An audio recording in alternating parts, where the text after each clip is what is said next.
Hi hello ನಮಸ್ತೆ. ಈ ಪ್ರಬಂಧದ ಪ್ರಪಂಚಕ್ಕೆ ತಮಗೆಲ್ಲರಿಗೂ ಆತ್ಮೀಯವಾದಂತಹ ಸ್ವಾಗತ. ಸೊ ಮೊದಲು ಈ ವಿಡಿಯೋ ನೋಡೋದ್ರಿಂದ ನಿಮಗೇನು ಸಿಗುತ್ತೆ ಅಂತ ಏನಾದರೂ ನಿಮಗೆ ಪ್ರಶ್ನೆ ಇದ್ದರೆ, ಸೊ ನಾವೇನು ಮಾಡ್ತಿದ್ದೀವಿ ಈ ವಿಡಿಯೋದಲ್ಲಿ 2024 UPSC IAS ಎಕ್ಸಾಮಿನೇಷನ್ ಅಥವಾ ಸಿವಿಲ್ ಸರ್ವಿಸ್ ಎಕ್ಸಾಮಿನೇಷನ್ಸ್ ಅಂತ ಏನು ಕರಿತೀವಿ, ಆ ಪರೀಕ್ಷೆಯಲ್ಲಿ ಕೇಳಿದ ಪ್ರಬಂಧದ ಪತ್ರನ ಪರಿಚಯ ಮಾಡ್ತೀವಿ. ಯಾವ ರೀತಿಯ ಪ್ರಶ್ನೆಗಳನ್ನು ಕೇಳಿದ್ದಾರೆ, ಈ ಪ್ರಶ್ನೆಗಳ ಸಹಾಯದಿಂದ ನಾವು ಪ್ರಬಂಧ ಅಂದ್ರೇನು, ಒಂದು ಪ್ರಬಂಧವನ್ನು ಎಕ್ಸಾಮಿನೇಷನ್ ಹಾಲ್ನಲ್ಲಿ ರಚಿಸುವುದು ಹೇಗೆ, ನಾವೊಂದು ಪ್ರಬಂಧವನ್ನು ಸೃಷ್ಟಿ ಮಾಡಬೇಕು ಅಂತಂದರೆ ಏನು ಮಾಡಬೇಕು, ಪ್ರಬಂಧನ ಜಸ್ಟ್ ಬರೆಯೋಕ್ಕಾಗೋದಿಲ್ಲ, ಫಸ್ಟು ನಾವು ಏನು ಮಾಡಬೇಕು, ಸೃಷ್ಟಿ ಮಾಡಬೇಕು. ಬರೆಯೋದು ಅಂದ್ರೇನು, ನಾನೀಗ ಆಲ್ರೆಡಿ ಒಂದು ಟಾಪಿಕ್ ಪ್ರಿಪೇರ್ ಆಗಿಬಿಟ್ಟಿದ್ದೀನಿ, ಅದನ್ನು ಮೆಮೊರೈಸ್ ಮಾಡಿದ್ದೀನಿ, ನಾನು ಅದನ್ನು ಬರ್ಕೋತಾ ಹೋಗ್ತೀನಿ. UPSC ಎಕ್ಸಾಮ್ಸ್ಗಳಲ್ಲಿ ನಾವು ಕೇವಲ ಆನ್ಸರನ್ನು ಬರೆಯೋದಕ್ಕಾಗೋದಿಲ್ಲ, ಮೊದಲು ಸೃಷ್ಟಿಸಬೇಕು. We should create it. So ಅದನ್ನು ಕ್ರಿಯೇಟ್ ಮಾಡೋದು ಹೇಗೆ, ಓಕೆ, ಕ್ರಿಯೇಟ್ ಮಾಡಿದ್ವಿ. ಮತ್ತು ಯಾವ ಯಾವ ಹಂತಗಳನ್ನು ನಾವು ಫಾಲೋ ಮಾಡಬೇಕು ಒಂದು ಪ್ರಬಂಧವನ್ನು ಬರೆಯುವಾಗ, what are the steps that we have to follow while writing the essay, ಈ ಎಲ್ಲ ವಿಷಯಗಳ ಬಗ್ಗೆ ಗೊತ್ತಾಗುತ್ತೆ. ಸೊ ಹಾಗಾಗಿ ಯಾರ್ಯಾರು UPSC ಸಿವಿಲ್ ಸರ್ವಿಸ್ ಎಕ್ಸಾಮಿನೇಷನ್ ಬರೀಬೇಕು ಅಂತ ಅಂದ್ಕೊಂಡಿದ್ದೀರಾ ಅವರೆಲ್ಲರೂ ಕೂಡ ಈ ವಿಡಿಯೋ ನೋಡಬಹುದಾಗಿದೆ. ಇನ್ನು ಕೆಲವ್ರು ಹೇಳ್ತಾರೆ, ಇಲ್ಲ ಸರ್ ನಾವು UPSC ಏನು ಬರೆಯೋದಿಲ್ಲ, ಸ್ಟೇಟ್ ಲೆವೆಲ್ ಎಕ್ಸಾಮ್ಸ್ಗಳು ಮಾತ್ರ ಬರೀತೀವಿ, ಅವ್ರಿಗೆ ಈ ವಿಡಿಯೋ ಏನಾದರೂ ಉಪಯೋಗ ಇದೆಯಾ? ಕೆಲವು ಬದಲಾವಣೆಗಳೊಂದಿಗೆ ಯಾವುದೇ ಎಕ್ಸಾಮಿನೇಷನ್ಸಲ್ಲಿ ಪ್ರಬಂಧ ಅಂತಿರುತ್ತಲ್ಲ, ಇಲ್ಲಿ ಹೇಳುವ ಹಲವಾರು ವಿಷಯಗಳು ಅಲ್ಲಿಯೂ ಕೂಡ ಉಪಯೋಗ ಆಗುತ್ತೆ. ಹಾಗಾಗಿ ಅವರು ಕೂಡ ನೋಡ್ಬೋದು. ಇನ್ನು ಸರ್ ನಾವು ಬರೆಯೋ ಕಾಂಪಿಟೇಟಿವ್ ಎಕ್ಸಾಮ್ಸಲ್ಲಿ ನಮಗೆ ಅಸಲು ಸಬ್ಜೆಕ್ಟಿವ್ ಕ್ವಶನ್ಸೇ ಇರೋದಿಲ್ಲ, ಎಸ್ಸೆ ಕ್ವಶನ್ಸೇ ಇರೋದಿಲ್ಲ, ನಮಗೇನಾದರೂ ಪ್ರಯೋಜನನ? ಈ ಒಂದು ಪರ್ಟಿಕ್ಯುಲರ್ ಟಾಪಿಕ್, ಒಂದು ಹ್ಯಾಪಿನೆಸ್ ಅನ್ನೋದಕ್ಕೆ ಸಂಬಂಧಿಸಿರುವಂತೆ ಒಂದು ಟಾಪಿಕ್ನ ಡಿಸ್ಕಸ್ ಮಾಡ್ತೀವಿ. ಅದು ನನ್ನ ಪ್ರಕಾರ ಪ್ರತಿಯೊಬ್ಬರಿಗೂ ಅವಶ್ಯಕತೆ ಇದೆ. ಅದರಲ್ಲೂ ಈ ಸ್ಪರ್ಧಾತ್ಮಕ ಪರೀಕ್ಷೆಗಳಿಗೆ ಯಾರು ಓದ್ತಾ ಇರ್ತಾರಲ್ಲ ಅವ್ರಿಗೆ ತುಂಬ ಉಪಯೋಗ ಇದೆ. ಹಾಗಾಗಿ ನೀವೆಲ್ಲರೂ ಕೂಡ ಒಂದೂವರೆ ಗಂಟೆ ಅಥವಾ 1 ಗಂಟೆ ಸಮಯವನ್ನು ಕೊಟ್ಟು ಈ ವಿಡಿಯೋನ ನೋಡಿದ್ರೆ ಡೆಫಿನೆಟ್ಲಿ ನಿಮ್ಗೆ ಉಪಯೋಗ ಆಗುತ್ತೆ ಅಂತ ನಂಗನ್ಸುತ್ತೆ. Okay, let's we come to our discussion. So welcome to you all for the world of essay. ಮೊದಲನೇ ಪ್ರಶ್ನೆ, ಎಸ್ಸೆ ಅಂದ್ರೇನು? ನೀವು ಈ ವಿಡಿಯೋವನ್ನು ಕೇಳುವಾಗ ಅದ್ರ ಪಾಡಿಗೆ ಅದನ್ನು ನಡೀತಾ ಇರಲಿ ಅಂತ ಬಿಟ್ಬಿಟ್ಟು ನಾವು ಏನೋ ಪಾತ್ರೆ ತೊಳೆಯೋಣ, ನೆಲ ಒರೆಸೋಣ, ಎಕ್ಸಸೈಸ್ ಮಾಡೋಣ ಆ ಥರ ಮಾಡ್ದಿರ ಸಾಧ್ಯ ಆದರೆ ಒಂದು ಕಡೆ ಕೂತ್ಕೊಂಡು ಒಂದು ವೈಟ್ ಪೇಪರನ್ನು ತಗೊಂಡು ಪೆನ್ನನ್ನು ತಗೊಂಡು ನೀವು ಕೂಡ ನನ್ನ ಜೊತೆ ಭಾಗಿಯಾಗಬೇಕು.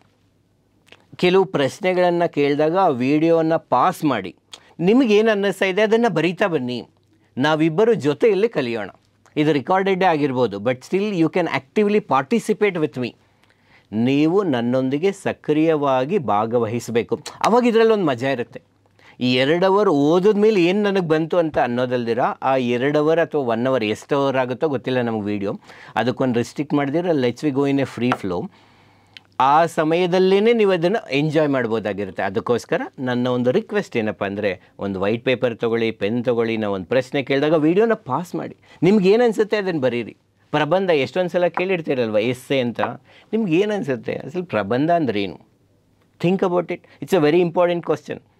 ನೀವು ಏನೇ ಮಾಡೋದಕ್ಕಿಂತ ಮುಂಚೆ ಅದನ್ನು ಪ್ರಶ್ನಿಸೋದು, ಅದನ್ನು ಅರ್ಥ ಮಾಡ್ಕೊಳ್ಳೋದು ತುಂಬ ಮುಖ್ಯ. ಒಂದು ಸಿನಿಮಾ ಮಾಡಬೇಕಂದ್ರೆ ಸಿನಿಮಾ ಅಂದ್ರೇನು? IAS ಎಕ್ಸಾಮ್ ಬರೀಬೇಕು, ಫಸ್ಟ್ ಕ್ವಶನ್ IAS ಅಂದ್ರೇನು, IAS ಏನಕ್ಕೆ ಬೇಕು ಭಾರತಕ್ಕೆ ಆ್ಯಕ್ಚುಲಿ? ಸೊ ಈ ಥರ like let us we start with this simple question, what is an essay? ಹೇಳಿ, ನಿಮ್ಗೆ ಏನು ಅನ್ನಿಸ್ತಾ ಇದೆ? The word essay has come from the Latin word exagium, which means presenting one's case. Essays are a piece of writing representing one's side of the argument, experiences, stories, etc. etc. ಅಂದರೆ ಏನು? ನಾವು ತೆಗೆದುಕೊಂಡಂಥ ವಿಷಯ ಅಥವಾ ನಮಗೆ ಒಂದು ವಿಷಯವನ್ನು ಕೊಟ್ಟಿದ್ದಾರೆ, ಆ ವಿಷಯಕ್ಕೆ ಸಂಬಂಧಿಸಿದಂತೆ ನಾವು ನಮ್ಮ ಅಭಿಪ್ರಾಯಗಳನ್ನು, ವಾದಗಳನ್ನು, ಅನುಭವಗಳನ್ನು, ಕಥೆಗಳನ್ನು ಬರೆಯುವಂಥದ್ದೇನೆ ಪ್ರಬಂಧ. ಸೊ ಆ ವಿಷಯಕ್ಕೆ ಸಂಬಂಧಿಸಿದಂತೆ ನಮ್ಮ ಅಭಿಪ್ರಾಯಗಳೇನು, ನಮ್ಮ ವಾದಗಳೇನು, ನಮ್ಮ ಅನುಭವಗಳೇನು, ನಮ್ಮ ಕಥೆಗಳೇನು ಅನ್ನುವುದನ್ನು ಮತ್ತೊಬ್ಬರಿಗೆ ತಿಳಿಸುವ ಒಂದು ಪ್ರಕ್ರಿಯೆ ಪ್ರಬಂಧ ಬರೆಯೋದು ಅಂತಕ್ಕಂಥದ್ದು. So this is very very important. Essay reflects who you are. ನೀವು ಯಾರು ಅಂತ ಪ್ರಪಂಚಕ್ಕೆ ತಿಳಿಯುತ್ತೆ, ಅಥವಾ ಅದನ್ನು ಯಾರು ಓದ್ತಾರೋ ಅವರಿಗೆ ತಿಳಿಯುತ್ತೆ ನೀವು ಎಸ್ಸೆ ಬರೆದಾಗ. ಹಾಗಾಗಿ essay is not a test of knowledge or not only the test of your knowledge. ಇದು ಕೇವಲ ಜ್ಞಾನದ ಪರೀಕ್ಷೆ ಅಲ್ಲ, ಇದು ಕೂಡ ಒಂದು ವ್ಯಕ್ತಿತ್ವದ ಪರೀಕ್ಷೆ. It is a test of your personality. So ಪ್ರಬಂಧ ಅಂದರೆ ನಾವೊಂದು ಯಾವುದೋ ಪೇಪರಲ್ಲಿ ಬೈಹಾಟ್ ಮಾಡಿದ್ದೀವಿ ಅದನ್ನು ಬರೆಯೋದಲ್ಲ, ಆ ಒಂದು ನೀಡಿರುವಂಥ ವಿಷಯಕ್ಕೆ ಸಂಬಂಧಿಸಿದಂತೆ ನಮ್ಮನ್ನು ನಾವು ವ್ಯಕ್ತಪಡಿಸೋದು. ನಾವು ಅಂದರೆ ಯಾರು? ನಾವು ಅಂದರೆ ನಮ್ಮ ಆಲೋಚನೆಗಳು, ಅಭಿಪ್ರಾಯಗಳು, ಮೌಲ್ಯಗಳು ಇವೆಲ್ಲವೂ ಸೇರಿ ನಾವು ಆಗ್ತೀವಲ್ವಾ. ಸೊ ಅದನ್ನೇ ನಾವಿಲ್ಲಿ ವ್ಯಕ್ತಪಡಿಸ್ತಾ ಇದ್ದೀವಿ. Okay, we have understood what is an essay. ಇನ್ನು ಇದಕ್ಕೆ ಸಿಲೆಬಸ್ ಅಂತ ಏನಾದರೂ ಇದೆಯಾ? ಯು ಪಿ ಎಸ್ ಸಿನಲ್ಲಿ ಸಿವಿಲ್ ಸರ್ವಿಸ್ ಎಕ್ಸಾಮಿನೇಷನ್ಸಲ್ಲಿ, U P S C civil service examination ಅಥವಾ ನಾವು IAS ಎಕ್ಸಾಮ್ ಅಂತ ನಾವೇನು ಕರಿತೀವಿ, ಅದರಲ್ಲಿ ಸ್ಪಷ್ಟವಾಗಿ ಯಾವುದೇ ಸಿಲೆಬಸ್ ಇದರಿಂದನೇ ನಾವು ಎಸ್ಸೆ ಕೇಳ್ತೀವಿ ಅಂತೇನು ಕೊಟ್ಟಿಲ್ಲ. ಅದೇ KPSC ಸಿವಿಲ್ ಸರ್ವಿಸ್ ಎಕ್ಸಾಮ್ಸಲ್ಲಿ ಅಲ್ಲಿ ನಮಗೇನು 2 ಸೆಕ್ಷನ್ಸ್ ಇರುತ್ತೆ. ಸೆಕ್ಷನ್ 1ನಲ್ಲಿ ನ್ಯಾಷನಲ್ ಮತ್ತು ಇಂಟರ್ನ್ಯಾಷನಲ್ ಇಶ್ಯೂಸ್ ಅಂತ ಇದಕ್ಕೆ ಸಂಬಂಧಿಸಿದಂಥ ಪ್ರಶ್ನೆಗಳನ್ನು ಕೇಳ್ತೀವಿ. ಸೆಕ್ಷನ್ 2ನಲ್ಲಿ ರಾಜ್ಯಕ್ಕೆ ಸಂಬಂಧಿಸಿರುವಂಥ ವಿಷಯಗಳ ಬಗ್ಗೆ ಪ್ರಶ್ನೆಗಳನ್ನು ಕೇಳ್ತೀವಿ ಅಂತ ಹೇಳಿದ್ದಾರೆ. ಇಲ್ಲೂ ಕೂಡ ಫಿಲಾಸಫಿಕಲ್ ಎಸ್ಸೇಸ್ ಬರಬಹುದಾಗಿರುತ್ತೆ. ಬಟ್ ಆದರೆ ನಾವು ಹೇಗೆ ಪ್ರಿಪೇರ್ ಆಗಬೇಕು? ಯಾರೇ ಒಬ್ಬರು ಒಂದು ಪ್ರಬಂಧವನ್ನು ಬರೀಬೇಕು ಅಂತಂದರೆ ಪ್ರಮುಖವಾಗಿ ನಮಗೆ ಜನರಲ್ ಸ್ಟಡೀಸಲ್ಲಿ ಪೇಪರ್ 1, 2, 3, 4 ಅಂತ ಇದೆ. ಇವುಗಳಲ್ಲಿರುವಂತಹ ವಿಷಯವನ್ನು ಅತ್ಯಂತ ಸರಳವಾಗಿ ಅರ್ಥ ಮಾಡಿಕೊಂಡಿರಬೇಕು. ಜನರಲ್ ಸ್ಟಡೀಸಲ್ಲಿ ಇದರ KPSC ಆಗಲಿ UPSC ಆಗಲಿ ಜನರಲ್ ಏನಿರುತ್ತೆ? ಹಿಸ್ಟ್ರಿ ಇರುತ್ತೆ, ಇತಿಹಾಸ ಇರುತ್ತೆ, ಜಾಗ್ರಫಿ ಇರುತ್ತೆ, ಭೂಗೋಳಶಾಸ್ತ್ರ ಇರುತ್ತೆ, ಪಾಲಿಟಿಕ್ಸ್ ಇರುತ್ತೆ, ಎಕಾನಮಿ ಇರುತ್ತೆ, ಸೈನ್ಸ್ ಆ್ಯಂಡ್ ಟೆಕ್ನಾಲಜಿ ಇರುತ್ತೆ, ಎನ್ವಿರಾನ್ಮೆಂಟ್ ಇರುತ್ತೆ, ಇಂಡಿಯನ್ ಸೊಸೈಟಿ ಇರುತ್ತೆ. ಈ ರೀತಿಯ ಎಲ್ಲ ವಿಷಯಗಳನ್ನು ಏನು ಮಾಡ್ತಿದ್ವಿ ನಾವು? ಅರ್ಥ ಮಾಡ್ಕೋತಾ ಇದ್ದೀವಿ. ಜನಸಂಖ್ಯೆ ಅಂದ್ರೇನು, ಜನಸಂಖ್ಯಾ ಸ್ಫೋಟಕ್ಕೆ ಕಾರಣಗಳೇನು, ಪರಿಸರ ಅಂದ್ರೇನು, ಮನುಷ್ಯನಿಗೂ ಪರಿಸರಕ್ಕೂ ಇರುವಂಥ ಸಂಬಂಧಗಳೇನು, ತಂತ್ರಜ್ಞಾನ ಅಂತಂದ್ರೇನು, ತಂತ್ರಜ್ಞಾನ ಮನುಷ್ಯನಿಗೆ ಏಕೆ ಅವಶ್ಯಕವಾಗಿದೆ, ಆ್ಯಕ್ಚುಲಿ ಈ ಎಲ್ಲ ವಿಷಯಗಳನ್ನು ಅರ್ಥ ಮಾಡ್ಕೋತಾ ಇದ್ದೀವಿ.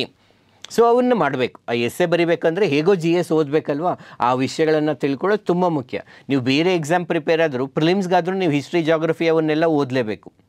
ಅವುಗಳಲ್ಲಿ ವಿಶೇಷವಾಗಿ KPSC ಸಿವಿಲ್ ಸರ್ವಿಸಲ್ಲಿ ಮತ್ತು UPSC ಸಿವಿಲ್ ಸರ್ವಿಸಲ್ಲಿ ಪೇಪರ್ 4 ಅಂತ ಇದೆ. ಪೇಪರ್ 4 ಯಾವುದಪ್ಪ ಇರುತ್ತೆ ಅಂದರೆ ಎಥಿಕ್ಸ್, ಇಂಟೆಗ್ರಿಟಿ ಆ್ಯಂಡ್ ಆ್ಯಪ್ಟಿಟ್ಯೂಡ್ ಅಂತ ನಾವು ಕರಿತೀವಿ.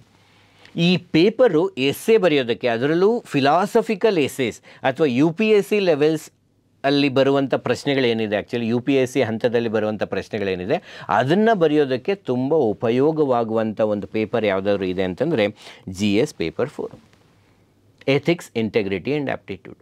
ಇವುಗಳಲ್ಲದೆ 1, 2, 3, 4 1000 ಮಾರ್ಕ್ಸ್ ಇದೆ. ಆ್ಯಕ್ಚುಲಿ ಅವುಗಳನ್ನ ಓದಲೇಬೇಕು. ಅವುಗಳ ಜೊತೆಗೆ ಕೆಲವು ವಿಶೇಷವಾದ ಪರಿಕಲ್ಪನೆಗಳು, ತತ್ವಜ್ಞಾನಗಳು, ಸೆಲ್ಫ್ ಹೆಲ್ಪ್ ಬುಕ್ಸ್ ಅಂತ ಬರುತ್ತೆ, ಇವುಗಳನ್ನ ಕೂಡ ಓದಬೇಕು. ಎಲ್ಲಿ ಓದಬೇಕು, ಯಾವ ತರಹದ್ದು ಓದಬೇಕು, ನಾವು ಅವುಗಳನ್ನ ಮುಂದಿನ ತರಗತಿಗಳಲ್ಲಿ ತಿಳಿದುಕೊಳ್ಳೋಣ. So again it is not ಎಸ್ಸೆಗೋಸ್ಕರ ಇಷ್ಟೆಲ್ಲ ಮಾಡಬೇಕಾ? ಅಲ್ಲ. ನೀವೊಬ್ಬ ಗುಡ್ ಸಿವಿಲ್ ಸರ್ವೆಂಟ್ ಆಗಬೇಕಂದ್ರೆ, ಒಬ್ಬ ಪಬ್ಲಿಕ್ ಸರ್ವೆಂಟ್ ಆಗಬೇಕಂದ್ರೆ ಈ ಎಲ್ಲ ವಿಷಯಗಳು ನಿಮಗೆ ಗೊತ್ತಿರಬೇಕು. ಅದಕ್ಕೋಸ್ಕರ ಓದ್ಕೊಳ್ಳಿ. ಆ ಓದ್ಕೊಂಡು ಅರ್ಥ ಮಾಡ್ಕೊಳ್ಳೋದ್ರಿಂದ ನಮ್ಮ ವ್ಯಕ್ತಿತ್ವದಲ್ಲಿ ಕೆಲವು ಬದಲಾವಣೆಗಳಾಗುತ್ತೆ, ನಮ್ಮ ಆಲೋಚನಾ ವಿಧಾನಗಳಲ್ಲಿ ಬದಲಾವಣೆ ಆಗುತ್ತೆ. ಅದನ್ನು ನಾವು ಒಂದು ಪ್ರಬಂಧದ ರೂಪದಲ್ಲಿ ವ್ಯಕ್ತಪಡಿಸ್ತೀವಿ ಅಷ್ಟೇ. ಪ್ರಬಂಧಕ್ಕೋಸ್ಕರ ಇವೆಲ್ಲ ಪ್ರಿಪೇರ್ ಆಗ್ತಾ ಇಲ್ಲ. ಒಬ್ಬ ಪಬ್ಲಿಕ್ ಸರ್ವೆಂಟ್, ಸಾರ್ವಜನಿಕ ಸೇವಾಧಿಕಾರಿ ಆಗೋದಕ್ಕೆ ಬೇಕಾಗಿರುವಂಥ ಮೈಂಡ್ಸೆಟ್ಟನ್ನು, ಆಲೋಚನಾ ವೈಖರಿಯನ್ನು ಬೆಳೆಸ್ಕೊಳ್ಳೋದಕ್ಕೋಸ್ಕರ ಇವೆಲ್ಲ ಓದ್ತೀವಿ. ಓದ್ಕೊಂಡಿದ್ದನ್ನು ಒಂದು ದಿವಸ ಒಂದು ಎಕ್ಸಾಮಲ್ಲಿ ಏನು ಮಾಡ್ತಿದ್ದೀವಿ, ನಾವು ಪ್ರೆಸೆಂಟ್ ಮಾಡ್ತಾ ಇದ್ದೀವಿ ಅಷ್ಟೇ. ಒಂದು ಪ್ರಬಂಧವನ್ನು ಬರೀಬೇಕು ಅಂತಂದರೆ ಏನು ಮಾಡಬೇಕು? ನಾವು ಹಾಗೆ ಮುಂದೆ ಹೋಗ್ತಾ ಮೊದಲನೇದು ಚೂಸ್ ದ ಟಾಪಿಕ್. ಅಗೇನ್ ನಾನು UPSCಯ ಒಂದು ಪೇಪರ್ನ ಉದಾಹರಣೆಯಲ್ಲಿ ಇಟ್ಕೊಂಡು ನಾವು ಇದನ್ನೆಲ್ಲ ಎಕ್ಸ್ಪ್ಲೈನ್ ಮಾಡ್ತಿದ್ದೀವಿ. ಅಲ್ಪ ಸ್ವಲ್ಪ ಬದಲಾವಣೆಗಳೊಂದಿಗೆ ನಾವು ಹೇಳುತ್ತಿರುವಂಥ ಮಾಹಿತಿಯನ್ನು ಬೇರೆ ಪರೀಕ್ಷೆಗಳಲ್ಲಿ ಕೂಡ ನೀವು ಉಪಯೋಗಿಸ್ಕೋಬಹುದಾಗಿರುತ್ತೆ. ಸೆಕ್ಷನ್ A ಅಂತ ಇರುತ್ತೆ, ಇದರಲ್ಲಿ 4 ಪ್ರಶ್ನೆಗಳಿರುತ್ತೆ. ಸೆಕ್ಷನ್ B ಅಂತ ಇರುತ್ತೆ, ಇದರಲ್ಲಿ 4 ಪ್ರಶ್ನೆಗಳಿರುತ್ತೆ. ಈ ಸೆಕ್ಷನ್ ಎನಲ್ಲಿರುವಂಥ 4 ಪ್ರಶ್ನೆಗಳಿಂದ ಯಾವುದಾದ್ರೂ ಒಂದನ್ನು ಆಯ್ಕೆ ಮಾಡ್ಕೋಬೇಕು. ಸೆಕ್ಷನ್ ಬಿನಲ್ಲಿರುವಂತಹ 4 ಪ್ರಶ್ನೆಗಳಲ್ಲಿ ಯಾವುದಾದ್ರೂ ಒಂದನ್ನು ನೀವು ಆಯ್ಕೆ ಮಾಡ್ಕೋಬೇಕಾಗತ್ತೆ. ಒಂದು ಪ್ರಶ್ನೆಗೆ 125 ಅಂಕಗಳಿರುತ್ತೆ, 125 ಅಂಕಗಳು. ಸೊ 125, ಸೊ ಟೋಟಲ್ 250 ಮಾರ್ಕ್ಸ್ ಇರುತ್ತೆ. ಪ್ರತಿಯೊಂದು ಪ್ರಶ್ನೆಗೆ ಆ್ಯಕ್ಚುಲಿ ನಾವು 1000ದಿಂದ 1200 ಪದಗಳಲ್ಲಿ ಉತ್ತರವನ್ನು ಬರೀಬೇಕು. We have to write an answer with 1000 to 1200 words within that actually ಅದರಲ್ಲಿ ಬರೀಬೇಕಾಗತ್ತೆ. ಸೊ ಈ ಕೆಲವು ಕ್ರಮಗಳನ್ನು ಅನುಸರಿಸಬೇಕು. ಪ್ರತಿಯೊಂದು ಕ್ರಮವನ್ನು ಕೂಡ ನಾವು ವಿವರವಾಗಿ ಅರ್ಥ ಮಾಡ್ಕೊಳ್ತೀವಿ. I am just giving A glance of it. So ಮೊದಲನೇದು 4ರಲ್ಲಿ ಯಾವುದೋ ಒಂದನ್ನು ಆಯ್ಕೆ ಮಾಡ್ಕೋಬೇಕು. ಆಯ್ಕೆ ಮಾಡಿಕೊಂಡಂತಹ ವಿಷಯದ ಬಗ್ಗೆ ವಿವಿಧ ದೃಷ್ಟಿಕೋನಗಳಿಂದ ಯೋಚನೆ ಮಾಡಬೇಕು. ಆ ವಿಷಯಕ್ಕೆ ಸಂಬಂಧಿಸಿದಂತೆ ವಿವಿಧ ದೃಷ್ಟಿಕೋನಗಳಿಂದ ನಾವು ಯೋಚನೆ ಮಾಡಬೇಕು. ಅದನ್ನು ಬ್ರೈನ್ ಸ್ಟಾರ್ಮಿಂಗ್ ಅಂತ ಕರಿತೀವಿ. ನಾವು ಟಾಪಿಕ್ ಚೂಸ್ ಮಾಡಿದ್ವಿ, ಅದರ ಬಗ್ಗೆ 10-15 ನಿಮಿಷ ಸ್ಪೆಂಡ್ ಮಾಡಿ ಹಲವಾರು ಆಯಾಮಗಳನ್ನು ತಿಳ್ಕೊಂಡ್ವಿ. ಅದಾದಮೇಲಿಂದ ಈ ಎಸ್ಸೆಗೆ ನನ್ನ ಪ್ರಬಂಧಕ್ಕೆ ನಾನು ಪರಿಚಯವನ್ನು, ಇಂಟ್ರೊಡಕ್ಷನನ್ನು ಯಾವ ಥರ ಬರೆದ್ರೆ ಚೆನ್ನಾಗಿರುತ್ತೆ ಅಂತ ಯೋಚನೆ ಮಾಡಬೇಕು. ಆಮೇಲಿಂದ ಕನ್ಕ್ಲೂಷನ್ ಯಾವ ಥರ ಬರೀಬೇಕು ಅಂತ ಯೋಚನೆ ಮಾಡಬೇಕು. ಸೊ ಇದೆಲ್ಲ ಅಂದರೆ ಈ ಮೊದಲ 4 ಹಂತಗಳಲ್ಲಿ ನೀವು ಇನ್ನೂ ಎಸ್ಸೆ ಬರದೇ ಇಲ್ಲ. ಇವೆಲ್ಲ ಪ್ರಿಪ್ರೇಷನ್ಸ್ ಆರ್ ಮೋರ್ ಇಂಪಾರ್ಟೆಂಟ್. ಇವೆಲ್ಲ ಆದಮೇಲೆ ಅಂದರೆ ಟಾಪಿಕ್ ಚೂಸ್ ಆಗಿದೆ, ಬ್ರೈನ್ ಸ್ಟಾರ್ಮ್ ಮಾಡಾಗಿದೆ, ಇಂಟ್ರಡಕ್ಷನ್ ರೆಡಿ ಇದೆ, ಕನ್ಕ್ಲೂಷನ್ ರೆಡಿ ಇದೆ, ನಂತರ ನೀವೊಂದು ಪ್ರಬಂಧವನ್ನು ಬರೀತೀರ. ಆ ಪ್ರಬಂಧವನ್ನು ಬರೆದಾದ ನಂತರ ಒಂದು ಫೈನಲ್ ರಿವ್ಯೂ ಅಂತ ಕರಿತೀವಿ. ಒಂದು ಸಲ ಎಲ್ಲವೂ ಸರಿ ಇದೆಯಾ ಇಲ್ವಾ ಅಂತ ಚೆಕ್ ಮಾಡಬೇಕು. ಆನಂತರ ನಾವು ಮುಂದಿನ ಎಸ್ಸೆಗೆ ಹೋಗಬೇಕು. These are some steps. ಅದನ್ನು ಇನ್ನು ಸ್ವಲ್ಪ ಡೀಟೇಲಾಗಿ ತಿಳ್ಕೊಳ್ಳೋಣ. ಎಲ್ಲ ಸ್ಟೆಪ್ಪಲ್ಲಿ ಮೊದಲನೇ ಸ್ಟೆಪ್ ಯಾವುದು? Choice of the topic are choosing the topic. ನಮಗೆ 4 ವಿಷಯಗಳಿದೆ. ಈ 4ರಲ್ಲಿ ಒಂದನ್ನು ಆಯ್ಕೆ ಮಾಡ್ಕೋಬೇಕು. ಮೊದಲನೇ ಕ್ರೈಟೀರಿಯಾ ಏನು? Holistic understanding. ನಮಗೆ ಒಂದು ಪದವನ್ನು ಕೊಟ್ಟಿದ್ದಾರೆ ಅಥವಾ ಒಂದು ವಾಕ್ಯವನ್ನು ಕೊಟ್ಟಿದ್ದಾರೆ ಅಂದಾಗ, ಪದ ಕೊಟ್ಟಿದ್ದರೆ ಪದ ಏನು ಅಂತ ಅರ್ಥ ಆಗಬೇಕು.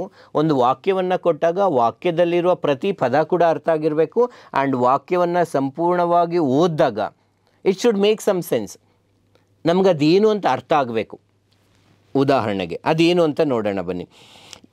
UPSC 2024 ಆ್ಯಕ್ಚುಲಿ, ಅಥವಾ 2024 ಅಂದರೆ ಸೆಪ್ಟೆಂಬರ್ 2024 ಮೇನ್ಸ್ ಎಕ್ಸಾಮ್ ನಡೆಯುತ್ತೆ.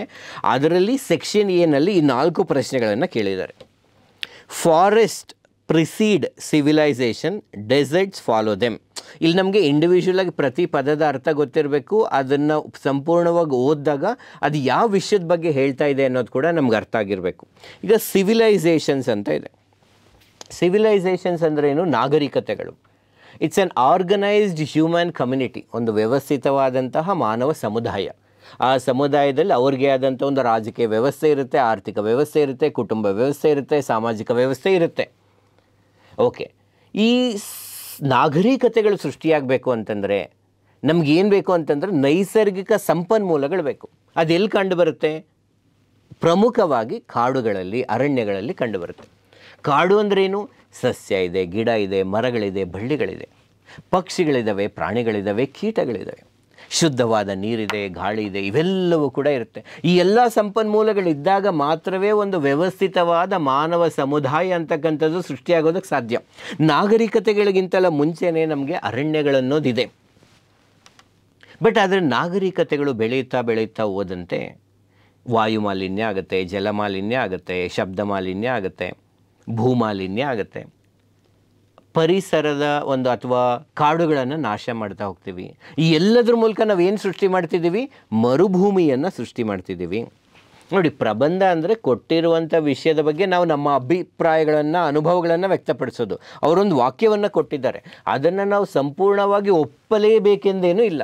ಯಾವ್ಯಾವ ನಾಗರಿಕತೆಗಳು ನನಗೆ ಗೊತ್ತು, ಆ ಎಲ್ಲ ನಾಗರಿಕತೆಗಳು ಸೃಷ್ಟಿಯಾಗೋದಕ್ಕೆ ಕಾರಣಗಳೇನು, ಅವೆಲ್ಲವೂ ಕೂಡ ಪರಿಸರವನ್ನು ನಾಶನೇ ಮಾಡಿದವ, ಮರುಭೂಮಿಗಳನ್ನು ಸೃಷ್ಟಿಸಿದವ, ಯಾವುದಾದ್ರೂ ಕೆಲವು ನಾಗರಿಕತೆಗಳು ಪರಿಸರದ ಉನ್ನತಿಗೋಸ್ಕರ ಕೆಲಸ ಮಾಡಿದವ, ಇದೆಲ್ಲ ಯೋಚನೆ ಮಾಡಬೇಕು. That again will discuss in the next stages. ಇಲ್ಲಿ ನಾನೇನು ಓಕೆ, ಇದು ಒಂದು ಸುಸ್ಥಿರ ಅಭಿವೃದ್ಧಿಗೆ ಸಂಬಂಧಿಸಿರುವಂಥದ್ದು, ಮಾನವನ ದುರಾಸೆಗೆ ಸಂಬಂಧಿಸಿರುವಂತಹ ಒಂದು ಪರ್ಟಿಕ್ಯುಲರ್ ಟಾಪಿಕ್ ಅಂತ ಅನ್ಕೋಬೋದು. The empires of the future will be the empires of the mind. Empires, ಸಾಮ್ರಾಜ್ಯಗಳು. ಹಿಂದಿನ ಕಾಲದಲ್ಲಿ ಒಂದು ಸಾಮ್ರಾಜ್ಯವನ್ನು ಸ್ಥಾಪನೆ ಮಾಡಬೇಕು, ಸಾಮ್ರಾಜ್ಯವನ್ನು ವಿಸ್ತಾರ ಮಾಡಬೇಕು ಅಂದರೆ ಏನಿರಬೇಕಿತ್ತು? ಫಿಸಿಕಲ್ ಸ್ಟ್ರೆಂತ್ ಇರಬೇಕು, ಮಿಲಿಟ್ರಿ ಪವರ್ಸ್ ಇರಬೇಕಿತ್ತು, ವೆಪನ್ಸ್ ಇರಬೇಕಿತ್ತು, ಟೂಲ್ಸ್ ಇರಬೇಕಿತ್ತು. ಆವಾಗ ನಾವು ಸಾಮ್ರಾಜ್ಯವನ್ನು ವಿಸ್ತಾರ ಮಾಡ್ಬೋದು. ಈ ವಾಕ್ಯ ಏನಪ್ಪ ಹೇಳ್ತಾ ಇದೆ ಅಂದರೆ, ಭವಿಷ್ಯತ್ತಿನಲ್ಲಿ ನೀವು ಸಾಮ್ರಾಜ್ಯಗಳನ್ನು ಸೃಷ್ಟಿ ಮಾಡಬೇಕು ಅಂದರೆ, ಸಾಮ್ರಾಜ್ಯಗಳನ್ನು ವಿಸ್ತರಿಸಬೇಕು ಅಂದರೆ, ಒಂದು ದೇಶ ಪ್ರಗತಿ ಆಗಬೇಕು ಅಂತಂದರೆ ಅದು ಮೈಂಡ್ ಮೇಲೆ ಡಿಪೆಂಡ್ ಆಗಿರುತ್ತೆ. ಮೈಂಡ್ ಅಂದರೆ ಏನು? ಇಲ್ಲಿ the mind is a symbol of knowledge, ಜ್ಞಾನ. Here the mind is a symbol of intelligence, ಬುದ್ಧಿವಂತಿಕೆ. Here the mind is a symbol of wisdom, ವಿವೇಕ. Mind is a symbol of creativity. Mind is a symbol of innovation. So ಜ್ಞಾನ, ಬುದ್ಧಿವಂತಿಕೆ, ವಿವೇಕ, ಸೃಜನಾತ್ಮಕತೆ, ನಾವೀನ್ಯತೆ ಇವುಗಳ ಮೂಲಕ ನಾವು ಆಲೋಚಿಸಿದಾಗ ಸಾಮ್ರಾಜ್ಯಗಳನ್ನು ಸ್ಥಾಪಿಸ್ಬೋದು, ವಿಸ್ತರಿಸ್ಬೋದು, ಒಂದು ದೇಶ ಉದ್ಧಾರ ಆಗ್ಬೋದು, ಮನುಷ್ಯರು ಪ್ರಗತಿ ಆಗ್ಬೋದು ಅಂತ ಈ ವಾಕ್ಯ ಹೇಳ್ತಾ ಇದೆ. ಹೌದಾ ಇಲ್ವಾ? ಯೋಚನೆ ಮಾಡಿ. Next, there is no path to happiness, happiness is the path. There is no path to happiness. ಸಂತೋಷಕ್ಕೆ ಯಾವುದೇ ಮಾರ್ಗ ಇಲ್ವಂತೆ. ಸಂತೋಷವಾಗಿರೋದೇ ಮಾರ್ಗ ಅಂತೆ. ಸಂತೋಷವಾಗಿರೋದೇ ಮಾರ್ಗ. ಯಾವುದಕ್ಕೆ? ಜೀವನದ ಮಾರ್ಗ. ಏನಿದು ನೋಡೋಣ ಇನ್ನು ಸ್ವಲ್ಪ ಡೆಪ್ತಾಗಿ. ಆ್ಯಕ್ಚುಲಿ ಇನ್ಫ್ಯಾಕ್ಟ್ ನಾವು ಲೈಕ್ ಈ ಸದ್ಯಕ್ಕೆ ಈ ವಾಕ್ಯದ ಅರ್ಥ ಅಂತೂ ಇಷ್ಟು. ಸಂತೋಷಕ್ಕೆ ಯಾವುದೂ ಮಾರ್ಗ ಇಲ್ಲ, ಸಂತೋಷವಾಗಿರೋದೇ ಮಾರ್ಗ. ಯಾವುದರ ಮಾರ್ಗ? ಜೀವನದ ಮಾರ್ಗ. ಏನಿದು? Let us we think. Actually ನೋಡೋಣ ಇನ್ನು ಸ್ವಲ್ಪ. ನೀವು ಅಲ್ಲಿವರೆಗೂ ಯೋಚನೆ ಮಾಡಿರಿ, ಇನ್ನೇನಾದರೂ ಪಾಸ್ ಮಾಡೋದ್ರ ಬಗ್ಗೆ ಯೋಚನೆ ಮಾಡೋಕ್ಕಾಗತ್ತಾ ಅಂತ ಟ್ರೈ ಮಾಡಿ. Next, the doubter is a true man of science. Man of science ಇಲ್ಲಿ ಬರೀ ಪುರುಷ ಅಂತಲ್ಲ, ಮನುಷ್ಯ, ಮಹಿಳೆ, ಪುರುಷ ಎಲ್ಲರೂ ಸೇರಿ. ಒಬ್ಬ ನಿಜವಾದ ವೈಜ್ಞಾನಿಕ ಮನುಷ್ಯ ಅಂತಂದರೆ ಹೇಗಿರ್ತಾನೆ ಅಂತಂದರೆ ಅವನು ಡೌಟರ್ ಆಗಿರ್ತಾನೆ, ಸಂದೇಹಗಾರನಾಗಿರ್ತಾನೆ. ಯಾವುದ್ರ ಬಗ್ಗೆ ಸಂದೇಹ ಪಡ್ತಾನೆ? ಎಕ್ಸಿಸ್ಟಿಂಗ್ ನಾಲೆಜ್ ಬಗ್ಗೆ. ನಮಗೆ ಯಾವ್ಯಾವ ವಿಷಯಗಳು ಆಲ್ರೆಡಿ ಗೊತ್ತಿದ್ದಾವೆ ಅಂತ ನಾವು ಅನ್ಕೋತಿದ್ದೀವೋ, ಇದು ಸರಿ, ಇದು ನಿಜ ಅಂತ ನಾವು ಅನ್ಕೋತಾ ಇದ್ದೀವೋ, ಯಾವುದನ್ನು ಬೇರೆಯವರೆಲ್ಲರೂ ಸರಿ ಅಥವಾ ನಿಜ ಅಂತ ಹೇಳ್ತಿದ್ದಾರೋ ಇವುಗಳ ಬಗ್ಗೆ ಸಂದೇಹಾತ್ಮಕವಾಗಿರ್ತಾರೆ. ಅಂದರೆ ಅವರು ಅದನ್ನು ಜಸ್ಟ್ ಬಿಕಾಸ್ ಯಾರೋ ಹೇಳಿದ್ರು ಅಥವಾ ಇವರೆಲ್ಲರೂ ಸರಿ ಅಂದ್ಕೊಂಡಿದ್ದಾರೆ ಅಂತೇಳಿ ಅದನ್ನು ನಂಬೋದಿಲ್ಲ. ಅದನ್ನು ಡೌಟ್ ಮಾಡ್ತಾರೆ, ಕ್ವಶನ್ ಮಾಡ್ತಾರೆ, ಅದ್ರ ಬಗ್ಗೆ ಕ್ಯೂರಿಯಾಸಿಟಿ ಅವ್ರಿಗಿರುತ್ತೆ. This is the first step for a science. ಈಗ ಹಿಂದಿನ ಕಾಲದಲ್ಲಿ ಒಂದು ಜಿಯೋಸೆಂಟ್ರಿಕ್ ಥಿಯರಿ ಅಂತ ಇತ್ತು, ಭೂ ಕೇಂದ್ರ ಸಿದ್ಧಾಂತ. ಭೂಮಿ ಕೇಂದ್ರದಲ್ಲಿದೆ, ಅದ್ರ ಸುತ್ತ ಗ್ರಹಗಳೆಲ್ಲವೂ ಸುತ್ತುತ್ತೆ ಅಂತ. ಬಟ್ ಕೆಲವ್ರಿಗೆ ಅದ್ರ ಮೇಲೆ ಸಂದೇಹ ಬರುತ್ತೆ, ಅದು ನಿಜವಾಗ್ಲೂ ಹಾಗೇ ಇದೆಯಾ? ಅವು ಯಾವಾಗ ಸಂದೇಹ ಬರುತ್ತೆ ಅವರು ಅದನ್ನು ವೆರಿಫೈ ಮಾಡ್ಕೋತಾರೆ. ಸೊ ಅದಕ್ಕೇನು ಲಾಜಿಕ್ ಏನಿದೆ, ಫ್ಯಾಕ್ಟ್ಸ್ ಏನಿದೆ, ಎವಿಡೆನ್ಸಸ್ ಏನಿದೆ, ಅದನ್ನು ಸಿಸ್ಟಮ್ಯಾಟಿಕ್ಕಾಗಿ ಸ್ಟಡಿ ಮಾಡ್ತಾರೆ. ಅದು ಸರಿ ಇದ್ದರೆ ಸರಿ ಅಂತ ಒಪ್ಕೋತಾರೆ, ಇಲ್ಲ ಅಂದರೆ ಇಲ್ಲ, ಇದು ಹೀಲಿಯೋಸೆಂಟ್ರಿಕ್ ಥಿಯರಿ ಕರೆಕ್ಟು, ಸೂರ್ಯ ಕೇಂದ್ರ ಸಿದ್ಧಾಂತ ಕರೆಕ್ಟ್ ಅಂತೇಳಿ ಪ್ರಪೋಸ್ ಮಾಡ್ತಾರೆ. ಆವಾಗಲೇ ಸೈನ್ಸ್ ಅನ್ನೋದು ಪ್ರಗತಿ ಆಗುತ್ತೆ. ನಾವು ಯಾವುದನ್ನು ಫೇಸ್ ವ್ಯಾಲ್ಯೂನಲ್ಲಿ ಜಸ್ಟ್ ಬಿಕಾಸ್ ಇವ್ರು ಹೇಳಿದ್ದಾರೆ ಈ ಧರ್ಮದಲ್ಲಿದೆ ಇವ್ರು ಸರಿ ಅಂತಾರೆ ಅಂತೇಳಿ ಒಪ್ಕೋಬಾರ್ದು. ಪ್ರತಿಯೊಂದನ್ನು ಸಂದೇಹಿಸಬೇಕು. ಅದು ತಪ್ಪೇನೂ ಇಲ್ಲ. ನಾವೀಗ ಎಸ್ಸೆ ಬರೀಬೇಕು ಅಂತ ಹೇಳ್ತೀವಿ, ಈ ಥರ ಬರೀಬೇಕು, ಈ ಸ್ಟೆಪ್ಸ್ನ ಫಾಲೋ ಮಾಡಬೇಕು, ನೀವು ನನ್ನನ್ನು ಹಾಗೆ ಫಾಲೋ ಮಾಡಬಾರ್ದು. ಈ ಥರನೇ ನಾನು ಏನಕ್ಕೆ ಫಾಲೋ ಮಾಡಬೇಕು, ಇದಕ್ಕಿಂತ ಭಿನ್ನವಾಗಿ ನಾನು ಏನಕ್ಕೆ ಬರೀಬಾರ್ದು, ಯೋಚನೆ ಮಾಡಬೇಕು. You can question everything around you. You can doubt everything that is happening around you. ಹಿಂದಿನ ಕಾಲದಲ್ಲಿ ಕೆಲವು ವ್ಯಕ್ತಿಗಳು ಇದ್ದಕ್ಕಿದ್ದಂತೆಗೆ ಅವ್ರಿಗೆ ಕಾಯಿಲೆಗಳು ಬರ್ತಾಯಿತ್ತು, ಸತ್ತೋಗ್ತಿದ್ರು. ಜನ ಅವಾಗ ಏನು ಅಂದ್ಕೊಳ್ಳೋರು, ಇದಕ್ಕೆ ಒಂದು ಸೂಪರ್ ನ್ಯಾಚುರಲ್ ಪವರ್ ಅಂತಕ್ಕಂಥದ್ದು ಕಾರಣ, ಮಾನವಾತೀತ ಒಂದು ಯಾವುದೋ ಒಂದು ಶಕ್ತಿ ಇದೆ, ಅದಕ್ಕೆಲ್ಲವೂ ಅದೇ ಇವನ್ನೆಲ್ಲ ಸೃಷ್ಟಿಸ್ತಾ ಇದೆ ಅಂತ. ಬಟ್ ಕೆಲವರು ಅದನ್ನು ಒಪ್ಕೊಳ್ಳಲಿಲ್ಲ. They started studying again. ಅಲ್ಲಿ ತರ್ಕ ಉಪಯೋಗಿಸ್ತಾರೆ, ಅನಾಲಿಸಿಸ್ ಉಪಯೋಗಿಸ್ತಾರೆ, ಪ್ರೆಸೆಂಟ್ ಇರುವಂಥ ಕಾನ್ಸೆಪ್ಟನ್ನ ಕ್ರಾಸ್ ಚೆಕ್ ಮಾಡ್ತಾರೆ. ಆವಾಗ ಇದು ಮೈಕ್ರೋ ಆರ್ಗನಿಸಮ್ಸ್ ಅಂತ ಇದೆ, ಸೂಕ್ಷ್ಮಾಣು ಜೀವಿಗಳಿದೆ, ಈ ಸೂಕ್ಷ್ಮಾಣು ಜೀವಿಗಳಿಂದ ಮನುಷ್ಯಗೆ ಬೇರೆ ಬೇರೆ ರೋಗ ಬರುತ್ತೆ. ಈ ರೀತಿ ಹಲವಾರು ವೈಜ್ಞಾನಿಕ ಪ್ರಗತಿ ಅಂತ ಏನಾಗಿದೆ, ಅದು ಯಾರೊಬ್ಬರು ಇರುವಂಥ ವ್ಯವಸ್ಥೆಯಲ್ಲಿ ಸಂದೇಹಗಳನ್ನು ಪಟ್ಟರು, ಡೌಟ್ ಪಟ್ಟರು, ಕ್ವಶ್ಚನ್ ಮಾಡಿದ್ರು, ಲಾಜಿಕಲಾಗಿ ಥಿಂಕ್ ಮಾಡಿದ್ರು, ಫ್ಯಾಕ್ಟ್ಸ್ ಆ್ಯಂಡ್ ಎವಿಡೆನ್ಸಸ್ ಕಲೆಕ್ಟ್ ಮಾಡಿದ್ರು, ಆಗ ವಿಜ್ಞಾನ ಪ್ರಗತಿ ಆಯಿತು. ಸೊ ನಿಜವಾದ ವೈಜ್ಞಾನಿಕ ಮನುಷ್ಯ ಯಾರಪ್ಪ ಅಂತಂದರೆ ಸಂದೇಹ ಪಡೋನು ಅಂತ ಈ ವಾಕ್ಯ ಹೇಳುತ್ತೆ. ಸೊ ಈ 4ರಲ್ಲಿ ನೀವು ಒಂದನ್ನು ಚೂಸ್ ಮಾಡಿ ಅದರ ಬಗ್ಗೆ 1000 ಪದಗಳು ಬರೆದಿದ್ದರೆ ನಿಮಗೆ 125 ಮಾರ್ಕ್ಸ್ಗೆ ಬರೋದು. ಅಂದರೆ ಅಷ್ಟು ಕೊಡಲ್ಲ ಅವರು, ಅಟ್ಲೀಸ್ಟ್ ಅಷ್ಟಕ್ಕೆ ಅಟೆಂಪ್ಟ್ ಮಾಡ್ಬೋದಾಗಿತ್ತು. ಸೊ ಒಂದು ಐಡಿಯಾ ಯಾವ ಥರ ಪ್ರಶ್ನೆ ಕೇಳಿದರು ಅಂತ. ನಾವು ಹಾಗೆ ಪೇಷನ್ಸ್ ಆಗಿರಬೇಕು. ನೆಕ್ಸ್ಟ್ ಸ್ಲೈಡ್ಗೆ ಹೋಗ್ತಿದ್ದೀವಿ, ಅದನ್ನು ಪಾಸ್ ಮಾಡಿ ನಾನು ಹೇಳೋದಕ್ಕಿಂತ ಮುಂಚೆ ನೀವು ಆ ಒಂದು ವಾಕ್ಯದ ಅರ್ಥ ಏನಿರಬಹುದು ಅಂತ ನೀವು ಟ್ರೈ ಮಾಡ್ತಾ ಇರಬೇಕು. ಈಗ ನಾವು ಫಸ್ಟ್ ಸ್ಟೆಪ್ಪಲ್ಲಿದ್ದೀವಿ, ಚಾಯ್ಸ್ ಆಫ್ ದಿ ಟಾಪಿಕ್ ಅಂತ. ನಾವು ಲೈಕ್ ಚೂಸ್ ಮಾಡೋಕ್ಕೆ ಮುಂಚೆ 4 ಓದಬೇಕು. ಜಸ್ಟ್ ಹಾಗೆ ಸೆಕ್ಷನ್ ಬಿ ಕೂಡ ನೋಡ್ಕೊಂಬಂದ್ಬಿಡೋಣ. ಇಲ್ಲಿ ಏನು ಕೇಳಿದ್ದಾರೆ, social media is triggering the fear of missing out amongst the youth, precipitating the depression and loneliness. Social media, ಸಾಮಾಜಿಕ ಮಾಧ್ಯಮಗಳಿದೆ, ಫೇಸ್ಬುಕ್ಕು, ಟ್ವಿಟ್ಟರ್ ಅಥವಾ ನಾವು ಎಕ್ಸ್ ಅಂತ ಏನು ಕರಿತೀವಿ, ಸ್ನ್ಯಾಪ್ಚಾಟು, ಇನ್ಸ್ಟಾಗ್ರಾಮು, ಈ ಥರ ಬೇರೆ ಬೇರೆ ಸಾಮಾಜಿಕ ಮಾಧ್ಯಮಗಳಿದೆ. ಅದರಲ್ಲಿ ಹಲವಾರು ಜನ ಇದ್ದಾರೆ, ಅವರವರು ತಮಗಿಷ್ಟವಾದಂಥ ಚಿತ್ರಗಳನ್ನು, ವೀಡಿಯೋಗಳನ್ನೆಲ್ಲರೂ ಪೋಸ್ಟ್ ಮಾಡ್ತಾ ಇರ್ತಾರೆ. ಇದರಿಂದ ಕೆಲವು ಯುವಕರಲ್ಲಿ ಏನು ಬರುತ್ತೆ ಅಂದರೆ the fear of missing out. ಜನ ಎಲ್ಲರೂ ಸಂತೋಷವಾಗಿದ್ದಾರೆ, ತಮ್ಮ ಕಾಲವನ್ನು ತಮಗಿಚ್ಛೆ ಬಂದಂತೆ ಕಳೀತಾ ಇದ್ದಾರೆ, ಹಲವಾರು ಆಸ್ತಿಗಳನ್ನು ಸಂಪಾದನೆ ಮಾಡ್ತಿದ್ದಾರೆ, ಐಷಾರಾಮಿ ಜೀವನಗಳನ್ನು ಮಾಡ್ತಿದ್ದಾರೆ. ನಾನು ಅದನ್ನು ಪಡೆಯೋದಕ್ಕಾಗ್ತಾ ಇಲ್ಲ, ಕಳೆದುಕೊಳ್ತಾ ಇದ್ದೀನಿ, ನಾನು ಅದನ್ನು ಆ ಪ್ರೀಷಿಯಸ್ ಟೈಮ್ನ ಎಕ್ಸ್ಪೀರಿಯೆನ್ಸ್ಗಳನ್ನೆಲ್ಲ ನಾನು ಮಿಸ್ ಆಗ್ತಾ ಇದ್ದೀನಿ ಅನ್ನೋ ಭಯ ಕಾಡ್ತಾ ಇದೆ. ಅವರೆಲ್ಲರೂ ಚೆನ್ನಾಗಿದ್ದಾರೆ, ನಾನು ಒಬ್ಬನೇ ಚೆನ್ನಾಗಿಲ್ಲ. ಅದಕ್ಕೆ ಕಾರಣ ನಾನೇನೋ ಮಾಡ್ತಿರೋ ಸರಿ ಇಲ್ಲ, ಇನ್ನೇನೋ ಒಂದು ಮಾಡಬೇಕು. ಅವರೆಲ್ಲರೂ ಅದ್ಭುತವಾಗಿದ್ದಾರೆ, ನಂಗೆ ಆ ಥರ ಇರೋಕ್ಕಾಗ್ತಿಲ್ಲ, ನಂಗೆ ಅಷ್ಟು ಜ್ಞಾನ ಇಲ್ಲ, ಇಂಟೆಲಿಜೆನ್ಸ್ ಇಲ್ಲ, ಆಸ್ತಿ ಇಲ್ಲ, ನಮ್ಮ ಅಪ್ಪ ಅಮ್ಮ ನನಗೆ ಸರಿಯಾಗಿ ಬೆಳೆಸ್ಲಿಲ್ಲ, ನಾವು ಒಳ್ಳೆ ಸ್ಕೂಲಲ್ಲಿ ಓದಲಿಲ್ಲ, ಅದಕ್ಕೆ ಹಿಂಗೆ ಆಗ್ತಿದೆ, ಅದು ಇದು ಈ ಥರ. ಲೈಕ್ ಇವರೆಲ್ಲರೂ ತುಂಬ ಲಕ್ಸುರಿಯಸ್ ಲೈಫ್ನ ಲೀಡ್ ಮಾಡ್ತಿದ್ದಾರೆ. ನಾನು ಅವ್ರ ಜೊತೆ ಹೆಂಗೆ ಫ್ರೆಂಡ್ಶಿಪ್ ಮಾಡೋಕ್ಕಾಗುತ್ತೆ? ಇವ್ರು ಇಷ್ಟು ಚೆನ್ನಾಗಿ ಇಂಗ್ಲೀಷ್ ಮಾತಾಡ್ತಿದ್ದಾರೆ, ಅವ್ರ ಜೊತೆ ನಾನು ಹೆಂಗೆ ಮಾತಾಡೋಕ್ಕಾಗುತ್ತೆ? ಲೋನ್ಲಿನೆಸ್, ಒಂಟರಿತನ. ಅಯ್ಯೋ ಅವರಿಂದ ದೂರ ಇರಬೇಕಪ್ಪ, ನಾವು ಅವ್ರನ್ನ ಮ್ಯಾನೇಜೇ ಮಾಡೋಕ್ಕಾಗಲ್ಲ. ಅವರು ಮಾತಾಡೋ ಇಂಗ್ಲೀಷ್ ಮುಂದೆ ನಾನು ಇಂಗ್ಲೀಷ್ಗೆ ಆ್ಯಕ್ಚುಲಿ ನನಗೆ ಅವಮಾನ ಆಗುತ್ತೆ. ಅವ್ರ ಡ್ರೆಸ್ಸಿಂಗ್ ಸ್ಟೈಲು ಏನು ಫಿಟ್ಟಾಗಿದ್ದಾರೆ, ಇವರೆಲ್ಲ 6 ಪ್ಯಾಕ್ ಇದ್ದಾರೆ, 0 ಸೈಜ್ ಇದೆ, ಅದು ಇದು ಎಷ್ಟು ಬೆಳ್ಳಗಿದ್ದಾರೆ, ಪಿಂಪಲ್ಸ್ ಇಲ್ಲ, ಅದು ಇಲ್ಲ ಇದಿಲ್ಲ, ನಾನು ಆ ಥರ ಇಲ್ಲ, ಅಯ್ಯೋ ನಾನು ಅವರಿಂದ ದೂರ ಆಗೋಣ. ಆ್ಯಂಡ್ ನಂಗೆ ಇನ್ಫೀರಿಯಾರಿಟಿ ಕಾಂಪ್ಲೆಕ್ಸ್ ಜಾಸ್ತಿ ಆಗಿ ಅದು ಖಿನ್ನತೆ ಅಥವಾ ಡಿಪ್ರೆಷನ್ ಕೂಡ ಕಾರಣ ಆಗ್ತಿದೆ ಅಂತ ಅವ್ರು ಹೇಳ್ತಿದ್ದಾರೆ. Nearly all man can withstand adversity, but to test the character, give him power. ಈ ವಾಕ್ಯ ಏನಿದೆಯಲ್ಲ ಇದು ಸಮಗ್ರತೆಗೆ ಸಂಬಂಧಿಸಿದ್ದು. ಇಂಟೆಗ್ರಿಟಿ ಅಂತ ಕರಿತೀವಿ. ಇಂಟೆಗ್ರಿಟಿ ಅಂದರೆ ಏನಪ್ಪ ಅಂದರೆ ಎಥಿಕ್ಸ್ ಇನ್ ಆ್ಯಕ್ಷನ್ ಅಂತ. ಎಥಿಕ್ಸ್ ಇನ್ ಆ್ಯಕ್ಷನ್, ನೈತಿಕತೆಯನ್ನು ಕಾರ್ಯರೂಪದಲ್ಲಿ ಅನುಸರಿಸುವುದು. ಯಾವುದು ಒಳ್ಳೆಯದೋ ಅದನ್ನು ಮಾಡೋದು, ಯಾವುದು ಕೆಟ್ಟದೋ ಅದನ್ನು ಮಾಡದೇ ಇರೋದು. ಈ ವಾಕ್ಯ ಏನು ಹೇಳುತ್ತೆ ಅಂದರೆ all men can withstand adversity. ಕಷ್ಟಕರವಾದ ಪರಿಸ್ಥಿತಿಗಳಲ್ಲಿ ಎದುರಿಸ್ತಾರೆ ಜನ. ಎದುರಿಸ್ತಾರೆ ಅಂದರೆ ನ್ಯಾಯವಾಗಿ ಕೂಡ ಇರ್ತಾರೆ, ನೈತಿಕವಾಗಿರ್ತಾರೆ. ಕೆಲವರು ಹೇಳ್ತಾ ಇರ್ತಾರೆ, ನನ್ನ ಜೀವನದಲ್ಲಿ ಎಷ್ಟು ಕಷ್ಟ ಬಂತು ಗೊತ್ತಾ, ಒಂದು ದಿವಸ ಕೂಡ ನಾನು ಯಾರ ಮುಂದೆನೂ ತಲೆ ಬಾಗಲಿಲ್ಲ, ಯಾವುದು ತಪ್ಪು ಅದನ್ನು ನಾನು ಮಾಡಲೇ ಇಲ್ಲ. ಆ್ಯಕ್ಚುಲಿ ನಾನು ಇವಾಗಲೂ ಕೂಡ ನನ್ನ ಒಂದು ಒಳ್ಳೆಯತನವನ್ನು ಕಾಪಾಡ್ಕೊಂಡು ಬರ್ತಾಯಿದ್ದೀನಿ, ಎಷ್ಟೇ ಸಂಕಷ್ಟಗಳು ಎದುರಾದರೂ ಕೂಡ ಅಂತ. ನಿಜ ಮಾಡ್ಕೊಂಡು ಬರ್ತಿದ್ದೀರಾ. ಈಗ ಲೈಕ್ ಈ ಸಿವಿಲ್ ಸರ್ವಿಸ್ ಎಕ್ಸಾಮ್ ಕ್ಲಿಯರ್ ಆಗೋದಕ್ಕಿಂತ ಮುಂಚೆ ನೀವೆಲ್ಲರೂ ನಾನು ತುಂಬ ಎಥಿಕಲ್ ಇದ್ದೀನಿ, ಯಾರಿಗೂ ಅನ್ಯಾಯ ಮಾಡಿಲ್ಲ, ಮೋಸ ಮಾಡಿಲ್ಲ, ನನಗೆ ಎಷ್ಟೇ ಕಷ್ಟಗಳು ಎದುರಾದರೂ ಸಹ ನಾನು ಯಾವುದು ಸರಿನೋ ಅದನ್ನೇ ಮಾಡಿದ್ದೀನಿ ಅಂತ ಅಂದ್ಕೊಂಡಿದ್ದೀರಿ ಅಂದರೆ ಯು ಆರ್ ಗುಡ್. ಬಟ್ ಈ ವಾಕ್ಯ ಹೇಳ್ತಾ ಇದೆ ಅದನ್ನು ತುಂಬ ಜನ ಮಾಡ್ತಾರೆ. ಬಟ್ ನಿಜವಾಗ್ಲೂ ನಿಮ್ಮ ನಡತೆ ಯಾವಾಗ ಗೊತ್ತಾಗುತ್ತೆ ಅಂತಂದರೆ ನಿಮ್ಗೆ ಅಧಿಕಾರ ಬಂದಾಗ.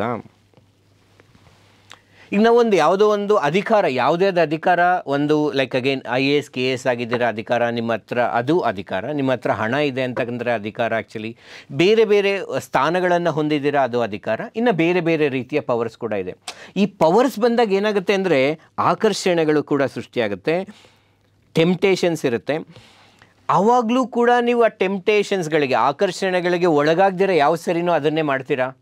ನಾನೀಗ ಯಾವುದೋ ಒಂದು ಉನ್ನತ ಸ್ಥಾನದಲ್ಲಿ ಇದ್ದೀನಿ, ಅದರಲ್ಲಿ ತಪ್ಪು ಮಾಡಿದ್ರು ಕೂಡ ನಾನು ಲಂಚ ತೊಗೊಂಡ್ರು ಯಾರಿಗೂ ಗೊತ್ತಾಗೋದಿಲ್ಲ, ಯಾರೋ ಮೇಲೆ ದಬ್ಬಾಳಿಕೆ ಮಾಡಿದ್ರು ಅವ್ರು ನನ್ನ ಮೇಲೆ ಕಂಪ್ಲೇಂಟ್ ಕೊಡೋದಕ್ಕಾಗೋದಿಲ್ಲ. I know how to manage the officials, ಅದು ಇದು ಆ ಸ್ಥಾನದಲ್ಲಿದ್ದೀನಿ, ನನ್ನನ್ನು ಯಾರೂ ಪ್ರಶ್ನಿಸೋದಕ್ಕಾಗೋದಿಲ್ಲ. ಅಂಥ ಟೈಮಲ್ಲೂ ನೀವು ಎಥಿಕಲ್ ಆಗಿರೋದಕ್ಕೆ ಸಾಧ್ಯನಾ? ಇರ್ತೀರಾ? ಇದ್ದೋತಕ್ಕಂಥದ್ದು ತುಂಬ ಗ್ರೇಟು. ಅದು ಮಾತ್ರವೇ ಸಿಂಬಲ್ ಆಫ್ ಇಂಟೆಗ್ರಿಟಿ, ಅಥವಾ ಅದುವೇ ಒಂದು ಮಹತ್ವವಾದದ್ದು ಅಂತ ಈ ವಾಕ್ಯ ಹೇಳುತ್ತೆ. ಸೊ ನಿಜವಾದ ಒಬ್ಬ ವ್ಯಕ್ತಿಯ ನಡತೆ ಯಾವಾಗ ಗೊತ್ತಾಗುತ್ತೆ, ಅಥವಾ ಒಂದು ವ್ಯಕ್ತಿತ್ವ ಅಂತಕ್ಕಂಥದ್ದು ಯಾವಾಗ ಗೊತ್ತಾಗುತ್ತೆ ಅಂತಂದರೆ ಆತನಿಗೆ ಅಧಿಕಾರ ಬಂದಾಗ. ಆ ಅಧಿಕಾರ ಬಂದಾಗ ತಪ್ಪು ಮಾಡೋದಕ್ಕೆ ಎಷ್ಟೊಂದು ಅವಕಾಶಗಳಿರುತ್ತೆ. ಎಷ್ಟೊಂದು ಸಲ ನಾವು ಜೀವನದಲ್ಲಿ ತಪ್ಪು ಮಾಡಿರಲ್ಲ, ಏನಕ್ಕಂದರೆ ತಪ್ಪು ಮಾಡೋಕ್ಕೆ ಅವಕಾಶ ಇರೋದಿಲ್ಲ. ಅವಾಗ ತಪ್ಪು ಮಾಡಿದ್ರೆ ಕಾನ್ಸಿಕ್ವೆನ್ಸಸ್ ಜಾಸ್ತಿ ಇರುತ್ತೆ. ಬಟ್ ಒಂದು ಅಧಿಕಾರಕ್ಕೆ ಬಂದಾಗ ನೀವು ತಪ್ಪು ಮಾಡಿದ್ರೆ ಎಸ್ಕೇಪ್ ಆಗ್ಬೋದು, ನಿಮ್ಮನ್ನು ಯಾರು ಕೇಳಲ್ಲ. ಆ ಟೈಮಲ್ಲಿ ಕೂಡ ನೀವು ಎಥಿಕಲ್ ಆಗಿದ್ದರೆ ಅದು ಗ್ರೇಟ್ ಅನ್ನುವಂಥ ಈ ವಾಕ್ಯವನ್ನು ಅಥವಾ ಕಲ್ಪನೆಯನ್ನು ಈ ವಾಕ್ಯ ಹೇಳುತ್ತೆ. So this is about integrity. All ideas having the large consequences are always simple. Idea ಅಂದರೆ ಏನು? ಆಲೋಚನೆಗಳು. ಇವಾಗ ಫಾರ್ ಎಕ್ಸಾಂಪಲ್ ಡೆಮಾಕ್ರಸಿ ಅನ್ನೋದೊಂದು ಐಡಿಯಾ,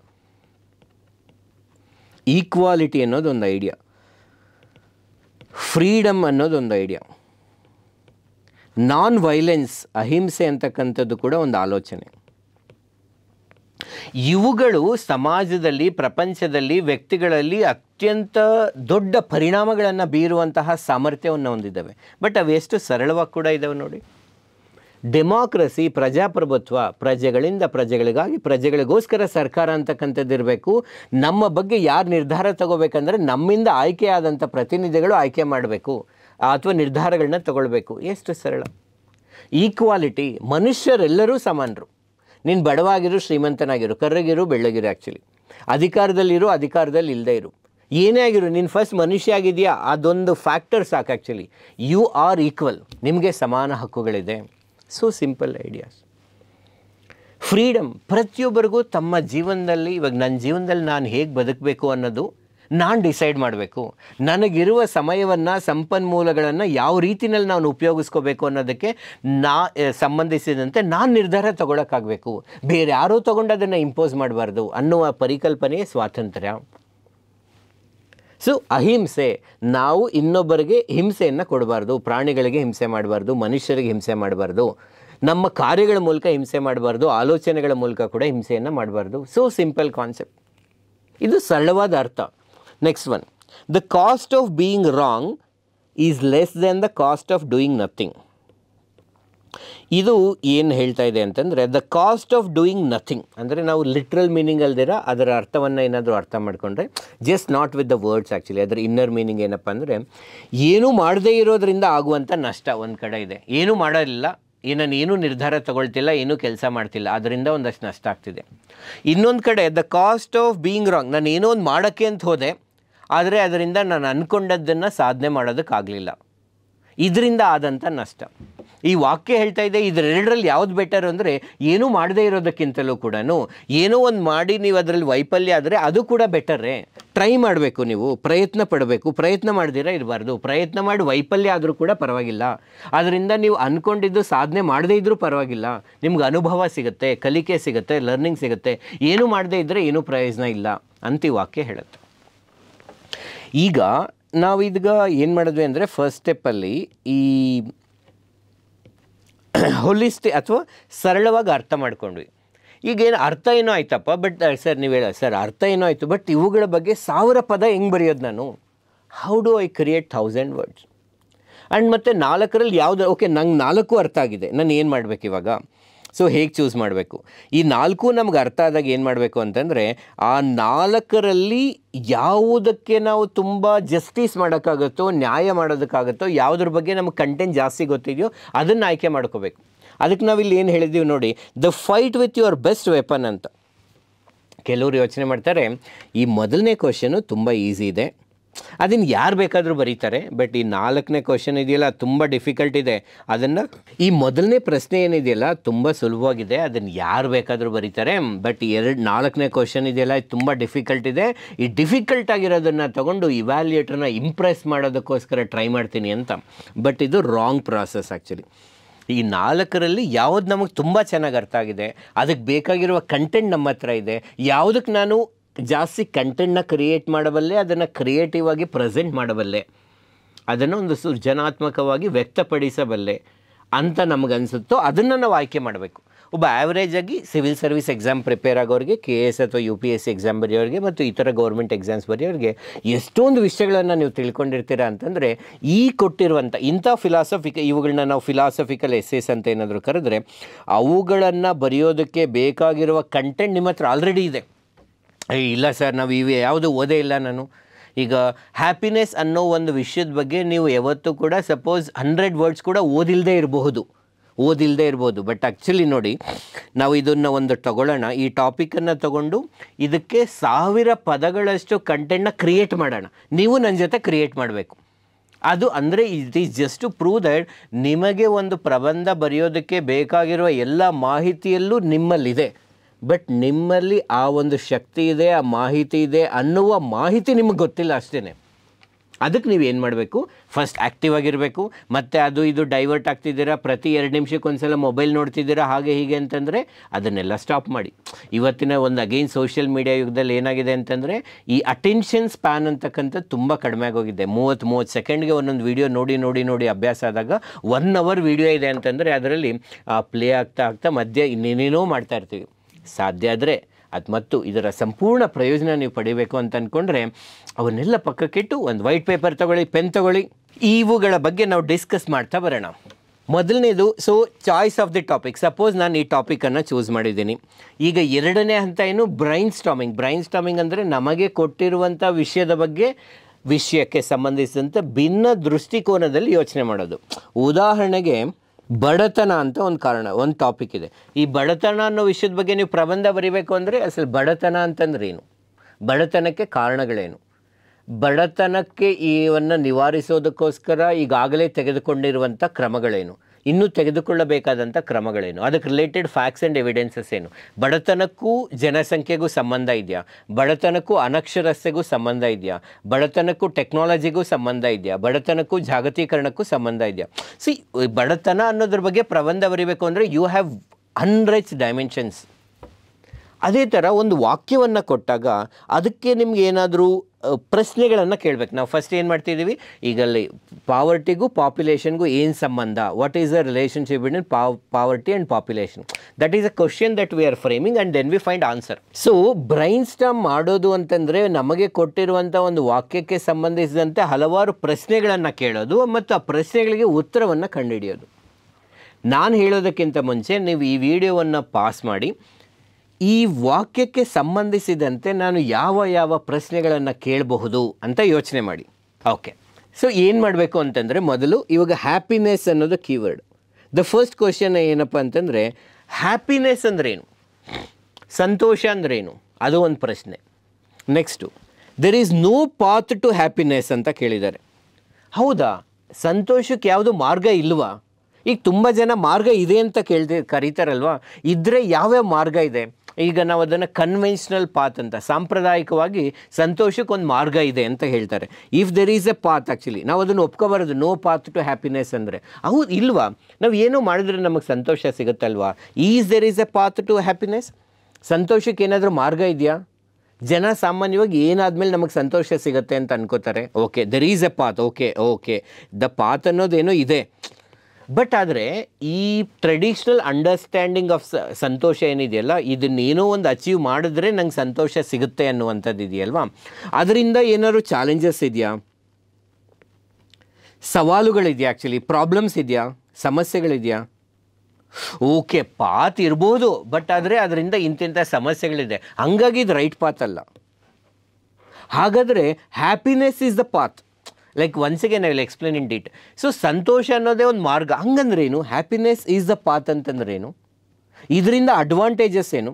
ಇವಾಗ ಇಲ್ಲಿ A option wrong, B option ಸರಿ ಅಂತಂದರೆ, ಅಥವಾ ಎ ಆಪ್ಷನ್ ಅನ್ನೋದು ಇಲ್ಲವೇ ಇಲ್ಲ ಅನ್ನೋದಾದರೆ ಎ ಆಪ್ಷನ್ಸಿಂದ ಪ್ರಾಬ್ಲಮ್ಸ್ ಏನು, ಬಿ ಆಪ್ಷನ್ಸಿಂದ ಅಡ್ವಾಂಟೇಜಸ್ ಏನು? ನಾನು ನನ್ನ ಜೀವನದ ಮಾರ್ಗವೇ ಸಂತೋಷ ಅಂತ ನಾನು ಏನಾದರೂ ಅಂದ್ಕೊಂಡ್ರೆ ಅದರಿಂದ ಇರುವಂಥ ಅಡ್ವಾಂಟೇಜಸ್ ಏನು? ಓಕೆನಪ್ಪ ಅಂದ್ಕೊಂಡೆ ನಾನು ಜೀವನ ಪೂರ್ತಿ ಆನಂದವಾಗಿರ್ತೀನಿ ಅಂತ, ಅದೇನು ಅಗೇನ್ ಸುಲಭನಾ? ಅದರಲ್ಲಿ ಏನಾದ್ರು ಚಾಲೆಂಜಸ್ ಇದೆಯಾ? ಓಕೆ, ಚಾಲೆಂಜಸ್ ಇದ್ದರೆ ಅದನ್ನು ಓವರ್ಕಮ್ ಮಾಡೋದು ಹೇಗೆ ಅಂದರೆ, just again to give you some example, ನೀವು ಈ ರೀತಿಯಲ್ಲಿ ಪ್ರಶ್ನೆ ಮಾಡ್ಕೋಬೇಕು. ಲೈಕ್ ಅದನ್ನು ನಾವು ನೆಕ್ಸ್ಟ್ ಸ್ಲೈಡಲ್ಲಿ ನೋಡಿದ್ರೆ ನೋಡಿ, ಈ ಒಂದು ವಾಕ್ಯವನ್ನು ತಗೊಂಡು ನಾವು ಏನು ಮಾಡ್ತಿದ್ದೀವಿ, we are creating some questions. What is happiness? What is the conventional path to happiness? ಅವ್ರು ನೋ ಅಂತಿದ್ದಾರೆ, ಬಟ್ ಅಂದರೆ ಸಾಂಪ್ರದಾಯಿಕವಾಗಿ ಸಂತೋಷವನ್ನು ಹೊಂದಿರೋದಕ್ಕೋಸ್ಕರ ಒಂದು ಮಾರ್ಗ ಇದೆ ಅಂತ ಯಾರೋ ಹೇಳಿದ್ದಾರೆ. ಹಾಗಾದ್ರೆ ಆ ಮಾರ್ಗ ಏನು? ಓಕೆ, ಬಟ್ ಆದರೆ ಈ ಮಾರ್ಗ ಇದ್ದರೆ ಅದರಿಂದ ಏನಾದರೂ ಪ್ರಾಬ್ಲಮ್ಸ್ ಇದೆಯಾ ಕನ್ವೆನ್ಷನಲ್ ಪಾತಿಂದ? ಓಕೆ, ಆಮೇಲೆ ಹ್ಯಾಪಿನೆಸ್ ಈಸ್ ದ ಪಾತ್ ಅಂತ ಕರೀತಾ ಇದ್ದಾರೆ. ಹಂಗಂದ್ರೇನು? ಈ ಮೊದಲನೇದಕ್ಕೂ ಎರಡನೇದಕ್ಕೂ ಏನು ವ್ಯತ್ಯಾಸ? ಈ ಎರಡನೇ ಮಾರ್ಗವನ್ನು ನಾವೇನಾದರೂ ಅನುಸರಿಸಿದ್ರೆ ನಮ್ಮ ಜೀವನವೇ ಸಂತೋಷ ಅಂತ ನಾವೇನಾದರೂ ಅಂದ್ಕೊಂಡ್ರೆ ಅದರಿಂದ ನಮ್ಗೆ ಏನೇನು ಲಾಭಗಳಿದೆ? ಆ ಒಂದು ಸ್ಥಿತಿಯನ್ನು ತಲುಪೋದು ಹೇಗೆ? ಯಾವಾಗಲೂ ಸಂತೋಷವಾಗಿರೋಕ್ಕೆ ಸಾಧ್ಯನಾ? ಸಾಧ್ಯ ಆದರೆ ನಾವು ಯಾವ ರೀತಿಯ ಮೈಂಡ್ಸೆಟ್ಟನ್ನು ನಾವು ಡೆವಲಪ್ ಮಾಡ್ಕೋಬೇಕು, ದೃಷ್ಟಿಕೋನವನ್ನು ಡೆವಲಪ್ ಮಾಡ್ಕೋಬೇಕು? What are the challenges associated with? Actually ಈ ಒಂದು ಮಾರ್ಗವನ್ನು ನಾನು ಅನುಸರಿಸ್ತೀನಿ ಅಂತ ಹೋದರೆ ಅದರಲ್ಲಿ ಏನಾದರೂ ಸವಾಲುಗಳಿದೆಯಾ ನನಗೆ? ಈ ಸವಾಲುಗಳಿದ್ದರೆ ಆ ಸವಾಲುಗಳನ್ನು ಎದುರಿಸುವಂಥದ್ದು ಹೇಗೆ? ಈ ರೀತಿಯಲ್ಲಿ ಉತ್ತಮವಾದ ಸಂತೋಷವಾದ ಸಮಾಜವನ್ನು ಸೃಷ್ಟಿ ಮಾಡಬೇಕು ಅಂದರೆ ಸಮಾಜದ ವಿವಿಧ ವರ್ಗಗಳ ಪಾತ್ರವೇನು ಇದರಲ್ಲಿ? ಯಾವ ರೀತಿಯಲ್ಲಿ ನಾವು ಸಂತೋಷವಾದ ಸಮಾಜವನ್ನು ಸೃಷ್ಟಿ ಮಾಡ್ಬೋದು? ಇದು ನೋಡಿ, ಈ ಒಂದು ಟಾಪಿಕ್ ಕೊಟ್ಟಿದ್ದಾರೆ, ಬರೀ ನಾವು ಅದನ್ನು ಪ್ರಬಂಧ ಪೂರ್ತಿ ಹೌದು ಹ್ಯಾಪಿನೆಸ್ಗೊಂದು ಪಾತಿಲ್ಲ, ಹ್ಯಾಪಿನೆಸ್ ಅನ್ನೋದೇ ಒಂದು ಪಾತು, ಅದನ್ನು ಪ್ರೂವ್ ಮಾಡ್ತಾ ಬರೋದಲ್ಲ. ನೀಡಿರುವಂಥ ಒಂದು ವಿಷಯದ ಸುತ್ತುವರೆದು ಅದರ ಒಂದು ಭಿನ್ನವಾದ ಆಯಾಮಗಳನ್ನು ನಾವು ತಿಳಿಸುವಂಥದ್ದೇ ಪ್ರಬಂಧ. ಕೊಟ್ಟಿರುವಂಥ ವಾಕ್ಯಕ್ಕೆ ಸಂಬಂಧಿಸಿದ ಭಿನ್ನವಾದ ಅಭಿಪ್ರಾಯಗಳನ್ನು, ಭಿನ್ನವಾದ ಡೈಮೆನ್ಷನ್ಸನ್ನು, ಆಯಾಮಗಳನ್ನು ಗಮನಿಸಿ ಅದಕ್ಕೆ ಸಂಬಂಧಿಸಿದಂತೆ ನಮ್ಮ ಅಭಿಪ್ರಾಯಗಳನ್ನು, ಅನುಭವಗಳನ್ನು ತಿಳಿಸುವಂಥದ್ದೇ ಪ್ರಬಂಧ. This is the first step. ಒಂದು ಆ ವಾಕ್ಯವನ್ನು ಅರ್ಥ ಮಾಡ್ಕೊಳ್ಳೋದು ಮುಖ್ಯ. And once we understand that actually ನಾವೇನು ಮಾಡ್ತಿದ್ದೀವಿ, ಹಲವಾರು ಆಯಾಮಗಳನ್ನು ಎಕ್ಸ್ಪ್ಲೋರ್ ಮಾಡ್ತಿದ್ದೀವಿ. ಆ ಆಯಾಮಗಳಿಗೆ ಸಂಬಂಧಿಸಿದಂತೆ ನಮ್ಮ ಅಭಿಪ್ರಾಯಗಳನ್ನ ತಿಳಿಸ್ತಾ ಹೋಗ್ತೀವಿ. ಒನ್ಸ್ ಅಗೇನ್ ನೀವು ಈ ವಿಡಿಯೋನ ಇಲ್ಲಿ ಪಾಸ್ ಮಾಡಬೇಕು. ನಿಮ್ಗೆ ಏನನ್ಸುತ್ತೆ ಹ್ಯಾಪಿನೆಸ್ ಅಂದರೆ ಮತ್ತು ಈ ಎಲ್ಲ ಕೇಳಿರುವಂಥ ಪ್ರಶ್ನೆಗಳಿಗೆ ಉತ್ತರಿಸುವಂಥ ಪ್ರಯತ್ನ ಮಾಡಬೇಕು. ಟ್ರೈ ಮಾಡಿ, ಟೇಕ್ ಯುವರ್ ಓನ್ ಟೈಮ್. ಅದು 5 ನಿಮಿಷ ಆಗಲಿ 10 ನಿಮಿಷ ಆಗಲಿ. ಇಲ್ಲಿ ಈ ಪ್ರಶ್ನೆಗೆ ಉತ್ತರ ತಿಳ್ಕೊಳ್ಳೋದ್ರಲ್ಲಿ ಏನೂ ಪ್ರಯೋಜನ ಇಲ್ಲ. Because same question may not come. ಇದೇ ಪ್ರಶ್ನೆ ಬರದೇ ಇರಬಹುದು. ಆದರೆ ಈ ಪ್ರಬಂಧವನ್ನು ಸೃಷ್ಟಿ ಮಾಡೋದು ಹೇಗೆ ಅಂತ ಗೊತ್ತಿರಬೇಕು. ಸೊ ಅದಕ್ಕೋಸ್ಕರ ನನ್ನ ಅಭಿಪ್ರಾಯ, ಈ ಪ್ರಶ್ನೆಗಳಿಗೆ ಇಲ್ಲೇ ಕೂತು ನೀವೇ ಉತ್ತರವನ್ನು ಕಂಡುಹಿಡಿಯುವಂಥ ಪ್ರಯತ್ನ ಮಾಡಿ. ಸ್ವಲ್ಪ ಟೈಮ್ ತಗೊಳ್ಳಿ. ಮೊದಲನೇ ಪ್ರಶ್ನೆ, ಹ್ಯಾಪಿನೆಸ್ ಅನ್ನೋದಕ್ಕೆ ಒಂದು ಸರಳವಾದಂಥ ಒಂದು ಡೆಫಿನೇಷನ್ ಏನಪ್ಪ ಅಂದರೆ, it is A positive pleasant emotion. Happiness ಅನ್ನೋದು ಒಂದು ಭಾವನೆ. ಇದು ಪ್ಲೆಸೆಂಟ್ ಆಗಿರುತ್ತೆ, ಆನಂದದಾಯಕವಾಗಿರುತ್ತೆ, ಧನಾತ್ಮಕವಾಗಿರುತ್ತೆ. ಸೊ ಧನಾತ್ಮಕ ಆನಂದದಾಯಕವಾದಂಥ ಒಂದು ಭಾವನೆ. ಈ ಹ್ಯಾಪಿನೆಸ್ ಅನ್ನೋದು ಸಬ್ಜೆಕ್ಟಿವ್ ಆಗಿರುತ್ತೆ. ಸೊ ಸಂತೋಷವೆನ್ನುವುದು ವ್ಯಕ್ತಿನಿಷ್ಠತೆಯಿಂದ ಕೂಡಿರುತ್ತೆ, ಸಬ್ಜೆಕ್ಟಿವ್ ಆಗಿರುತ್ತೆ. ಅಂದ್ರೇನು, ನನಗೆ ಯಾವುದು ಸಂತೋಷವನ್ನು ಕೊಡುತ್ತೆ, ನಿಮಗೆ ಯಾವುದು ಸಂತೋಷ ಕೊಡುತ್ತೆ, ಪಕ್ಕದ ಮನೆಯವ್ರಿಗೆ ಯಾವ ಸಂತೋಷ ಕೊಡುತ್ತೆ, ಬೇರೆ ಬೇರೆಯವ್ರಿಗೆ ಯಾವ್ಯಾವ ವಿಷಯಗಳು ಸಂತೋಷ ಕೊಡುತ್ತೆ ಅನ್ನೋದು ಭಿನ್ನವಾಗಿರುತ್ತೆ. ಅದನ್ನು ವ್ಯಕ್ತಿನಿಷ್ಠತೆ ಅಂತ ಕರಿತೀವಿ. ಸೊ ಇದು ಹ್ಯಾಪಿನೆಸ್ ಒಂದು ಡೆಫಿನೇಷನ್. ನೆಕ್ಸ್ಟ್ ಏನಪ್ಪ ಅಂತಂದರೆ, what is the conventional path to happiness. Normally ಸಂತೋಷಕ್ಕೆ ಏನಾದರೂ ಒಂದು ಮಾರ್ಗ ಇದೆಯಾ ಅಂತ ಹೇಳೋದಾದರೆ, ಕೆಲವರು ಅನ್ಕೋತಾರೆ ಅಥವಾ ತುಂಬ ಜನ ಅನ್ಕೋತಾರೆ, ಸಾಂಪ್ರದಾಯಿಕವಾಗಿ ಒಂದು ಥಾಟ್ ಪ್ರಾಸೆಸ್ ಇದೆ. ಏನಪ್ಪ ಅಂದರೆ, ನಾವು ಜೀವನದಲ್ಲಿ ಕೆಲವು ಗುರಿಗಳನ್ನು ಸಾಧಿಸಬೇಕು, ಆವಾಗ ನಾವು ಸಂತೋಷವಾಗಿರಬಹುದು.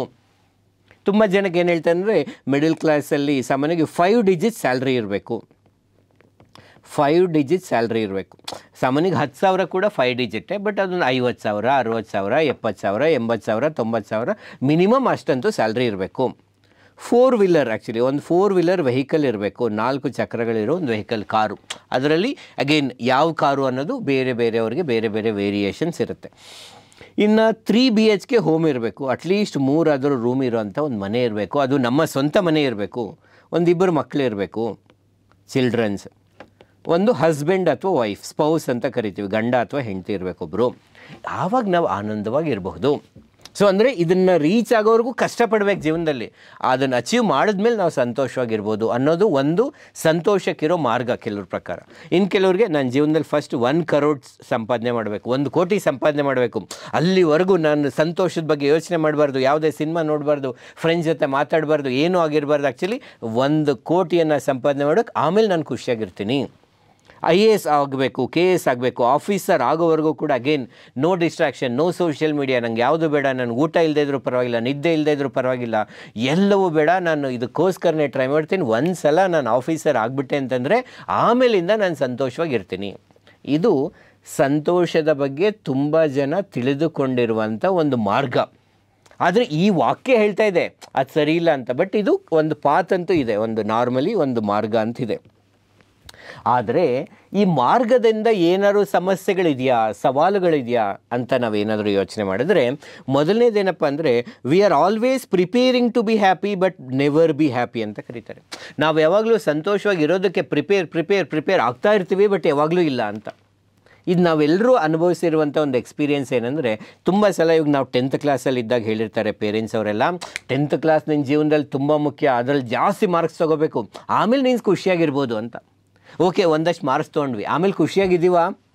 ಆಮೇಲೆ ಹೇಳಿದ್ರು, PUC ಅಥವಾ 12th ಕ್ಲಾಸ್ ಏನಿದೆಯಲ್ಲ ಇದು ತುಂಬ ಮುಖ್ಯ, ಇದರಲ್ಲಿ ನಿಂಗೆ ಒಳ್ಳೆ ಮಾರ್ಕ್ಸ್ ಬಂದುಬಿಡಲಿ, ಆಮೇಲೆ CET ಅದರಲ್ಲಿ ಒಳ್ಳೆ ರ್ಯಾಂಕಿಂಗ್ ಬಂದುಬಿಡಲಿ, ಆಮೇಲೆ ನೀನು ಆರಾಮಾಗಿರ್ಬೋದು. ಆಮೇಲೆ ಒಂದು ಒಳ್ಳೆ ಡಿಗ್ರಿನ ಮಾಡಿ ಅದರಲ್ಲಿ ಹಲವಾರು ವಿಷಯಗಳನ್ನು ತಿಳ್ಕೊಂಡು ನೀನು ಪಾಸ್ ಆಗಿಬಿಡು ಒಳ್ಳೆ ಯೂನಿವರ್ಸಿಟಿಯಿಂದ, ಆವಾಗ ನಿಮಗೆ ಲೈಫಲ್ಲಿ ಸೆಟ್ಲ್ ಆಗ್ಬೋದು, ನೀವು ಚೆನ್ನಾಗಿರ್ತೀಯ. ಆಮೇಲೆ ಒಳ್ಳೆ ಜಾಬ್ ತೊಗೋಬೇಕು ನೀನು, ಆಮೇಲೆ ನೀನು ಚೆನ್ನಾಗಿರ್ಬೋದು. ಮದುವೆ ಆಗಬೇಕು, ಆಮೇಲೆ ನೀನು ಚೆನ್ನಾಗಿರಬೇಕು. ಮಕ್ಕಳಾಗಬೇಕು, ಆಮೇಲೆ ಚೆನ್ನಾಗಿರ್ಬೇಕು. So it is go on it is happening. But ನಾವು ಮತ್ತೆ ಫ್ಯೂಚರ್ಗೆ ಪೋಸ್ಟ್ಪೋನ್ ಮಾಡ್ತಾಯಿದ್ದೀವಿ. So we are all preparing to be happy but we never be happy. ಮತ್ತು ಈಗ 1 ಕೋಟಿ ಸಂಪಾದನೆ ಮಾಡಬೇಕು ಅಂತ ಯಾರೊಬ್ಬರು ಅಚೀವ್ಮೆಂಟ್ ಇಟ್ಕೊಂಡು ಅದನ್ನು ಮಾಡಿದ್ರೆ, ಈಗ 1 ಕೋಟಿ ಸಂಪಾದನೆ ಮಾಡಿದ್ರು, ಆಮೇಲೆ ಅವ್ರು ಸುಮ್ಮನಾಗ್ತಾರ, ನಾನು ಇನ್ನೇನು ಸಂಪಾದನೆ ಮಾಡಲ್ಲ, ಆರಾಮಾಗಿರ್ತೀನಿ, ಇವತ್ತಿಂದ ಸಂತೋಷವಾಗಿರ್ತೀನಿ ಅಂತ? ಇಲ್ಲ. ಸೊ ಇದಕ್ಕೆ ಒಂದು ಕಾನ್ಸೆಪ್ಟ್ ಇದೆ, ಹಿಡೋನಿಕ್ ಅಡಾಪ್ಟೇಷನ್ಸ್ ಅಂತ ಕರೀತಾರೆ. ನಮ್ಗೆ ಯಾವುದೋ ಒಂದು ವಿಷಯ ತುಂಬ ಸಂತೋಷ ಕೊಡುತ್ತೆ ಅಂತಂದರೆ ಒಂದು ಪರ್ಟಿಕ್ಯುಲರ್ ಬೇಸ್ ಲೈನಲ್ಲಿ ನಾವು ಇರ್ತೀವಿ, ಒಂದು ನಾರ್ಮಲ್ ಒಂದು ಹಂತದಲ್ಲಿ ಇರ್ತೀವಿ, ಸಂತೋಷ ಆಗುತ್ತೆ, ಎಕ್ಸೈಟ್ಮೆಂಟ್ ಮೇಲಕ್ಕೆ ಹೋಗ್ತೀವಿ, ಅದೊಂದು ಸ್ವಲ್ಪ ದಿನ ಇರುತ್ತೆ, 1 ದಿನ 2 ದಿನ 3 ದಿನ, ಆಮೇಲೆ we are back to normal. ಈಗ 1 ಕೋಟಿ ಸಂಪಾದನೆ ಮಾಡಿದ್ವಿ, ಅಚೀವ್ ಮಾಡಬೇಕು ಅಂತಿತ್ತು, ಮಾಡಿದ್ವಿ, ಅಲ್ಲಿಗೆ ಮುಗಿದೋಯ್ತಾ ನಮ್ಮ ಲೈಫು? ಇಲ್ಲ, ಮತ್ತು ನಾವು ಅದನ್ನು 2 ಕೋಟಿ ಮಾಡಬೇಕು, 5 ಕೋಟಿ ಮಾಡಬೇಕು, 10 ಕೋಟಿ ಮಾಡಬೇಕು.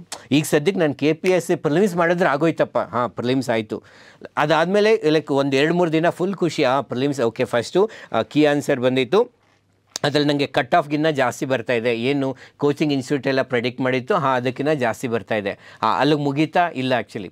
ಅದಾದಮೇಲೆ ನಾವು ಏನು ಮಾಡ್ತಿದ್ದೀವಿ ಅಂದರೆ ಮೇನ್ಸ್ ಪ್ರಿಪೇರ್ ಆಗಬೇಕು, ಮತ್ತೆ ನೆಕ್ಸ್ಟ್ ಟಾರ್ಗೆಟು, ಆಮೇಲೆ ಇಂಟರ್ವ್ಯೂ, ಅದಾದಮೇಲೆ ಸೆಲೆಕ್ಷನ್ನು, ಅದಾದಮೇಲಿಂದ ಪೋಸ್ಟಿಂಗು. ಆ ಪೋಸ್ಟಿಂಗಲ್ಲಿ ಹೋದವರೆಲ್ಲ ಖುಷಿಯಾಗಿದ್ದಾರಾ? ಪೋಸ್ಟಿಂಗ್ ಆಗಿರೋರನ್ನ ಕೇಳಿ ನೋಡಿ, ನಿಮಗೆ ಗೊತ್ತಾಗುತ್ತೆ. ಸೊ ಆ್ಯಂಡ್ ಈ achievements are also depends on the external factor. ನಾನು ಏನೋ ಒಂದನ್ನು ಮಾಡಿ ದಬ್ಬಾಕಿದ್ರೆ ಮಾತ್ರ, ಅಚೀವ್ ಮಾಡಿದ್ರೆ ಮಾತ್ರ ನಂಗೆ ಸಂತೋಷ ಸಿಗುತ್ತೆ ಅಂದರೆ ಇದು ಬಾಹ್ಯ ಅಂಶಗಳ ಮೇಲೆ ಡಿಪೆಂಡ್ ಆಗಿರುತ್ತೆ. ಈಗ ನಾನು KPSC ಪ್ರಿಲಿಮ್ಸಲ್ಲಿ ತುಂಬ ಚೆನ್ನಾಗಿ ಬರೀಬೇಕು ಅಂತ ಓದಿದೆ, ಮಾರ್ಕ್ಸು ಬಂತು, ಎಕ್ಸಾಂಪಲ್ಗೆ ಹೇಳ್ತಾ ಇದ್ದೀನಿ, ಒಂದು ಹೈಪೋಥೆಟಿಕಲ್ ಎಕ್ಸಾಂಪಲ್, ಬಟ್ ಆದರೆ ಆ ಎಕ್ಸಾಮ್ನ ಎಕ್ಸಾಮ್ ಅಂತ ಅನೌನ್ಸ್ ಮಾಡಿದ್ರು. ಅದು ನನ್ನ ಕೈನಲ್ಲಿ ಇದೆಯಾ? ಎಕ್ಸ್ಟರ್ನಲ್ ಫ್ಯಾಕ್ಟರ್ ಇಲ್ಲ, ಇವಾಗ ಫುಲ್ ಬೇಜಾರು. ಬಿಕಾಸ್ ಏನಕ್ಕಾಗ್ತಿದೆ, ನನಗೆ ನನ್ನ ಸಂತೋಷ ಯಾವಾಗ ರಿಸಲ್ಟ್ ಬಂದಮೇಲೆ ಮಾತ್ರ. ನಾನು ಕಷ್ಟಪಟ್ಟು ಅಥವಾ ಇಷ್ಟಪಟ್ಟು ಎಂಜಾಯ್ ಮಾಡಿ ಬರೆದೆ, ಆ್ಯಕ್ಚುಲಿ ಚೆನ್ನಾಗೂ ಬಂದಿತ್ತು, ಕಟ್ ಆಫ್ಗಿಂತ ಜಾಸ್ತಿನೇ ಬಂದಿತ್ತು, ಅಂದರೆ ಆ್ಯಾವ್ರೇಜ್ ಅಥವಾ ಪ್ರೆಡಿಕ್ಟೆಡ್ ಕಟ್ ಆಫ್ ಏನಿತ್ತು ಅದಕ್ಕಿಂತ, ಬಟ್ ಎಕ್ಸಾಮ್ ಮಾಡಿದ್ರು, ಮತ್ತು ಸ್ಯಾಡ್ನೆಸ್ ಆಗ್ತಾಯಿದೆ. ಸೊ ನಾವೇನು ಇದನ್ನು ಅಚೀವ್ ಮಾಡಿದ್ರೆ ಮಾತ್ರ ಸಂತೋಷ ಅನ್ನೋದರಿಂದ ಏನು ಸಮಸ್ಯೆ ಅಂದರೆ ಲೈಫ್ ಲಾಂಗ್ ಪ್ರಿಪೇರ್ ಆಗ್ತಾನೇ ಇದ್ದೀವಿ, ಬಟ್ ಹ್ಯಾಪಿ ಆಗೋಕ್ಕೆ ಟೈಮೇ ಸಿಕ್ಕಿಲ್ಲ. ಆ್ಯಂಡ್ ಇದು ಎಷ್ಟೊಂದು ಸಲ ಎಕ್ಸ್ಟರ್ನಲ್ ಫ್ಯಾಕ್ಟರ್, ನಾನು ಒಳ್ಳೆ ನಟನಾಗಬೇಕು, ಒಂದು ನಮ್ಮ ಆಫೀಸಲ್ಲಿ ಬೆಸ್ಟ್ ಎಂಪ್ಲಾಯಿ ಆಗಬೇಕು, ಅದಕ್ಕೋಸ್ಕರ ಎಲ್ಲ ಕೆಲಸ ಮಾಡ್ತಾಯಿದ್ದೀನಿ, ಬಟ್ ಅಲ್ಲೇನೋ ಪಾಲಿಟಿಕ್ಸ್ ನಡೆದಿದ್ದರಿಂದ ನಾನು ಅನ್ಕೋತಿದ್ದೀನಿ ನಾನೇ ಬೆಸ್ಟ್ ಎಂಪ್ಲಾಯಿ ಅಂತ, ಬಟ್ ಬೇರೆ ಯಾರಿಗೂ ಕೊಟ್ಟರು. ಸಿನಿಮಾದಲ್ಲಿ ನಟನಾಗಬೇಕು ಅಂತ ಹಲವಾರು ಕ್ಷೇತ್ರ, ಅಂದರೆ ಒಂದು ರಂಗಮಂಟಪಗಳಿಗೆ ಹೋಗಿ, ರಂಗಮಂದಿರಕ್ಕೆ ಹೋಗಿ, ರಂಗಕ್ಷೇತ್ರಕ್ಕೆ ಹೋಗಿ ಟ್ರೈನಿಂಗ್ ತೊಗೊಂಡು ಎಲ್ಲ ಮಾಡಿದ್ರು ನಂಗೆ ಅವಕಾಶಗಳು ಸಿಗ್ತಾಯಿಲ್ಲ. ಬಿಕಾಸ್ ಸೆಲೆಕ್ಟ್ ಮಾಡ್ತಾ ಇರೋರು ಡಿಫ್ರೆಂಟ್ ಪರ್ಸನ್ ಇದ್ದಾರೆ, ಅದು ಬಾಹ್ಯ ಅಂಶಗಳ ಮೇಲೆ ಡಿಪೆಂಡ್ ಆಗಿದೆ. ಈ ಅಚೀವ್ಮೆಂಟ್ ಅನ್ನೋದಕ್ಕೆ ಮುಕ್ತಾಯ ಇರೋದಿಲ್ಲ. ನಾವು ಆಲ್ರೆಡಿ ಹೇಳ್ದಂಗೆ 10th 12th degree, job, marriage, 1 ಕೋಟಿ 2 ಕೋಟಿ 5 ಕೋಟಿ 10 ಕೋಟಿ, ಬೈಸಿಕಲ್ಲು, ಬೈಕು, ಕಾರಲ್ಲಿ ಬೆಟರ್ ಕಾರ್ಸು, ಯಾವಾಗ ಮುಗಿಯೋದು? ಆ್ಯಂಡ್ ಎಲ್ಲ ಅಚೀವ್ ಮಾಡಿದ್ಮೇಲೆ, ಸೊ ನಮ್ಮ ಜರ್ನಿ ಅಂದರೆ ಇವಾಗ ಎಲ್ಲೋ ಒಂದು ಸ್ಟಾರ್ಟ್ ಮಾಡ್ತೀವಿ, ಇಲ್ಲಿಂದ ಟ್ರೈ ಮಾಡ್ತಾ ಇದ್ದೀವಿ, ಒಂದು ಪರ್ಟಿಕ್ಯುಲರ್ ಟಾರ್ಗೆಟ್ ಅಚೀವ್ ಮಾಡಿದ್ವಿ, ಮತ್ತೆ ಅಲ್ಲಿ ಸುಮ್ಮನಾದ್ವಾ? ಇಲ್ಲ, ಅಂದರೆ ಹ್ಯಾಪಿನೆಸ್ ಇತ್ತು, ಮತ್ತೆ ನಾರ್ಮಲ್ ಸ್ಟೇಟಿಗೆ ಬಂದ್ವಿ, ಮತ್ತೆ ಜರ್ನಿ ಕಂಟಿನ್ಯೂ ಮಾಡಿದ್ವಿ, ಮತ್ತೆ ಒಂದು ಗೋಲ್ ರೀಚ್ ಆದ್ವಿ ಮತ್ತೆ. ಸೊ ಒಂದು ಓವರಾಲ್ ಲೈಫನ್ನು ಒಂದು 100% ಅಂದ್ಕೊಂಡ್ರೆ 99% ಆಫ್ ದಿ ಟೈಮ್ಸ್ ನಾವು ಎಲ್ಲಿರ್ತೀವಿ? ಜರ್ನಿನಲ್ಲೇ ಇರ್ತೀವಿ, ಪ್ರಯಾಣದಲ್ಲಿರ್ತೀವಿ. 1% ಮಾತ್ರ ಆ ಟೆಂಪರರಿ ಒಂದು ಡೆಸ್ಟಿನೇಷನ್ನ ರೀಚ್ ಆಗಿರ್ತೀವಿ. ಬಟ್ ಅವಾಗ ರೀಚ್ ಆಗ್ತಿದ್ದೀವಿ, ಅವತ್ತು ಮಾತ್ರ ಖುಷಿ ಕೊಡ್ತಾ ಇದೆ ಅಂತಂದರೆ I don't think it is a right ಅಲ್ವಾ, ಸರಿ ಅಲ್ಲ ಅಲ್ವಾ? ಅದನ್ನೇ ಈ ವಾಕ್ಯ ಹೇಳ್ತಾ ಇದೆ. ಇದರಿಂದ ಈ ಥರ ಹಲವಾರು ಸವಾಲುಗಳಿದೆ. ಹಾಗಾದರೆ happiness is the path, what does it mean? ನಾನು ಸಂತೋಷವನ್ನೇ ನನ್ನ ಜೀವನದ ಮಾರ್ಗ ಮಾಡ್ಕೋತೀನಿ, ಹಂಗಂದ್ರೆ ಏನು? How it is different from the previous approach? ಹಿಂದಿನ ಒಂದು ವಿಧಾನಕ್ಕೂ ಇದಕ್ಕೂ ಏನು ವ್ಯತ್ಯಾಸ ಇದೆ? ಸೊ ಹ್ಯಾಪಿನೆಸ್ ಅನ್ನೋದು ಒಂದು ಗೋಲ್ ಅಥವಾ ಡೆಸ್ಟಿನೇಷನ್ ಅಲ್ಲ. ಈ ಸಂತೋಷ ಅಂತಕ್ಕಂಥದ್ದು ನನ್ನ ಅಂತಿಮ ಗುರಿಯಲ್ಲ, ಅಥವಾ ನಾನು ಯಾವುದನ್ನೋ ಒಂದನ್ನು ತಲುಪಿದ ಮೇಲೆ, ಸಾಧನೆ ಮಾಡಿದ ಮೇಲೆ ಮಾತ್ರನೇ ಸಿಗುವಂಥದ್ದಲ್ಲ. Happiness is in the journey, it is in the present moment. ಇದು ಇವಾಗಿದೆ. ಅಂದರೆ ಇವಾಗ ನಾನೊಂದು ವೀಡಿಯೋ ಮಾಡಿ ಅದನ್ನೆಲ್ಲ ಜನಕ್ಕೆಲ್ಲ ಅದು ಕಲ್ತ ಮೇಲೆ ಅವ್ರು ಒಂದಷ್ಟು ಜನ ಕಮೆಂಟ್ಸ್ ಮಾಡಿದ್ರು, ಅಪ್ರಿಸಿಯೇಷನ್ ಮಾಡಿದ್ರು, ಆಮೇಲಲ್ಲ ವೆರಿ ಪ್ರಾಸೆಸ್. ನಂಗೆ ಎಲ್ಲೋ ಥಾಟ್ ಬಂತು ಈ ವಿಷಯವನ್ನು ಜನರಿಗೆ ಹೇಳೋಣ ಅಂತ, ಅದಕ್ಕೆ ಖುಷಿ. ಓಕೆ, ನನಗೆ ಇಷ್ಟು ವಿಷಯ ಗೊತ್ತಿದೆ, ಇನ್ನೇನಾದರೂ ತಿಳ್ಕೊಬೇಕಾ, ಆ ಪ್ರಾಸೆಸ್ ಖುಷಿ. ಅದನ್ನು ನಾನು ಎಕ್ಸ್ಪ್ಲೈನ್ ಮಾಡ್ತಿದ್ದೀನಿ, ಅದು ಖುಷಿ. So it is there in the present moment. Suppose ನಾವೇನೋ ಎಲ್ಲ ಎಕ್ಸ್ಪ್ಲೈನ್ ಮಾಡಿದ್ಮೇಲೆ ಒಂದಷ್ಟು ಜನ ಕಮೆಂಟ್ಸಲ್ಲಿ ಅಥವಾ ಹುಡುಗರು, ಸರ್ ಡಬ್ಬಾ ಎಕ್ಸ್ಪ್ಲನೇಷನ್ ಇತ್ತು ಸರ್, ನಮಗೇನೂ ಅರ್ಥ ಆಗಲಿಲ್ಲ, ಅದೆಲ್ಲೋ ನಾವು ಅಂದ್ಕೊಂಡಿದ್ದು ಸಕ್ಸಸ್ ಆಗಲಿಲ್ಲ, ದಟ್ ಈಸ್ ಸ್ಟಿಲ್ ಫೈನ್. ಈ 99% ನಾನು ಎಂಜಾಯ್ ಮಾಡಿದ್ನಲ್ಲ, ಅಷ್ಟು ಸಾಕಾಗುತ್ತೆ. ಒಂದು ಸಿನಿಮಾ ಮಾಡಬೇಕು, ಓಕೆ ಒಂದು ಸ್ಟೋರಿ ಬಂತು, ಆ್ಯಕ್ಚುಲಿ ಅದಕ್ಕೊಂದು ಸ್ಕ್ರೀನ್ ಪ್ಲೇ ಮಾಡಿದ್ವಿ, ಅದಾದಮೇಲಿಂದ ಅಂದರೆ ಯಾವ್ಯಾವ ಆ್ಯಕ್ಟರ್ಸ್ಗಳು ಬೇಕು ಅಂತ ಸೆಲೆಕ್ಷನ್ ಆಯಿತು, ಶೂಟಿಂಗ್ ಸ್ಪಾಟ್ ಸೆಲೆಕ್ಟ್ ಆಯಿತು, ಮ್ಯೂಸಿಷಿಯನ್ ಸೆಲೆಕ್ಟ್ ಆದರು, ಪ್ರೊಡ್ಯೂಸರ್ ಸಿಕ್ಕರು, ಇವೆಲ್ಲ ಆಗಿ ಆ್ಯಕ್ಚುಲಿ 1 ವರ್ಷ ಶೂಟಿಂಗ್ ನಡೀತು ಎಲ್ಲವೂ ಕೂಡ. ಅದಾದಮೇಲೆ ಸಪೋಸ್ ನಾವು ಅಂದ್ಕೊಂಡಷ್ಟು ಬಾಕ್ಸ್ ಆಫೀಸ್ ಕಲೆಕ್ಷನ್ ಆಗಲಿಲ್ಲ, ಬಟ್ ಅದು ಮಾತ್ರ ಸಂತೋಷ ಸಿಗುತ್ತೆ ಅಂದರೆ ಓವರ್ ಆಲ್ ಪ್ರಾಸೆಸ್ನ ನಾವು ಫೇಲ್ ಅನ್ಕೋತೀವಿ. ಬಟ್ ಇಲ್ಲಿ ಆ ವೆರಿ ಪ್ರಾಸೆಸ್, ನಂಗೆ ಆ ಕತೆ ಬಂತು, ಈ ಕಥೆಯನ್ನು ನಾನು ಚಿತ್ರದ ಮೂಲಕ ತಿಳಿಸ್ಬೇಕು ಅಂತ ಜನಕ್ಕೆ ಅಂದ್ಕೊಂಡೆ, ಅದೇ ಖುಷಿ. ಅದಕ್ಕೋಸ್ಕರ ಸ್ಕ್ರೀನ್ ಪ್ಲೇ ಬರೆಯೋದಕ್ಕೆ ಶುರು ಮಾಡಿದೆ, ಅದಕ್ಕೆ ಬೇಕಾಗಿರೋ ವ್ಯಕ್ತಿಗಳನ್ನು ನಾನು ಭೇಟಿಯಾದೆ. ಆ ಪ್ರಾಸೆಸ್ ಆಫ್ ಶೂಟಿಂಗ್ನೇ ನಾವು ಎಂಜಾಯ್ ಮಾಡ್ತಿದ್ದೀವ. ಸ್ವಲ್ಪ ದಿನ ಬೇಜಾರಾಗ್ತೀವಿ, ಸಪೋಸ್ ನಾವು ಅಂದ್ಕೊಂಡಿದ್ದು ರಿಸಲ್ಟ್ ಬರಲಿಲ್ಲ, ಮತ್ತೆ ಜರ್ನಿ ಕಂಟಿನ್ಯೂ ಮಾಡ್ತೀವಿ. ಸೊ ಹಾಗಾಗಿ 99% ಆಫ್ ದಿ ಟೈಮ್ ಹ್ಯಾಪಿಯಾಗಿರೋದು ಮುಖ್ಯ ಅಲ್ವಾ, ಕೇವಲ 1% ಕಂಪೇರ್ ಮಾಡಿದರೆ ಇದು ಬೆಟರ್ ಆಪ್ಷನ್ ಅಲ್ವಾ, ಅದು ಈ ವಾಕ್ಯ ಹೇಳ್ತಾ ಇದೆ.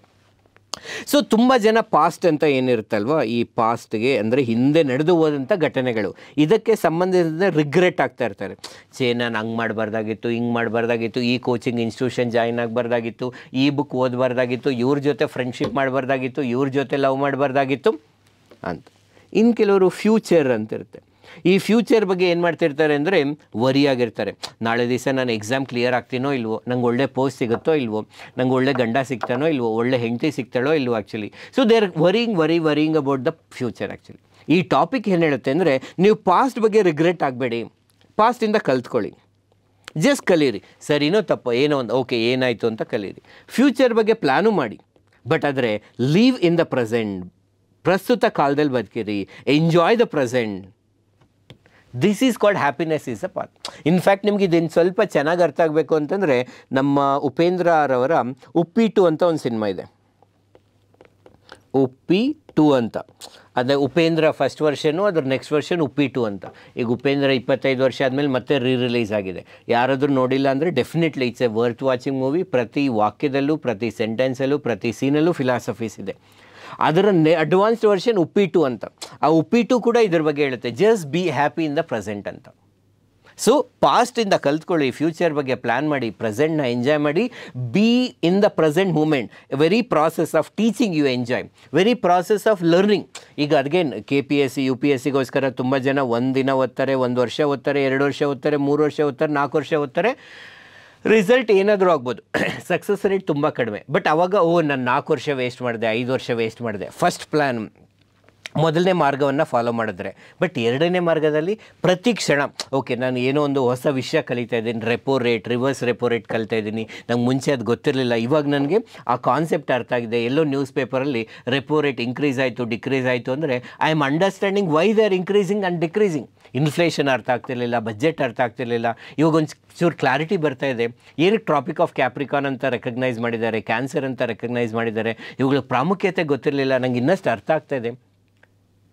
ಸೊ ಇವರೇ ಲೈಕ್ ನಮಗೂ ಮನುಷ್ಯರಿಗೂ ಮತ್ತು ಪರಿಸರಕ್ಕೂ ಇರುವಂಥ ಸಂಬಂಧಗಳೇನು, ಪ್ರಾಣಿ ಪಕ್ಷಿಗಳಿಗೂ ನಮಗೂ ಇರುವಂಥ ಸಂಬಂಧಗಳೇನು ಅದು ಗೊತ್ತಿರಲಿಲ್ಲ, ಇವಾಗ ಸ್ಪಷ್ಟತೆ ಬರ್ತಾ ಇದೆ. ಅದೇ ನಮಗೆ ಖುಷಿ ಆಗ್ತಾ ಇದೆ. Now I am a better version of myself compared to the 1 year before, 2 year before. ಅಥವಾ ಈ ಕ್ಷಣನೇ ನಾನು ಆ್ಯಕ್ಚುಲಿ ಹೊಸ ಹೊಸ ಕಲಿಯುವಂಥದ್ದೇ ಖುಷಿಯಾಗಿ ಕೊಡ್ತಾ ಇದೆ. ಆಗ ನಾವು ಸಂತೋಷವಾಗಿರಬಹುದು. ಇದುವೇ ಹ್ಯಾಪಿನೆಸ್ ಇಸ್ ದ ಪಾತ್. ಸಂತೋಷವೇ ಜೀವನದ ಮಾರ್ಗ. ಇದಕ್ಕೋಸ್ಕರ ನಾವೆಲ್ಲೋ ಹುಡುಕೊಂಡು ಹೋಗಬೇಕಾಗಿಲ್ಲ ಅಂತ ಹೇಳುತ್ತೆ. ನಾವೀಗ how to make happiness as the path. ಈಗ ನಾನು ಸಂತೋಷವೇ ನನ್ನ ಜೀವನದ ಮಾರ್ಗ ಅಂತ ನಾನು ಫಿಕ್ಸ್ ಆದೆ. ಅದಷ್ಟು ಈಸಿನಾ? ಸುಮ್ಮನೆ ಆಗ್ಬಿಡುತ್ತಾ? ಕೆಲವು ಮೌಲ್ಯಗಳನ್ನು ನಾವು ಅಳವಡಿಸ್ಕೋಬೇಕು ನಮ್ಮ ಜೀವನದಲ್ಲಿ. We need to inculcate some values. ಏನದು? ಮೊದಲನೇದು ಫರ್ಗಿವ್ನೆಸ್ ಅಂತ. ಅಗೇನ್ ಇಲ್ಲಿ ಪಾಸ್ ಮಾಡಿ, ಈ ಕ್ಷಮಾಗುಣ ಅಂದ್ರೇನು, ಅದರ ಬಗ್ಗೆ ನಂಗೆ ಏನಾದ್ರು ಗೊತ್ತಿದೆಯಾ, ನಾವು ಯಾವಾಗ ಯಾರನ್ನಾದರೂ ಏನಕ್ಕೆ ಕ್ಷಮಿಸಬೇಕು. ಸೊ ಯೋಚನೆ ಮಾಡಿ ಸ್ವಲ್ಪ. Again active participation is very very important. ಸುಮ್ಮನೆ ಕೇಳೋದ್ರಿಂದ ಏನು ಪ್ರಯೋಜನ ಇಲ್ಲ, ನಿದ್ದೆ ಹೋಗ್ತೀರಾ, ಇಲ್ಲ ಇನ್ನೇನಾದರೂ ಮಾಡ್ತಿರ್ತೀರಾ. ಸೊ ವೈಟ್ ಪೇಪರ್ ಇದೆ, ಪೆನ್ ಇದೆ, ಆ್ಯಕ್ಚುಲಿ ಕೂತ್ಕೊಂಡು ಪಾಸ್ ಮಾಡಿ ಬರೀರಿ. ಈಗ ನೋಡಿ, ಸೊ ನಾವು ಯಾರಾದರೂ ನಮ್ಮ ಜೀವನವೇ ಸಂತೋಷದಾಯಕವಾಗಿರಬೇಕು, ನಮ್ಮ ಜೀವನದ ಮಾರ್ಗವೇ ಸಂತೋಷದಾಯಕ ಮಾರ್ಗ ಅಂತ ನಾವು ಏನಾದರೂ ಆಗಬೇಕು ಅಂದರೆ ಮೊದಲನೇದು ಫರ್ಗಿವ್ನೆಸ್ ಅನ್ನೋದು ಮುಖ್ಯ, ಕ್ಷಮಾಗುಣ. ಮೊದಲನೇದು ನಾವು ಯಾರನ್ನ ಕ್ಷಮಿಸಬೇಕಾಗತ್ತೆ ಅಂತ ನಾವೇನಾದರೂ ಯೋಚನೆ ಮಾಡಿದ್ರೆ, ಸೊ ಯಾರೋ ಒಬ್ಬರಿಂದ ನಮಗೆ ಹಣ ನಷ್ಟ ಆಗಿದೆ, ನಮ್ಮ ಸಂಪತ್ತು ನಷ್ಟ ಆಗಿದೆ, ನಮ್ಮ ಸಮಯ ನಷ್ಟ ಆಗಿದೆ ಅಲ್ವಾ. ಯಾರೋ ನಮಗೆ ಹಣ ತೊಗೊಂಡು ವಾಪಸ್ ಕೊಟ್ಟಿಲ್ಲ, ಅವರು ನಮ್ಮ ಮೇಲೆ ಬೇಕಂತ ಸುಳ್ಳು ಆರೋಪಗಳನ್ನ ಹೊರಿಸ್ತಾ ಇದ್ದಾರೆ. ಸೊ ಅಂದರೆ ಇಮೇಜ್ ನಷ್ಟ ಆಗಿದೆ, ಹಣ ನಷ್ಟ ಆಗಿದೆ, ಸಂಪನ್ಮೂಲಗಳು ನಷ್ಟ ಆಗಿದೆ. ಆವಾಗ ನಮ್ಗೆ 2 ಆಪ್ಷನ್ ಇದೆ. ಒಂದು, ಅವ್ರನ್ನ ರಿವೆಂಜ್ ತೊಗೋಬೇಕು, ಅವ್ರ ಮೇಲೆ ರಿವೆಂಜ್ ತೊಗೋಬೇಕು, ಅವ್ರ ಮೇಲೆ ಕೋಪ ಮಾಡ್ಕೋಬೇಕು, ಆ್ಯಂಗರ್ ಮತ್ತು ರಿವೆಂಜನ್ನು ತೊಗೋಬೇಕು. ಸೊ ಎರಡನೇದು, ಅವ್ರನ್ನ ಕ್ಷಮಿಸ್ಬಿಡಬೇಕು. ಈ ಮೊದಲನೇದೇನಪ್ಪ ಅಂದರೆ ಆ್ಯಂಗರ್ ಮತ್ತು ರಿವೆಂಜಲ್ಲಿ ಏನಿದೆಯಲ್ಲ, like it is normally said, anger is just 1 letter less than what? Anger is just 1 letter less than what? Yes, danger. ಆ್ಯಂಗರ್ಗೆ ಜಸ್ಟ್ ಡಿ ಆ್ಯಡ್ ಮಾಡಿದ್ರೆ ಡೇಂಜರ್ ಆಗಿಬಿಡುತ್ತೆ. So if you have an anger and revenge on somebody, Gautama Buddha ಹೇಳ್ತಾರೆ, it is like an hot coal that you are keeping in the hand with the intention of throwing on others. Before it harms others, it harms your self. So ನೀವು ಒಂದು ಕೆಂಡವನ್ನು ಕೈಲಿ ಹಿಡ್ಕೊಂಡಿದ್ದೀರಾ, ಯಾರ ಮೇಲೋ ನಿಮಗೆ ಕೋಪ ದ್ವೇಷ ಇದೆ ಅಂತಂದರೆ ಅವ್ರ ಮೇಲೆ ಎತ್ತಾಕ್ಬಿಡೋಣ ಅಂತೇಳ್ಬಿಟ್ಟು. ಬಟ್ ಅದ ಮೇಲೆ ಅವ್ರ ಮೇಲೆ ಬೀಳುತ್ತೋ ಇಲ್ವೋ ನಮಗೆ ಗೊತ್ತಿಲ್ಲ. ಬೀಳೋದಕ್ಕಿಂತ ಮುಂಚೆ ಏನಾಗುತ್ತೆ ಅಂದರೆ ನಮ್ಮ ಕೈ ಸುಡುತ್ತೆ. We remain occupied with that negativity. ಅವ್ರ ಮೇಲೆ ದ್ವೇಷ ತೀರಿಸ್ಕೋಬೇಕು, ಹೆಂಗಾದರೂ ಮಾಡಿ ಏನಾದರೂ ಆಗಲಿ. ಆ್ಯಕ್ಚುಲಿ ನಂದು 10 ರೂಪಾಯಿ ಹೋದ್ರೂ ಪರವಾಗಿಲ್ಲ, ಅವ್ರಿಗೆ 1 ರೂಪಾಯಿ ಆದರೂ ನಷ್ಟ ಆಗಬೇಕು ಅಂತ ಹೇಳ್ಬಿಟ್ಟು. ಆ್ಯಕ್ಚುಲಿ ಈ ಒಂದು ಪ್ರಕರಣದಲ್ಲಿ ನಾವು ಪ್ರೆಸೆಂಟ್ ಲೈಫ್ ಬಗ್ಗೆ ಫೋಕಸ್ ಮಾಡೋಕ್ಕಾಗಲ್ಲ, ನಮ್ಮ ಎಜುಕೇಷನ್ ಬಗ್ಗೆ ಫೋಕಸ್ ಮಾಡಲ್ಲ, ಲೈಕ್ ಏನೋ ನಮ್ಮ ಫ್ಯಾಮಿಲಿ ಮೆಂಬರ್ಸ್ ಬಗ್ಗೆ ಫೋಕಸ್ ಮಾಡಲ್ಲ, ಕೆರಿಯರ್ ಅಥವಾ ಇವುಗಳಿಗೆ ಸ್ಪೆಂಡ್ ಮಾಡಬೇಕಾದಂಥ ಅತ್ಯಮೂಲ್ಯವಾದ ಸಮಯ ಸಂಪನ್ಮೂಲಗಳನ್ನು ನಾವು ಇವ್ರ ಮೇಲೆ ದ್ವೇಷ ತೀರಿಸ್ಕೊಳ್ಳೋದಕ್ಕೋಸ್ಕರ ಟ್ರೈ ಮಾಡ್ತಿದ್ದೀವಿ. ಹಾಗಾಗಿ ನಮಗೆ ಇದು ತಪ್ಪು. ಈಗ ಫರ್ಗ್ಯೂನೆಸ್, ಸರ್ ಕ್ಷಮಾಗುಣ ಅಂದರೆ ಎಲ್ಲರೂ ಎಲ್ಲದಕ್ಕೂ ಕ್ಷಮಿಸಿಬಿಡ್ಬೇಕಾ? ಯಾರೋ ಏನೋ ಒಂದು ತಪ್ಪು ಮಾಡಿದ್ದಾರೆ, ಅದಕ್ಕೆ ಕಾನೂನುಬದ್ಧವಾಗಿ ಕೂಡ ಅದು ತಪ್ಪು ಅಂತ ಇದೆ, ಅವ್ರ ಮೇಲೆ ನಾವು ಕಾನೂನು ಕ್ರಮ ತೆಗೆದುಕೊಳ್ಳಬಹುದು ಅಂತಿದೆ. ಆವಾಗ ನೀವು ಜಸ್ಟ್ ಡೆಫಿನೆಟ್ಲಿ ಪೊಲೀಸ್ ಸ್ಟೇಷನಲ್ಲಿ ಕಂಪ್ಲೇಂಟ್ ಮಾಡ್ತೀರಾ, ಅವ್ರು ಇನ್ವೆಸ್ಟಿಗೇಷನ್ ಮಾಡ್ತಾರೆ, ಅವ್ರಿಗೆ ಆ ಶಿಕ್ಷೆ ಬರುತ್ತೆ. ಬಟ್ ನೀವೇನು ಮಾಡ್ತಿದ್ದೀರಾ, ನಿಮಗಾದ ನಷ್ಟವನ್ನು ನಿಮ್ಮ ಮನಸ್ಸಿಂದ ತೆಗೆದಾಕಿದ್ದೀರಾ. ಅದು ಕ್ಷಮಿಸೋದು ಅಂತಂದರೆ ಎಲ್ಲರೂ ಎಲ್ಲ ಕ್ಷಮಿಸೋದಲ್ಲ. ಈಗ ಯಾರೋ ಒಬ್ರಿಗೆ ನೀವು ಒಂದಷ್ಟು 5 ಲಕ್ಷ ದುಡ್ಡು ಕೊಟ್ಟಿದ್ದೀರಾ, ಬಾಂಡ್ ಪೇಪರಲ್ಲಿ ಬರೆಸ್ಕೊಂಡಿದ್ದೀರಾ ಆ್ಯಕ್ಚುಲಿ, ಬಟ್ ಅವ್ರು ಕೊಡ್ತಾ ಇಲ್ಲ ಏನೋ ಕಾರಣಕ್ಕೆ. ಅವಾಗ ನೀವು ಕಂಪ್ಲೇಂಟ್ ಮಾಡಿ ಕೊಡ್ತೀರಾ. ಆ್ಯಕ್ಚುಲಿ ಆ ಪ್ರಾಸೆಸ್ಸಿಂದ ಲೈಕ್ ಎಷ್ಟು ಬಂದರೆ ಅಷ್ಟು ರಿಕವರ್ ಮಾಡೋದಕ್ಕೆ ಟ್ರೈ ಮಾಡ್ತೀರಾ. ಬಟ್ ಎಲ್ಲೋ ನಿಮ್ಮ ಫ್ರೆಂಡ್ಶಿಪ್ ಅಂತೇಳಿ ನೀವು ಲೈಕ್ ಒಂದು 20,000 ಸಾಲ ಕೊಟ್ಟಿದ್ದೀರಾ, ಬಟ್ ಅವರೊಂದಷ್ಟು ವರ್ಷ ನಿಮ್ಮನ್ನು ಲೈಕ್ ರಿಸೀವ್ ಅಂದರೆ ನಿಮ್ಮ ಫೋನ್ ರಿಸೀವ್ ಮಾಡ್ತಿಲ್ಲ, ನಿಮ್ಮನ್ನು ಮೀಟ್ ಆಗ್ತಿಲ್ಲ, ಅವ್ರ ಮನೆ ಹತ್ರ ಹೋದರೆ ಸಿಗ್ತಾ ಇಲ್ಲ, ಕೊನೆಗೊಂದು ದಿವಸ ನೀವು ನಂಗೆ ದುಡ್ಡೇ ಕೊಟ್ಟಿಲ್ಲ ರೀ ಅಂದರು. ನಾನು ಇವಾಗ ಅದನ್ನು ಪ್ರೂವ್ ಮಾಡೋದಕ್ಕಾಗೋದಿಲ್ಲ. Then I should be have the ability to let it go. ಹೋದರೆ ಹೋಗಲಿ, ನೆಕ್ಸ್ಟ್ ಟೈಮ್ ಕೇರ್ಫುಲ್ಲಾಗಿರೋಣ ಅಷ್ಟೇ. ಸೊ ಕ್ಷಮಾಗುಣ ಇದಿಲ್ಲದೆ ಇದ್ದರೆ ಸಂತೋಷವಾಗಿರೋಕ್ಕಾಗಲ್ಲ. ಸೊ ನನ್ನ ಜೀವನವೇ ಸಂತೋಷದಾಯಕವಾಗಿರಬೇಕು ಅಂದರೆ ಫರ್ಗಿವ್ನೆಸ್ ಇರಬೇಕು. ಎರಡನೇದೇನಿರಬೇಕು ಅಂದರೆ ಗ್ರ್ಯಾಟಿಟ್ಯೂಡ್ ಇರಬೇಕು, ಕೃತಜ್ಞತಾ ಭಾವ ಇರಬೇಕು. ನಾವು ಇವತ್ತಿನ ದಿವಸ ಸಂತೋಷವಾಗಿದ್ದೀವಿ ಅಂತಂದರೆ, ಸುಖವಾಗಿದ್ದೀವಿ ಅಂತಂದರೆ, ಏನೋ ಯಶಸ್ಸನ್ನು ಸಾಧಿಸಿದ್ದೀವಿ ಅಂತಂದರೆ ಅದಕ್ಕೆ ಹಲವಾರು ವ್ಯಕ್ತಿಗಳ ಕಾರಣ. ವೆರಿ ಸಿಂಪಲ್, ನಾವು ಒಂದು ಪ್ರದೇಶದಿಂದ ಇನ್ನೊಂದು ಪ್ರದೇಶಕ್ಕೆ ಸೇಫಾಗಿ ಹೋಗಿ ಬರ್ತಾಯಿದ್ದೀವಿ ಅಂತಂದರೆ ಲಾ ಆ್ಯಂಡ್ ಆರ್ಡರ್ ಕಾರಣ, ಕಾನೂನು ಮತ್ತು ಸುವ್ಯವಸ್ಥೆ ಕಾರಣ. ಒಂದು ಪಾರ್ಕ್ಗೆ ಹೋಗಿ ಆ್ಯಕ್ಚುಲಿ ಲೈಕ್ ನಾವು ಒಂದು ಪಾರ್ಕ್ಗೆ ಹೋಗ್ತೀವಿ, ಅರ್ಧ ಗಂಟೆ ವಾಕಿಂಗ್ ಮಾಡ್ತೀವಿ, ನಮಗೊಂದು ಖುಷಿಯಾಗುತ್ತೆ ಅಂದರೆ ಆ ಪಾರ್ಕನ್ನು ಮೇಂಟೈನ್ ಮಾಡೋದಕ್ಕೋಸ್ಕರ ಹಲವಾರು ವ್ಯಕ್ತಿಗಳು ಕೆಲಸ ಮಾಡ್ತಿದ್ದಾರೆ. ಅವರೆಲ್ಲರಿಗೂ ನಾವು ಕೃತಜ್ಞತರಾಗಿರಬೇಕು. A feeling of appreciation.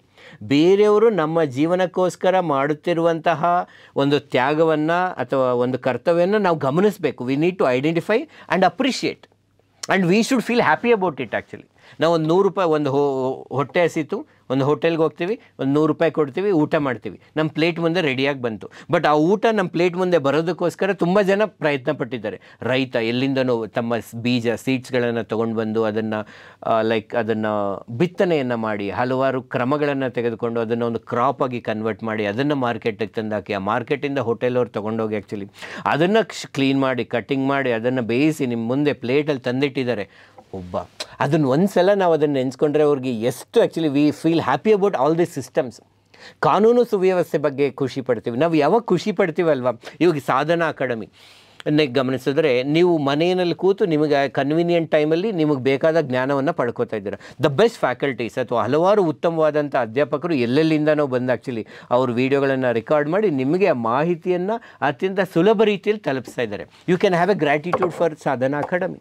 So ಒಂದು ಪಾರ್ಕ್ಗೆ ಹೋದಾಗ ಕೃತಜ್ಞತಾ ಭಾವ ಇರುತ್ತೆ, ಒಂದು ಹೋಟೆಲ್ಗೆ ಹೋದಾಗ ಕೃತಜ್ಞತಾ ಭಾವ ಇರುತ್ತೆ. ಯಾವಾಗ ಕೃತಜ್ಞತಾ ಭಾವ ಇರುತ್ತಲ್ಲ, we want to contribute something back. ನಮ್ಗೆ ಇಷ್ಟು ಜನ ಸಂತೋಷಕ್ಕೆ ಕಾರಣವಾಗಿದ್ದಾರಲ್ಲ, ನಾವು ಅವ್ರಿಗೆ ಏನಾದರೂ like we need to pay back. ಕಾನೂನು ಸುವ್ಯವಸ್ಥೆ ಕಾರಣ ಆಗಿದೆ ನನ್ನ ಸಂತೋಷಕ್ಕೆ, ನಾನು ಅಟ್ಲೀಸ್ಟ್ ಕಾನೂನನ್ನು ಸರಿಯಾಗಿ ಫಾಲೋ ಮಾಡ್ತೀನಿ. ಈ ಸುಂದರವಾದ ಪರಿಸರ ನನ್ನ ಸಂತೋಷಕ್ಕೆ ಕಾರಣವಾಗಿದೆ, ಆದಷ್ಟು ನಾನು ಪಾಸಿಟಿವಾಗಿ ಕಾಂಟ್ರಿಬ್ಯೂಟ್ ಮಾಡ್ತೀನಿ ಎಲ್ಲೆಲ್ಲಿ ಸಾಧ್ಯವಾಗುತ್ತೋ ಅಲ್ಲಲ್ಲಿ. ನೋಡಿ, ಆ ಸಂತೋಷ ಹೆಚ್ಚಾಗುತ್ತೆ when you realise that many people are contributing for you. ನೀನೊಬ್ಬ ಯಾರೋ ವೇಸ್ಟ್ ಫೆಲೋ ಅಲ್ಲ, ನಿಂಗೋಸ್ಕರ ಎಷ್ಟೊಂದು ಜನ ಕೆಲಸ ಮಾಡ್ತಿದ್ದಾರೆ. ನಾವು ಇವತ್ತು ಅಗೇನ್ ಇಲ್ಲಿ ನಾವು ಅಗೇನ್ ಸೇಫಾಗಿದ್ದೀವಿ ಅಂದರೆ ಎಲ್ಲೋ ಸೋಲ್ಜರ್ ಆ್ಯಕ್ಚುಲಿ ತನ್ನ ಕೆಲಸವನ್ನು ಸರಿಯಾಗಿ ಮಾಡ್ತಿರೋದಕ್ಕೆ ಕಾರಣ ಆಗ್ತಿದೆ. ನಾವು ಇವತ್ತು ಪ್ರೋಗ್ರೆಸ್ ಆಗ್ತಿದ್ದೀವಿ ಅಂದರೆ ಹಲವಾರು ಸೀನಿಯರ್ ಸಿವಿಲ್ ಸರ್ವೆಂಟ್ಸ್ ಪೊಲಿಟಿಷಿಯನ್ಸ್ಗಳು ತಮ್ಮ ಕರ್ತವ್ಯಗಳನ್ನು ಮಾಡ್ತಿದ್ದಾರೆ. ಅದಕ್ಕೋಸ್ಕರ ನಾವು ಪ್ರೋಗ್ರೆಸ್ ಆಗ್ತಿದ್ದೀವಿ, ಸರ್ಕಾರದ ಯೋಜನೆಗಳು ಜನರಿಗೆ ತಲುಪ್ತಾ ಇದೆ. ಯೋಚನೆ ಮಾಡ್ತಾ ಹೋದರೆ ನಾವು ಎಷ್ಟು ಜನರಿಗೆ ಕೃತಜ್ಞತರಾಗಿರಬೇಕು. ನಾವು ಯಾವಾಗ ಅದನ್ನು ಗಮನಿಸ್ತೀವಿ, want to pay back and we should enjoy the process of giving back to the society. And acceptance, ಒಪ್ಪಿಕೊಳ್ಳುವಿಕೆ. ಏನನ್ನು ಒಪ್ಕೋಬೇಕು? There are many factors which are not in our control. ಹಲವಾರು ಅಂಶಗಳು ನಮ್ಮ ನಿಯಂತ್ರಣದಲ್ಲಿ ಇರೋದಿಲ್ಲ. ಅವುಗಳನ್ನು ನಾವು ಒಪ್ಕೋಬೇಕು. ಏನಕ್ಕೆ ಒಪ್ಕೋಬೇಕು? ನಮ್ಮ ನಿಯಂತ್ರಣದಲ್ಲಿ ಇರೋದಿಲ್ಲ. And that is how the world is, that is how the society is.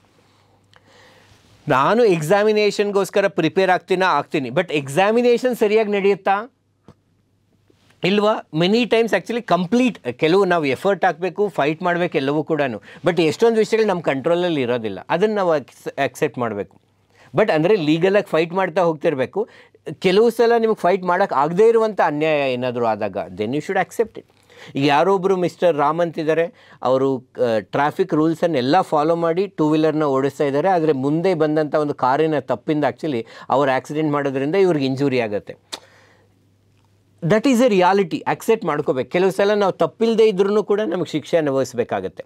ನಾವು ಸರಿಯಾದದ್ದನ್ನು ಮಾಡಿದ್ರೂ ಒಳ್ಳೆಯವರಾಗಿದ್ದರೂ ನಮ್ಗೆ ಅನ್ಯಾಯಗಳಾಗ್ತಿರುತ್ತೆ. ಆ್ಯಕ್ಚುಲಿ ಯಾವುದ್ರ ಬಗ್ಗೆ ನಾವು ಫೈಟ್ ಮಾಡೋದಕ್ಕಾಗೋದಿಲ್ವೋ, and that is how the society is, that is how the world is. ನಾವು ಎಷ್ಟೇ ಪ್ರಯತ್ನ ಪಟ್ಟರೂ ಕೂಡ, ನಾವು ಕೆಲವು ಸಲ ಕಡಿಮೆ ಪ್ರಯತ್ನ ಪಟ್ಟರೂ ಹೆಚ್ಚು ಲಾಭ ಸಿಗುತ್ತೆ, ಕೆಲವು ಸಲ ಹೆಚ್ಚು ಪ್ರಯತ್ನ ಪಟ್ಟರೂ ಏನೂ ಅದರಿಂದ ಪ್ರಯೋಜನ ಸಿಗೋದಿಲ್ಲ. And that is what the reality of life. Life ಅಂದರೆ ಚಾಲೆಂಜಸ್ ಇರುತ್ತೆ, ಕ್ರಿಟಿಸಿಸಮ್ಸ್ ಇರುತ್ತೆ, ಅಪ್ರಿಸಿಯೇಷನ್ಸ್ ಕೂಡ ಇರುತ್ತೆ. ಇವುಗಳನ್ನೆಲ್ಲ ನಾವು ಒಪ್ಕೊಳ್ಬೇಕು. We need to accept the things which are not in our control. And if anybody is suffering for the things which are not in our control then we are doing wrong. ಈಗ ತುಂಬ like again KPSC exam ತೊಗೊಳ್ಳಿ. ಅಯ್ಯೋ KPSC exam prelims ಯಾವಾಗ ನಡೆಯುತ್ತೋ ಇಲ್ವೋ, ಆ ಪೇಪರ್ನ postpone ಮಾಡ್ತಾರೋ ಇಲ್ವೋ, ಅದು ಸರಿಯಾಗಿ ಇವ್ಯಾಲ್ಯೂಯೇಷನ್ ಮಾಡ್ತಾರೋ ಇಲ್ವೋ, ಅದು ಇದು ಅವ್ಯಾವ ಫ್ಯಾಕ್ಟರು ನಮ್ಮ ಕಂಟ್ರೋಲಲ್ಲಿಲ್ಲ. ಅವ್ರು ನಾಳೆ ಎಕ್ಸಾಮ್ ಇದೆಯಾ, ಹಾಂ ನಾಳೆ ಹೆಂಗೆ ಬರೀಲಿ, 1 ತಿಂಗಳಾದಮೇಲೆ ಇದೆಯಾ, 6 ತಿಂಗಳಾದಮೇಲೆ ಇದೆಯಾ, we need to prepare for that. ಅದ್ರ ಬಿಟ್ಟು ನಾನು ಆ ಪೇಪರ್ ಸರಿಯಾಗಿ ನಡೀತಾ ಇಲ್ವಾ, ಈ ಕಟ್ ಆಫ್ ಎಷ್ಟು ಬರುತ್ತೆ, ಇವ್ಯಾಲ್ಯೂಯೇಷನ್ ಆಗ್ತಾ ಇದೆಯಾ ಇಲ್ವಾ, ಅದು ಇದು so many things we worry and which are not in our control. We should not worry about the things which are not in our control. Optimism, ಆಶಾವಾದ. ಪ್ರತಿಯೊಬ್ಬರ ಜೀವನದಲ್ಲಿ ಕೆಲವು ಪ್ರಾಬ್ಲಮ್ಸ್ಗಳು ಬರುತ್ತೆ, ಕೆಲವು ಅವಕಾಶಗಳು ಕೂಡ ಬರುತ್ತೆ. ಜೀವನದಲ್ಲಿ ಬರುವಂಥ ಸಮಸ್ಯೆಗಳಲ್ಲಿಯೂ ಕೂಡ ಅವಕಾಶಗಳನ್ನು ಹುಡುಕ್ತಾರೆ ಅವರು ಆಶಾವಾದಿಗಳು.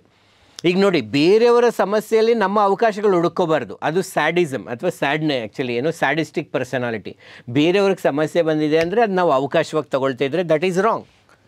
ಯಾರಿಗೂ ಲೈಕ್ ಎಮರ್ಜೆನ್ಸಿ ಇದೆ, ಅವ್ರು ಹಾಸ್ಪಿಟಲ್ಗೆ ಹೋಗಲೇಬೇಕು, ನಾನು ಆಟೋ ಡ್ರೈವರ್ ಆಗಿದ್ದೀನಿ, ಈಗ ನಾನು ಅವ್ರನ್ನ 50 ರೂಪಾಯಿ ಕೇಳಿದ್ರು ಕೊಡ್ತಾರೆ, 500 ರೂಪಾಯಿ ಕೇಳಿದ್ರು ಕೊಡ್ತಾರೆ, ಬೇರೆ ಆಟೋ ಯಾವುದೂ ಇಲ್ಲ, ಅವಾಗ ನಾನು 500 ರೂಪಾಯಿ ಕೊಟ್ಟರೆ ಮಾತ್ರ ಬರ್ತಾಯಿದ್ದೀನಿ. ಸೊ ಅವಾಗ ಏನು ಮಾಡ್ತಿದ್ದೀನಿ, ಅವರ ಒಂದು ಪ್ರಾಬ್ಲಮ್ನ ನನ್ನ ಅವಕಾಶವಾಗಿ ಕನ್ವರ್ಟ್ ಮಾಡ್ಕೋತಿದ್ದೀನಿ, ಅದು ರಾಂಗ್. ಬಟ್ ನಮ್ಮ ಜೀವನದಲ್ಲಿ ಬರುವಂಥ ಸಮಸ್ಯೆಗಳನ್ನ ಅವಕಾಶವಾಗಿ ಕನ್ವರ್ಟ್ ಮಾಡ್ಕೋಬೋದು. ಇವಾಗ 2020 ತಗೊಳ್ಳಿ, ಯಾರು COVID-19 ಸಂದರ್ಭ, ಯಾರೊಬ್ಬರು ಆ್ಯಕ್ಚುಲಿ ಒಂದು ಹೋಟೆಲ್ನ ಸ್ಟಾರ್ಟ್ ಮಾಡಬೇಕು ಅಂತೇಳಿ ಇನ್ವೆಸ್ಟ್ಮೆಂಟ್ಗೆಲ್ಲ ರೆಡಿ ಮಾಡಿದರು, ಪ್ಲ್ಯಾನ್ಸ್ ಇತ್ತು, ಅದು ಇದು ಎಲ್ಲವೂ ಕೂಡ. ಬಟ್ ಇನ್ನೇನು ಓಪನ್ ಮಾಡಬೇಕು ಅಷ್ಟರಲ್ಲಿ ಕರೋನಾ ಬಂತು, ಲಾಕ್ಡೌನ್ ಅನೌನ್ಸ್ ಮಾಡಿದ್ರು, ಜನ ಹೋಟೆಲ್ಗೆ ಬರೋಂಗಿಲ್ಲ, ಅಥವಾ ಸಮ್ ರಿಸ್ಟ್ರಿಕ್ಷನ್ಸ್ ಇದೆ. ಅಯ್ಯೋ ನಾನು ಯಾವಾಗನ ಒಳ್ಳೇದು ಮಾಡಬೇಕು ಅನ್ಕೋತೀನಿ, ಆವಾಗಲೇ ಹಿಂಗಾಗುತ್ತೆ ಅಂತ ಯೋಚನೆ ಮಾಡೋ ಬದಲು ಆಪ್ಟಿಮಿಸ್ಟಿಕ್, ಓಕೆ ಈಗ ಸದ್ಯಕ್ಕೆ ಫಿಸಿಕಲ್ ಹೋಟೆಲ್ ಓಪನ್ ಮಾಡೋಕ್ಕಾಗಲ್ಲ, why can't I try online, ಅಥವಾ ಅದಕ್ಕೆ ಏನಾದ್ರು ಪಾಸಿಬಿಲಿಟೀಸ್ ಇದೆಯಾ, ಅಥವಾ ಇನ್ನೇನು ಪ್ರಿಪ್ರೇಷನ್ಸ್ ಬೇಕು ಅದಕ್ಕೋಸ್ಕರ. ಅಗೇನ್ 2020 ಲೈಕ್ ಯಾರೋ ಲೈಕ್ ಬೆಂಗಳೂರಿಗೆ ಬರಬೇಕು, ಇಲ್ಲ ಡೆಲ್ಲಿಗೆ ಹೋಗಬೇಕು, ಸಿವಿಲ್ ಸರ್ವಿಸ್ ಎಕ್ಸಾಮ್ ಪ್ರಿಪೇರ್ ಆಗಬೇಕು, ಕರೋನಾ ಲಾಕ್ಡೌನ್, ಇವಾಗ ಹೋಗೋಕ್ಕಾಗಲ್ಲ. ಸೊ ಮನೇಲಿದ್ದು ಏನು ಮಾಡ್ಬೋದು, how can I utilise this beautiful time? So you have optimism. ಇದು ಕೆಲವು, ಇಷ್ಟೇ ಅಲ್ಲ, ಇದು ಬರೀ ಕ್ಲೂ ಮಾತ್ರ. ಇದ್ರ ಜೊತೆಗೆ ಇನ್ನೇನೇನು ಬೇಕು ಯೋಚನೆ ಮಾಡಿ. If somebody want to be happy, what else is required? ಯೋಚನೆ ಮಾಡಿ, ಆ್ಯಡ್ ಮಾಡಿ, ಮುಂದಕ್ಕೆ ಹೋಗೋಣ. ನೀವು ಇಷ್ಟು ವೀಡಿಯೋ ಕೇಳಿದಾಗಲೇ ನಿಮಗೆ ಕೆಲವು ಡೌಟ್ಸ್ ಇರ್ಬೋದು, ಇನ್ನೇನೋ ಬೇಕು ಅನಿಸಿರ್ಬೋದು, ನಾವು ಫಾಸ್ಟಾಗಿ ಹೋಗ್ತಿದ್ದೀವಿ, ಸ್ಲೋಗಿ ಹೋಗ್ತಿದ್ದೀವಿ, ಏನೋ ಒಂದು ಅನಿಸಿರ್ಬೋದಲ್ವ. ಆಮೇಲೆ ಕೊನೆಯಲ್ಲಿ ಕಮೆಂಟ್ಸ್ ಬರೆಯೋಣ ಅಂತಂದರೆ ಆಮೇಲೆ ಮರ್ತೋಗ್ಬಿಡ್ತೀರಾ, ಬ್ಯುಸಿಯಾಗಿಬಿಡ್ತೀರಾ. ಈಗಲೇ ವೀಡಿಯೋ ಪಾಸ್ ಮಾಡಿ ಅಲ್ಲಿ ಸೈಡಲ್ಲಿ ಹೋಗಿ ಆ್ಯಕ್ಚುಲಿ ಕಮೆಂಟ್ ಸೆಕ್ಷನಲ್ಲಿ ಇಲ್ಲಿವರೆಗೂ ನಿಮ್ಗೆ ಏನು ಅನಿಸಿದೆ, ನಾವೇನಾದ್ರು ಫಾಸ್ಟಾಗಿ ಹೋಗ್ತಿದ್ದೀವ, ಸ್ಲೋಗಿ ಹೋಗ್ತಿದ್ದೀವ, ಇನ್ನೂ ಏನಾದರೂ ಇಂಪ್ರೂವ್ ಮಾಡ್ಕೋಬೇಕಾ, ಯಾವ ಥರ ಹೇಳಿದ್ರೆ ಚೆನ್ನಾಗಿರುತ್ತೆ, ಇನ್ನಷ್ಟು ಕವರ್ ಮಾಡಿಲ್ಲ, ಅದು ಮುಂದಕ್ಕೆ ಹೋಗುತ್ತೆ, ಬರುತ್ತೆ ಆ್ಯಕ್ಚುಲಿ. ಬಟ್ ನೀವು ನಿಧಾನವಾಗಿ ಅಟ್ ಪ್ರೆಸೆಂಟ್ ನಿಮ್ಗೆ ಏನು ಅನಿಸಿದೆ ಅಲ್ಲೊಂದು ಕಮೆಂಟ್ ಬರೆದ್ಬಿಟ್ಟು ಮತ್ತೆ ಮುಂದುವರಿಸೋಣ ನಮ್ಮ ಕ್ಲಾಸನ್ನು. ಇನ್ಫ್ಯಾಕ್ಟ್ ನಾವು ಫ್ಯೂಚರ್ ಕ್ಲಾಸಸ್ ಮಾಡಬೇಕು ಅಂತಿದ್ದೀವಿ, ಎಸ್ಸೆ ಮತ್ತು ಎಥಿಕ್ಸ್ ರಿಲೇಟೆಡು. ನಿಮ್ಮ ನಿರೀಕ್ಷೆಗಳೇನಿದೆ ಅಂತ ನೀವು ಸ್ಪಷ್ಟವಾಗಿ ತಿಳಿಸಿದ್ರೆ ಅದನ್ನು ಗಮನದಲ್ಲಿಟ್ಕೊಂಡು ನಾವು ಫ್ಯೂಚರ್ ಕ್ಲಾಸಸ್ನ ಡಿಸೈನ್ ಮಾಡ್ತೀವಿ, ಓಕೆನಾ? And hope you will do that. Okay, ಬನ್ನಿ ಮುಂದುವರಿಸೋಣ. ನೀವು ಸಪೋಸ್ ನಿಮಗೆ ಬೋರ್ ಆಗ್ತಿದೆ ಹಾಗೆ ಹೇಗೆ ಅಂತಿದ್ರೆ ಹೆಂಗೋ ವೀಡಿಯೋನೆಲ್ವ ಸ್ವಲ್ಪ ಪಾಸ್ ಮಾಡಿ ರೆಸ್ಟ್ ತೊಗೊಳ್ಳಿ, ಹೊರಗಡೆ ಹೋಗಿ ಬನ್ನಿ, ಕಾಫಿ ಕುಡೀರಿ, ಟೀ ಕುಡೀರಿ, ಏನಾದರೂ ಮಾಡಿ ಮತ್ತೆ ಬಂದು ಕೂತ್ಕೊಳ್ಳಿ. ಬಟ್ ಕೂತ್ಕೊಂಡಾಗ ಮಾತ್ರ ಆ್ಯಕ್ಟಿವಾಗಿ ಪಾರ್ಟಿಸಿಪೇಟ್ ಮಾಡಬೇಕು, ಸರಿನಾ? I am trusting you. ನಾನು ನಿಮ್ಮನ್ನು ನಂಬ್ತಾ ಇದ್ದೀನಿ, ನೀವು ಆ ನಂಬಿಕೆನ ಉಳಿಸ್ಕೋತಿದ್ದೀರಾ ಅಂತ ಅನ್ಕೋತಿದ್ದೀನಿ. Okay, be alert. Let's we continue a journey. What are the benefits of making happiness as a path? ನಾನು ಏನೋ ಒಂದು ಅಚೀವ್ ಮಾಡಿ ದಬ್ಬಾಕದ ಮೇಲೆ ಮಾತ್ರ ಸಂತೋಷವಾಗಿರೋದಿಲ್ಲ, ಪ್ರತಿದಿನ ಸಂತೋಷವಾಗಿರ್ತೀನಿ, ಪ್ರತಿ ಕ್ಷಣ ಸಂತೋಷವಾಗಿರ್ತೀನಿ ಅಂತೇನಾದರೂ ನಾನು ಫಿಕ್ಸ್ ಆದರೆ ನನಗೆ ಏನು ಲಾಭ? If we are happy we spread happiness to the others. ನಾವು ಸಂತೋಷವಾಗಿದ್ದಾಗ ಬೇರೆಯವ್ರಿಗೂ ಸಂತೋಷವನ್ನು ಹಂಚ್ತೀವಿ. ಇನ್ಫ್ಯಾಕ್ಟ್ ನಾವು ಸಂತೋಷವಾಗಿದ್ದಾಗ ಮಾತ್ರನೇ ಬೇರೆಯವ್ರಿಗೆ ಸಂತೋಷವನ್ನು ಕೊಡೋದಕ್ಕೆ ಸಾಧ್ಯ. ಕೆಲವರು ಸರ್ ನಾನು ಕಷ್ಟಪಟ್ಟು ಓದಿ ಪಬ್ಲಿಕ್ ಸರ್ವೆಂಟ್ ಆಗಿಬಿಡ್ತೀನಿ, ನಂಗೆ 56 ಸಮಸ್ಯೆಗಳಿದೆ. ಫಸ್ಟ್ ನೀನು ಸಂತೋಷವಾಗಿರು, ಆವಾಗಲೇ ಬೇರೆಯವ್ರನ್ನ ಸಂತೋಷವಾಗಿರಿಸೋದಕ್ಕೆ ಸಾಧ್ಯ. ಯಾವಾಗ ನಾವು ಸಂತೋಷವಾಗಿದ್ದೀವಿ, ಸಂತೋಷದಿಂದ ಮಾತಾಡ್ತೀವಿ, ಅದು ಕುಟುಂಬ ಸದಸ್ಯರಾಗಿರ್ಬೋದು ಅಥವಾ ಒಂದು ವೃತ್ತಿ ಜೀವನಕ್ಕೆ ಸಂಬಂಧಿಸಿದಂಥ ವ್ಯಕ್ತಿಗಳಾಗಿರ್ಬೋದು, ಸಮಾಜದ ಇತರ ವ್ಯಕ್ತಿಗಳಾಗಿರ್ಬೋದು, ಆಗ ಉತ್ತಮವಾದ ಮಾನವ ಸಂಬಂಧಗಳನ್ನು ಸೃಷ್ಟಿಸಬಹುದು ಹಾಗೂ ನಿರ್ವಹಿಸಬಹುದು. We can have A better human relationships, meaningful human relationship, ಅರ್ಥಪೂರ್ಣವಾದ ಮಾನವ ಸಂಬಂಧಗಳನ್ನು ಗಳಿಸಬಹುದು, ಉಳಿಸಿಕೊಳ್ಳಬಹುದು. ಆ್ಯಂಡ್ ಯಾವಾಗ ನಾವು ಸಂತೋಷದಿಂದ ಇದ್ದೀವಿ ಆ್ಯಕ್ಚುಲಿ ಆವಾಗ ನಾವೇನು ಮಾಡ್ಬೋದು ಅಂದರೆ ನಮ್ಮ ಪ್ರೊಡಕ್ಟಿವಿಟಿ ಕೂಡ ಚೆನ್ನಾಗಿರುತ್ತೆ. ಈಗ ಯಾವಾಗ ನಾನು ಸಂತೋಷದಿಂದ ಕೆಲಸ ಮಾಡ್ತಿದ್ದೀನಿ, ಬರೀ ಸ್ಯಾಲ್ರಿ ಬರಲಿ ಅಂತ ಮಾಡ್ತಿಲ್ಲ, 8 ಅವರ್ ಕೆಲಸ ಮಾಡಬೇಕು ಅಥವಾ ಮೀಟ್ರ್ ಓಡಲಿ 8 ಅವರ್ ಓಡ್ಬಿಡಲಿ ಅಂತ ಮಾಡ್ತಿಲ್ಲ, ಹೇಗೋ ಸಂತೋಷಪಟ್ಟು ಮಾಡ್ತಾ ಇದ್ದೀನಲ್ವಾ, ಹಾಗಾಗಿ ನಾನು ಇನ್ನೂ ಚೆನ್ನಾಗಿ ಕೆಲಸ ಮಾಡ್ತೀನಿ. ನನ್ನ ತನು ಮನ ಧನವನ್ನು ಕೂಡ ಉಪಯೋಗಿಸಿ ಆ ಕೆಲಸವನ್ನು ಮಾಡ್ತಿದ್ದಾಗ ಉತ್ಪಾದಕತೆಯನ್ನು ಜಾಸ್ತಿ ಆಗುತ್ತೆ. Once again because I am enjoying this process, ಈ ಪ್ರಾಸೆಸ್ ಇನ್ನಷ್ಟು ಹೆಂಗೆ ಚೆನ್ನಾಗಿ ಮಾಡ್ಬೋದು, ಸೃಜನಾತ್ಮಕತೆಯಿಂದ ಮಾಡೋದಕ್ಕೆ ಟ್ರೈ ಮಾಡ್ತೀನಿ. ನಾವು ಯಾವಾಗ ಸಂತೋಷವಾಗಿದ್ದೀವಿ, ಪ್ರಶಾಂತವಾಗಿದ್ದೀವಿ, ಅದು ದೈಹಿಕ ಮತ್ತು ಮಾನಸಿಕ ಆರೋಗ್ಯ ಕೂಡ ಉತ್ತಮವಾಗುತ್ತೆ. ಆ ರೀತಿಯಲ್ಲಿದ್ದಾಗ ಜೀವನದಲ್ಲಿ ಉತ್ತಮವಾದ ನಿರ್ಧಾರಗಳನ್ನು ತೆಗೆದುಕೊಳ್ಬಹುದು. ಓಕೆನಪ್ಪ, ನಮಗೆ ಹ್ಯಾಪಿನೆಸ್ ಅನ್ನೋದೇ ಜೀವನ ಮಾರ್ಗ ಅಂತಂದರೆ ಏನು ಅಂತ ಅರ್ಥ ಆಯಿತು. ಈ ಥರ ಹ್ಯಾಪಿನೆಸ್ಸನ್ನು ಜೀವನ ಮಾರ್ಗ ಮಾಡ್ಕೊಳ್ಳೋದು ಹೇಗೆ ಅಂತ ಕೂಡ ನಮ್ಗೆ ಅರ್ಥ ಆಯಿತು. ಅದಕ್ಕೋಸ್ಕರ ಲೈಕ್ ನಾನು ಏನೇನು ಕ್ವಾಲಿಟೀಸ್ಗಳನ್ನು ಹೊಂದಿರಬೇಕು, ಮೌಲ್ಯಗಳನ್ನು ಹೊಂದಿರಬೇಕು ಅಂತ ಕೂಡ ಅರ್ಥ ಆಯಿತು. ಈಗ ನಾನು ಓಕೆ ಫಿಕ್ಸ್ ಆಗಿದ್ದೀನಿ, ಬಟ್ ಅದಷ್ಟು ಈಸಿನ ಏನಾದರೂ ಚಾಲೆಂಜಸ್ ಬರುತ್ತಾ ಈ ಪಾತಲ್ಲಿ, ಈ ಮಾರ್ಗದಲ್ಲಿ ಅಂತ ಕೂಡ ಹೋದರೆ ಹೌದು, ಚಾಲೆಂಜಸ್ ಬಂದೇ ಬರುತ್ತೆ. ಸೋಷಿಯಲ್ ಪ್ರೆಷರ್, ಸಾಮಾಜಿಕ ಒತ್ತಡ, ನಮ್ಮ ಕುಟುಂಬದ ಸದಸ್ಯರಿಂದ, ಸ್ನೇಹಿತರಿಂದ, ಇತರ ವ್ಯಕ್ತಿಗಳಿಂದ ಅವ್ರಿಗೆ like I am just enjoying the process of preparation. ನಾನು ಕ್ಲಿಯರ್ ಆದರೆ ಆಗ್ತೀನಿ, ಆಗಲ್ಲ, ಬಟ್ ಅದು ನಂಗೆ ಗೊತ್ತಿಲ್ಲ, but I am enjoying the process of preparation. I am enjoying the process of making movie. ಈ ಮೂವಿಯನ್ನು ಮಾಡುವಂಥ ಒಂದು ಕ್ರಮನೇ, ಆ ಜರ್ನಿನೇ, ಪ್ರಯಾಣನೇ ನಂಗೆ ಸುಖ ಆಗ್ತಿದೆ, ಸಂತೋಷವಾಗಿದೆ ಅಂದಾಗ ತುಂಬ ಜನಕ್ಕೆ ಅದು ಅರ್ಥ ಆಗದೇ ಇರ್ಬೋದು, ಅದನ್ನು ಒಪ್ಕೊಳ್ದೇ ಇರ್ಬೋದು, ನಿಮ್ಮ ಮೇಲೆ ಇನ್ನಷ್ಟು ಒತ್ತಡ ತೊಗೊಂಬರ್ಬೋದು. ನಿಮ್ಮನ್ನು ಕೇವಲ ನೀವು ಒಂದು ಗೋಲ್ ಅಚೀವ್ ಮಾಡಿದಾಗ ಮಾತ್ರನೇ ಜಡ್ಜ್ ಮಾಡ್ಬೋದು. ಆ ಪ್ರೆಷರ್ ಇದ್ದೇ ಇರುತ್ತೆ. ಆ್ಯಂಡ್ ನಾವು ಎಷ್ಟೊಂದು ಸಲ ಸಂತೋಷವಾಗಿ ಇರಲೇಬೇಕು ಅಂತ ಅಂದ್ಕೊಂಡ್ರು ಎಮೋಷನಲ್ ಅಪ್ಸ್ ಆ್ಯಂಡ್ ಡೌನ್ಸ್ ಇದ್ದೇ ಇರುತ್ತೆ. ಆ ಭಾವನೆಗಳಲ್ಲಿ ಏರಿಳಿತಗಳು, ಕೆಲವು ಸಲ ಸಂತೋಷ, ದುಃಖ, ಬಾಧೆ, ಅದು ಇದು ಎಲ್ಲವೂ ಇದ್ದೇ ಇರುತ್ತೆ. ಇರಲಿ, ಅವಾಗವಾಗ ನಮಗೆ ಸೆಲ್ಫ್ ಡೌಟ್ ಬರುತ್ತೆ, ಅಲ್ಲ ಯಾರ್ಯಾರೋ ಏನೇನೋ ಮಾಡಿ ಸಾಧನೆ ಮಾಡ್ತಾ ಇದ್ದಾರೆ, ನಾನು ಮಾತ್ರ ಪ್ರೆಸೆಂಟ್ನೇ ಎಂಜಾಯ್ ಮಾಡ್ತಾ ಇದ್ದೀನಿ. ಆ್ಯಕ್ಚುಲಿ ನಾನು ಇನ್ನೂ ಬೆಟರ್ ಮಾಡ್ಬೋದಾಗಿತ್ತು, ಒಂಚೂರು ಕಷ್ಟಪಟ್ಟು ನನ್ನ ಬಿಯಾಂಡ್ ಕಂಫರ್ಟ್ ಝೋನ್ ಹೋಗಿ ಹಾಗೆ ಹಿಂಗೆ ಮಾಡಿದ್ರೆ ಆ್ಯಕ್ಚುಲಿ ನಾನು ಸರಿಯಾದ ಪಾತಲ್ಲಿದ್ದೀನ, ನಮ್ಮ ಬಗ್ಗೆ ನಮಗೆ ಸಂದೇಹ ಬರುತ್ತೆ. ನಾವೇ ಆಂತರಿಕ ವಿಮರ್ಶೆಗಳನ್ನು ಮಾಡ್ಕೋತೀವಿ. ಆ್ಯಂಡ್ ನಾವು ಒಂದು ಫಸ್ಟ್ ಪಾತ್ ಏನಿದೆ ಅಂದರೆ ಏನಾದರೂ ಒಂದು ಮಾಡಿ ಸಾಧನೆ ಮಾಡಿದ್ಮೇಲೆ ಸಂತೋಷವಾಗಿರೋದು, ಎರಡನೇದು ಜೀವನದ ಪ್ರತಿ ಕ್ಷಣವೂ ಸಂತೋಷವಾಗಿರೋದು. ಈ ಎರಡನೇ ಪಾತ್ ಅಥವಾ ನ್ಯೂ ನಾರ್ಮಲ್ ಅಂತ ನಾವೇನು ಕರಿತೀವಿ, ಇದಕ್ಕೆ ಅಡಾಪ್ಟ್ ಆಗಬೇಕು ಅಂದರೆ ಸ್ವಲ್ಪ ಟೈಮ್ ತಗೊಳುತ್ತೆ. ಮತ್ತು ಇವೆಲ್ಲವೂ ಸವಾಲುಗಳು ಅಂತ ಅನಿಸ್ಬೋದು actually, but that is how the reality. ಹೌದು, ಟೈಮ್ ತಗೊಳುತ್ತೆ, ಟೈಮ್ ತಗೊಳ್ಳಿ. ಸೆಲ್ಫ್ ಡೌಟ್ ಬರುತ್ತೆ, ಬರಲಿ. ನನ್ನನ್ನು ಈಗ ನಾನು ಬೇರೆಯವ್ರನ್ನ ಪ್ರಶ್ನಿಸ್ಬೋದು, ನನ್ನನ್ನೇ ನಾನೇ ಪ್ರಶ್ನಿಸ್ಕೋಬೋದು, ಅದಕ್ಕೆ ಉತ್ತರ ಕೂಡ ಕಂಡುಹಿಡ್ಕೊಳ್ಳೋಣ. ಎಮೋಷನಲ್ ಅಪ್ಸ್ ಆ್ಯಂಡ್ ಡೌನ್ಸ್ ಇರುತ್ತೆ ರೀ, ಮನುಷ್ಯನಿಗೆ ಬರೆದಿರೋ ಸಮಸ್ಯೆಗಳು ಮರಕ್ಕೆ ಬರುತ್ತೆ, ಅಂದರೆ ಮರಕ್ಕೆ ಕೂಡ ಬರುತ್ತೆ ಆ್ಯಕ್ಚುಲಿ, ಆ್ಯಂಡ್ ಮನುಷ್ಯನಿಗೂ ಬರುತ್ತೆ. ಆ್ಯಂಡ್ ಇನ್ಫ್ಯಾಕ್ಟ್ ಆ್ಯಕ್ಚುಲಿ ಯಾವಾಗಲೂ ಸಂತೋಷವಾಗಿ ಅಂದರೆ ಇದ್ರೆ ಕೆಲವು ಸಲ ಅಥವಾ ನಾವು ಅಂದ್ಕೊಂಡಿದ್ದೆಲ್ಲ ಆಗೋಗ್ತಾ ಇದ್ದರೆ ಲೈಫ್ ಬೋರ್ ಆಗಿಬಿಡುತ್ತೆ. ಆವಾಗವಾಗ ಈ ಅಪ್ಸ್ ಆ್ಯಂಡ್ ಡೌನ್ಸ್ ಇರಲೇಬೇಕು, ಆವಾಗಲೇ ಮಜಾ ಇರುತ್ತೆ. ಸೋಷಿಯಲ್ ಪ್ರೆಷರ್ ಇದೆ, ಹೌದು, ನಮ್ಮ ಅಪ್ಪ ಅಮ್ಮ ಹೇಳ್ತಿದ್ದಾರೆ, ಫ್ರೆಂಡ್ಸ್ ಹೇಳ್ತಿದ್ದಾರೆ, ಅವ್ರಿಗೆ ಅರ್ಥ ಆಗ್ತಾ ಇಲ್ಲ, ನಾವೇನು ಅದಕ್ಕೋಸ್ಕರ ಏನು ಮಾಡಬೇಕು, we should know how to communicate it properly. ಅವ್ರಿಗೆ ಅರ್ಥವಾಗುವಂತೆ ತಿಳಿಸೋದಕ್ಕೆ ರೆಡಿ ಇರಬೇಕು. ನಾವು ಏನೇನು ಮಾಡ್ತಿದ್ದೀವಿ, ಏನಕ್ಕೆ ಮಾಡ್ತಿದ್ದೀವಿ ಅನ್ನೋದನ್ನು ಸ್ಪಷ್ಟವಾಗಿ ತಿಳಿಸ್ಬೇಕು ಅವ್ರಿಗೆ. Yes, it take some time, yes ತಿಳಿಸಿ, ಟೈಮ್ ಸ್ಪೆಂಡ್ ಮಾಡಿ, ಅವ್ರಿಗೆ ಅರ್ಥವಾಗುವಂತೆ ತಿಳಿಸಿ. ಈ ಕ್ರಮಗಳನ್ನು ತೆಗೆದುಕೊಳ್ಳೋದ್ರ ಮೂಲಕ ನಾವೇನು ಮಾಡ್ಬೋದು ಅಂದರೆ ಸವಾಲುಗಳನ್ನು ಎದುರಿಸಬಹುದಾಗಿರುತ್ತೆ. ಸೊ ಅದಕ್ಕಿಂತ ಮುಂಚೆ ವೆರಿ ಇಂಪಾರ್ಟೆಂಟ್ ಏನಿರಬೇಕು, ನಾವು ಈ ಸಂತೋಷವನ್ನೇ ಜೀವನ ಮಾರ್ಗವನ್ನಾಗಿ ಮಾಡ್ಕೋಬೇಕು ಅಂದರೆ, ಈ ಸವಾಲುಗಳನ್ನು ಎದುರಿಸಬೇಕು ಅಂದರೆ ನಮಗೆ ಸೆಲ್ಫ್ ಅವೇರ್ನೆಸ್ ಇರಬೇಕು. ಅಂದರೆ ಏನಂದರೆ ನಮ್ಮ ಬಗ್ಗೆ ನಮಗೆ ಗೊತ್ತಿರಬೇಕು. V should know about our self. ನಾನು ಯಾರು, ನನ್ನ ವ್ಯಕ್ತಿತ್ವ ಏನು, ನನ್ನ ಮೌಲ್ಯಗಳೇನು, ನನಗೆ ಯಾವ್ದು ಇಷ್ಟ, ಯಾವ್ದು ಕಷ್ಟ, ಯಾವ್ದು ಮಾಡೋಕ್ಕಾಗುತ್ತೆ, ಯಾವ್ದು ಮಾಡೋಕ್ಕಾಗಲ್ಲ. This is very important preparation. It is very important process of actually self awareness. ತುಂಬ ಸಲ ನಾವು ಏನೋ ಒಂದು ಮಾಡೋಕ್ಕೆ ಹೋಗ್ತೀವಿ, ಸಿಕ್ಕ ಅವಕಾಶಗಳನ್ನೆಲ್ಲ ತೊಗೋತೀವಿ, ಆಮೇಲಿಂದ ಸ್ಟ್ರೆಸ್ ಆಗುತ್ತೆ, ಫ್ರಸ್ಟ್ರೇಷನ್ ಆಗುತ್ತೆ, ಡಿಪ್ರೆಷನ್, ಅದು ಇದು, because we never knew that we can't do that. But ಯಾವಾಗ ನಮ್ಮ ಬಗ್ಗೆ ನಮಗೆ ಗೊತ್ತಾಗುತ್ತೆ, ನಮ್ಗೆ ಏನು ಇಷ್ಟ, ಏನು ಕಷ್ಟ, ಏನು ಕೋಪ ಬರುತ್ತೆ, ಏನು ಸಂತೋಷ ಆಗುತ್ತೆ, ಏನು ದುಃಖ ಬರುತ್ತೆ ಅಂತ, ಅದರಿಂದ ಒಳ್ಳೆಯ ನಿರ್ಧಾರ ತೊಗೋಬೋದಲ್ಲ. ನಮ್ಗೆ ಏನೇನು ಮಾಡೋಕ್ಕಾಗಲ್ಲ ಅಂತ ಕೂಡ ಗೊತ್ತಿರಬೇಕು, ಯಾವುದ್ಯಾವ್ದು ನಮ್ಗೆ ಇಷ್ಟ ಆಗಲ್ಲ ಅಂತ ಗೊತ್ತಿರಬೇಕು, ನಮ್ಮ ಬೌಂಡ್ರೀಸ್ ಏನು, ಲಿಮಿಟೇಷನ್ಸ್ ಏನು ಅಂತ ಗೊತ್ತಿರಬೇಕು. ಅವು ಯಾವುದು ತಪ್ಪಲ್ಲ. ಎಲ್ಲ ವೀಕ್ನೆಸ್ನು ನೀವು ಓವರ್ಕಮ್ ಮಾಡಬೇಕಾಗಿಲ್ಲ, ಎಲ್ಲರೂ ಎಲ್ಲ ಕೆಲಸಗಳನ್ನ ಮಾಡಬೇಕಾಗಿಲ್ಲ. ಒಂದು ರಾಂಗ್ ಮೋಟಿವೇಶನ್ ಇದೆ, ಯಾರೋ ಒಬ್ಬರು ಮಾಡ್ತಾರೆ ಅಂದರೆ ನಾವು ಮಾಡಬಹುದು, but you may not enjoy that, right? Finally purpose of life is to be happy ಅಲ್ವಾ? ಹಾಗಾಗಿ ನಮ್ಮ ಬಗ್ಗೆ ನಾವು ತಿಳ್ಕೊಬೇಕು.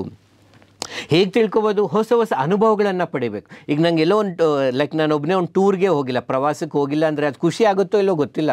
ಹೋಗಿ ನೋಡು, ಹೊಸ ಹೊಸ ಅನುಭವಗಳನ್ನು ಪಡಿ. ಈ ಜೀವನದಲ್ಲಿ ಏನೇನು ಮಾಡಿಲ್ವೋ ಅದನ್ನೆಲ್ಲ ಮಾಡು, ಎಲ್ಲೆಲ್ಲಿಗೆ ಹೋಗಿಲ್ವೋ ಅಲ್ಲಿಗೆಲ್ಲ ಹೋಗು. ಬಟ್ ಹಂಗೆ ಸರ್ ಎಲ್ಲ ಮಾಡ್ಬೋದಾ? ಒಂದು ಸ್ಟಾರ್ ಮಾರ್ಕ್ ಇದೆ, ಸ್ಟಾಪ್. ಸೊ ನೀವು ಏನಾದರೂ ಮಾಡ್ಬೋದು ಜೀವನದಲ್ಲಿ, ಎಲ್ಲ ಅನುಭವಗಳನ್ನು ಪಡಿಬೋದು. ಒಂದು, ಕಾನೂನಿಗೆ ವಿರುದ್ಧವಾಗಿ ಏನನ್ನೂ ಮಾಡಬಾರ್ದು. You should not go against the law and you should not do anything that harms others. ಇತರರಿಗೆ ಹಾನಿಯಾಗುವಂಥದ್ದು ಏನು ಮಾಡಬಾರ್ದು, ಕಾನೂನಿಗೆ ವಿರುದ್ಧವಾಗಿ ಏನು ಮಾಡಬಾರ್ದು. ಈ ಎರಡು ಕಂಡೀಷನ್ ಇಟ್ಕೊಂಡು ನೀವು ಎಲ್ಲದನ್ನೂ ಅನುಭವಿಸ್ಬೋದು ಜೀವನದಲ್ಲಿ. ಆ್ಯಂಡ್ ಆ ಹೊಸ ಹೊಸ ಅನುಭವಗಳನ್ನು ಪಡೆಯುತ್ತಾ, ಅನ್ವೇಷಣೆಗಳನ್ನ ಮಾಡುತ್ತಾ ನಮ್ಮ ಬಗ್ಗೆ ನಾವು ತಿಳ್ಕೊತಾ ಇರ್ತೀವಿ. Everything that we do in our life will tell A lot about us. ನಮ್ಗೆ ಯಾವಾಗಲೂ ಒಂದು ಸಲ ಲೈಕ್ ಕೋಪ ಬರುತ್ತೆ, ಸ್ಯಾಡ್ನೆಸ್, ದುಃಖ ಆಗುತ್ತೆ, ಫ್ರಸ್ಟ್ರೇಷನ್ ಆಗುತ್ತೆ, ಹತಾಶೆಗಳು ಉಂಟಾಗುತ್ತೆ. ಇವನ್ನೆಲ್ಲ ಸಪ್ರೆಸ್ ಮಾಡಿ ಪಕ್ಕಕ್ಕೆ ಇಟ್ಬಿಡ್ಬಾರ್ದು ಮಾಡಬೇಕು ಅಂತ ಕೆಲವು ಸಲ ಅನ್ಕೋತೀವಿ. No, when you get anger, analyse it. ನನಗೆ ಈ ವಿಷಯದಲ್ಲಿ ಏನು ಕೋಪ ಬಂತು, ಆ ವ್ಯಕ್ತಿನ ನೋಡಿದ್ರೆ ಕೋಪ ಬಂತು, ಆ ವ್ಯಕ್ತಿ ನನ್ನ ಕಾರಣನ ಕೋಪಕ್ಕೆ, ಅಥವಾ ಆ ವ್ಯಕ್ತಿ ಮಾಡಿದಂಥ ಕಾರ್ಯ ಕಾರಣನ, ಅದ್ರ ಬಗ್ಗೆ ನನಗಿರುವಂಥ ಒಂದು ಸ್ಟೀರಿಯೋ ಟೈಪ್ ಕಾರಣನ. ನಾನು ರೀಸೆಂಟಾಗಿ ಆ್ಯಕ್ಚುಲಿ ಒಬ್ಬರ ಜೊತೆ ಮಾತಾಡ್ತಾ ಇದ್ದೆ. ಅವರು ಪೇರೆಂಟ್ ಆ್ಯಕ್ಚುಲಿ ಕಂಪ್ಲೇಂಟ್ ಮಾಡ್ತಾಯಿದ್ರು, ನನ್ನ ಮಗಳು ಯಾವಾಗಲೂ ಮಿರರ್ ಮುಂದೆ ಇರ್ತಾಳೆ, ಲೈಕ್ ನಂಗೆ ಇರಿಟೇಟ್ ಆಗುತ್ತೆ, ಕನ್ನಡಿ ಮುಂದೆನೇ ಇರ್ತಾಳೆ. ಓಕೆ, ನಾನು ಪ್ರಶ್ನೆ ಕೇಳಿದೆ, ಸರಿ ಕನ್ನಡಿ ಮುಂದೆ ಅವ್ರು ನೋಡ್ಕೊಳ್ಳೋದ್ರಿಂದ ಏನು ಸಮಸ್ಯೆ? ಅದು ಸರಿ ತಪ್ಪು, ಅದು ಬೆಟರು. ಬಟ್ ಅಂದರೆ ಇವಾಗ ಸುಮ್ಮನೆ ಕೋಪ ಬರ್ತಾ ಇದೆ, but why are we getting that anger?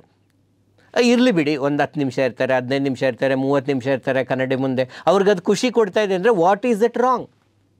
Again ಅದಕ್ಕೇನೋ ಒಂದು ಲಾಜಿಕಲ್ ಎಕ್ಸ್ಪ್ಲನೇಷನ್ ಇರಬೇಕು. ಎಷ್ಟೊಂದು ಸಲ ನಮಗೆ ಕೋಪ ಬರ್ತಿರುತ್ತೆ, ಬಟ್ ಅದು ಕಾರಣನೇ ಗೊತ್ತಿರೋದಿಲ್ಲ. So we can think about it actually. Why are we getting anger, why are we getting sad? ಇವೆಲ್ಲ ಭಾವನೆಗಳನ್ನು ಅನಲೈಸ್ ಮಾಡಿದಾಗ ನಮ್ಮ ಬಗ್ಗೆ ನಮಗೆ ಗೊತ್ತಾಗುತ್ತೆ. ಓ, ನಾನು ಈ ವಿಷಯನ ಈ ಥರ ಅಂದ್ಕೊಂಡಿದ್ದೀನಿ, ಅದಕ್ಕೆ ನನಗೆ ಈ ವಿಷಯದಲ್ಲಿ ಕೋಪ ಬರುತ್ತೆ. ಅದೊಂದು ಅದ್ಭುತವಾದ ಜರ್ನಿ, ಆಯಿತಾ? So know about your self.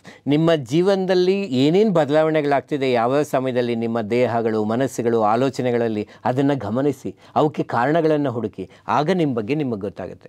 ಈಗ ನಾನು ಬೇರೆಯವ್ರನ್ನ, ಯಾರೋ ರಮೇಶ್ ಅಂತಿದ್ದಾರೆ, ಲೈಕ್ ಜಸ್ಟ್ ಎಕ್ಸಾಂಪಲ್, ಅವ್ರನ್ನ ಖುಷಿ ಪಡಿಸ್ಬೇಕು ಅಂದರೆ ನನಗೇನು ಖುಷಿನೋ ಅದನ್ನು ಮಾಡಿದ್ರೆ ಅವ್ರಿಗೆ ಖುಷಿ ಆಗದೆ ಇರ್ಬೋದು, ರಮೇಶ್ಗೇನು ಖುಷಿನೋ ಅರ್ಥ ಮಾಡ್ಕೋಬೇಕು. ಹಾಗಾಗಿ ನಾವು ನಮ್ಮ ಬಗ್ಗೆ ನಾವು ಅರ್ಥ ಮಾಡ್ಕೋಬೇಕು. ಮೈಂಡ್ಫುಲ್ನೆಸ್ ಅಂತ ಕರೀತಾರೆ. ಅಂದರೆ ಪ್ರಸ್ತುತ ಸ್ಥಿತಿಯ ಬಗ್ಗೆ ನಮ್ಮ ಗಮನವನ್ನು ಕೇಂದ್ರೀಕರಿಸುವುದು. ಬೀಯಿಂಗ್ ಇನ್ ದ ಪ್ರೆಸೆಂಟ್ ಅಂತ ಕರೀತಾರೆ.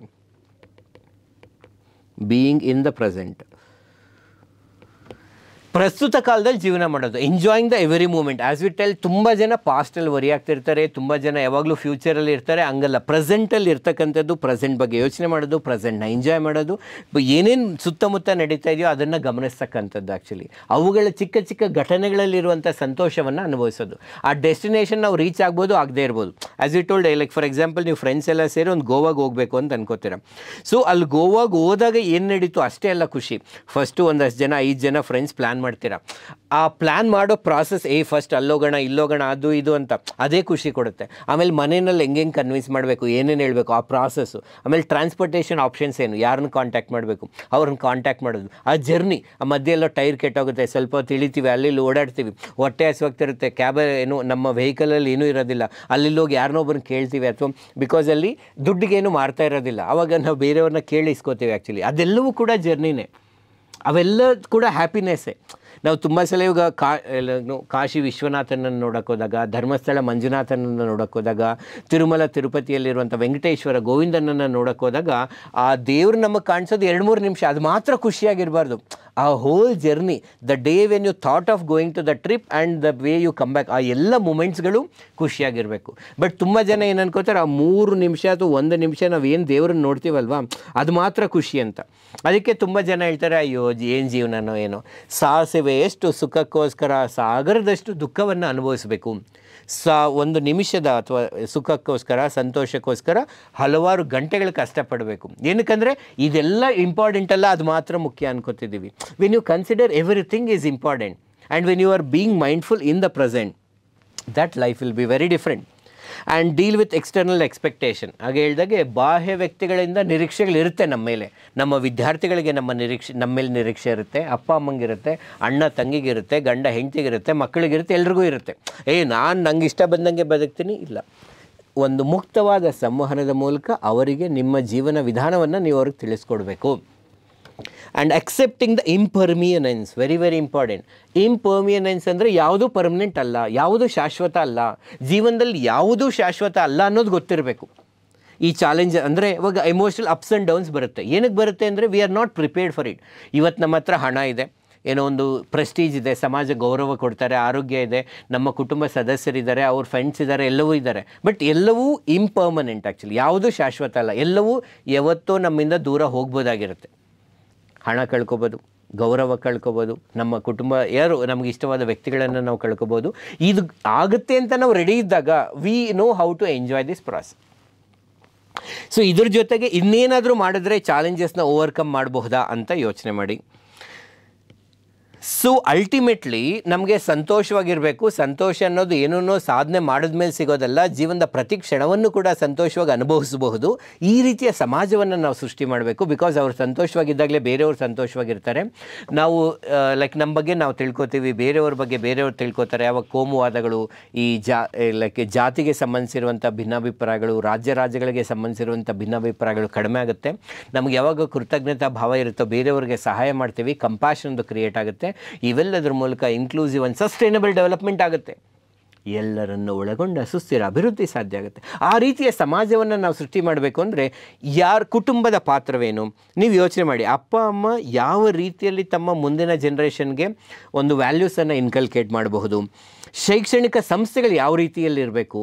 ಸಿನಿಮಾಗಳು, ಮಾಧ್ಯಮಗಳು, ಪ್ರಿಂಟ್ ಮೀಡಿಯಾ ಇದೆ, ಎಲೆಕ್ಟ್ರಾನಿಕ್ ಮೀಡಿಯಾ ಇದೆ, ಸೋಷಿಯಲ್ ಮೀಡಿಯಾ ಇದೆ, ಅವುಗಳು ಯಾವ ರೀತಿಯಲ್ಲಿ ಪಾತ್ರವನ್ನು ವಹಿಸ್ಬೋದು. ನಾನು ಆಲ್ರೆಡಿ ಹೇಳಿದಾಗೆ ಈಗ ಉಪ್ಪಿಟ್ಟು ಅಂತ ಒಂದು ಸಿನಿಮಾ ಇದೆ, that talks about happiness in the present.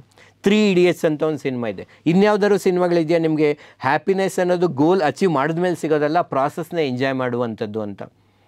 ಇನ್ನು ಯಾರಾದರೂ ಲೈಕ್ ಸೆಲೆಬ್ರಿಟೀಸ್, ಪ್ರಸಿದ್ಧ ವ್ಯಕ್ತಿಗಳು ಅಂತ ಯಾರಿದ್ದಾರೆ, ಅವರು ಯಾವ ರೀತಿಯಲ್ಲಿ ಸಂತೋಷವನ್ನು ಅನುಭವಿಸ್ತಾ ಇದ್ರು, ಅವ್ರನ್ನ ನಾವು ಆದರ್ಶವಾಗಿ ತೊಗೊಳ್ಬಹುದಾ. ಮಹಾತ್ಮ ಗಾಂಧೀಜಿಯವ್ರಿಗೆ ಇದ್ರ ಬಗ್ಗೆ ಏನಾದರೂ ಅಭಿಪ್ರಾಯ ಇದೆಯಾ. ಮದರ್ ಥೆರೇಸಾ ಅವ್ರಿಗೆ ಏನು ಅಭಿಪ್ರಾಯ ಇತ್ತು. ಬಾಬಾ ಅಮ್ತೆ ಬಗ್ಗೆ ನೀವು ಏನಾದರೂ ಓದಿದ್ದೀರಾ. ಸೊ ಇವೆಲ್ಲ ಏನಂದರೆ ಎಸ್ಸೆ ಪ್ರಬಂಧಕ್ಕೆ ಬೇಕಾಗಿರೋ ವಿಷಯಗಳು ನೀವು ಆಲ್ರೆಡಿ ಜನರಲ್ ಸ್ಟಡೀಸಲ್ಲಿ ಬಂದುಬಿಟ್ಟಿರುತ್ತೆ, ಅಥವಾ ನೀವು ಜೀವನದಲ್ಲಿ ಗಮನಿಸಿರ್ತೀರ. ಅವುಗಳನ್ನೆಲ್ಲ ಒಂದು ಕಡೆ ತರೋದೇ ಬ್ರೈನ್ ಸ್ಟಾರ್ಮಿಂಗ್ ಅಂತ. ಈಗ ಕಂಟೆಂಟ್ ಏನಿದೆ ಅಂತಂದರೆ ನಿಮಗೆ 1000 ಪದಗಳು ಬರೆಯೋಷ್ಟು ಮಾಹಿತಿ ಇಲ್ಲಿದೆ. ನೆಕ್ಸ್ಟ್ ಸ್ಟೆಪ್ಗೆ ಹೋಗೋಣ. ಈಗ ನಾವು ಕ್ರಮಗಳಲ್ಲಿ ಚೂಸ್ ದ ಟಾಪಿಕ್. ಸೊ ಆ ಟಾಪಿಕನ್ನು ಆಯ್ಕೆ ಮಾಡ್ಕೊಂಡ್ವಿ. ಆ್ಯಂಡ್ ಅದಾದಮೇಲಿಂದ ಅದ್ರ ಬಗ್ಗೆ ಬ್ರೈನ್ ಸ್ಟಾರ್ಮ್ ಮಾಡಿದ್ವಿ. ಅದಾದಮೇಲೆ ನೆಕ್ಸ್ಟ್ ಏನು ಮಾಡಬೇಕು, ಇಂಟ್ರಡಕ್ಷನ್ನ ಪ್ಲ್ಯಾನ್ ಮಾಡಬೇಕು. We need to plan the introduction. ಅಂದರೆ ಒಂದು ಪ್ರಬಂಧಕ್ಕೆ ಪರಿಚಯವನ್ನು ಬರೀಬೇಕು. ಈಗ normally it is said that the first impression is the best impression ಅಂತ ಕರೀತಾರೆ.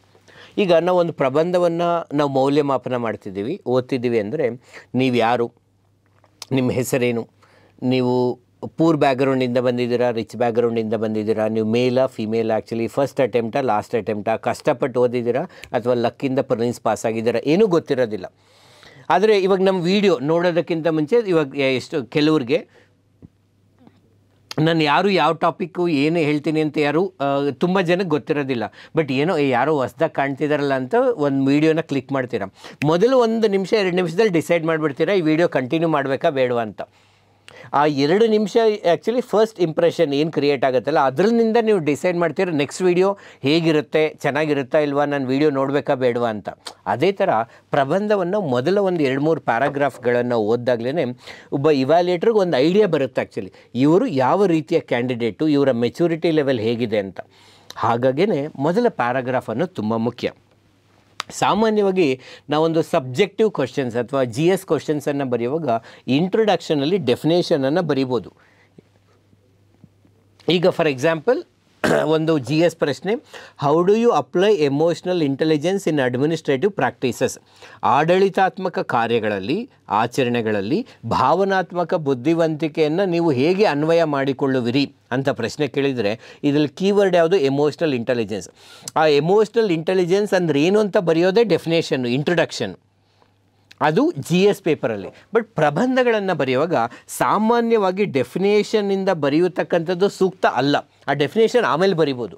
ಅದಕ್ಕಿಂತ ಮುಂಚೆ ಆ ಒಂದು ಪ್ರಕರಣಕ್ಕೆ ಸಂಬಂಧಿಸಿರುವಂತೆ, ವಿಷಯಕ್ಕೆ ಸಂಬಂಧಿಸಿದಂತೆ ಯಾವುದಾದ್ರು ಸ್ಟೋರಿ ಬರೆಯೋಕ್ಕಾಗತ್ತಾ, ಪೊಯಮ್ ಬರೆಯೋಕ್ಕಾಗತ್ತಾ, ರಿಯಲ್ ಇನ್ಸಿಡೆಂಟ್ ಬರೆಯೋಕ್ಕಾಗತ್ತಾ, ಇಬ್ಬರು ವ್ಯಕ್ತಿಗಳ ಬಗ್ಗೆ ಕಾನ್ವರ್ಸೇಷನ್ ಕ್ರಿಯೇಟ್ ಮಾಡೋಕ್ಕಾಗತ್ತಾ ಅಂತ ಯೋಚನೆ ಮಾಡಬೇಕು. ಸ್ವಲ್ಪ ಇಂಟ್ರೆಸ್ಟಿಂಗ್ ಆಗಿರಬೇಕು. ಈಗ ಫಾರ್ ಎಕ್ಸಾಂಪಲ್ ನಮಗೇನು ಈ ಟಾಪಿಕ್ ನಾವು ಬರೀತಾ ಇರೋದೇನು, there is no path to happiness, happiness is the path. ಅಂದ್ರೇನು, ನಮ್ಗೆ ಕಷ್ಟ ಇರಲಿ, ಡಿಫಿಕಲ್ಟೀಸ್ ಇರಲಿ, ಏನಾದರೂ ಇರಲಿ, ನಾವು ಯಾವಾಗಲೂ ಸಂತೋಷವಾಗಿರ್ಬೋದು ಅಂತ ಹೇಳುತ್ತೆ. ಅದಕ್ಕೆ ಒಂದು ಮೆಟಾಫರಿಕಲ್ ಆಗಿ, ಸಿಂಬಲಾಗಿ ನಾವು ಏನಾದ್ರು ಗಮನಿಸಿದ್ರೆ, ಇವಾಗ ಕೆಸರಿನಲ್ಲಿ ಅರಳಿದ ಕಮಲ ಅಂತ ಇರುತ್ತೆ.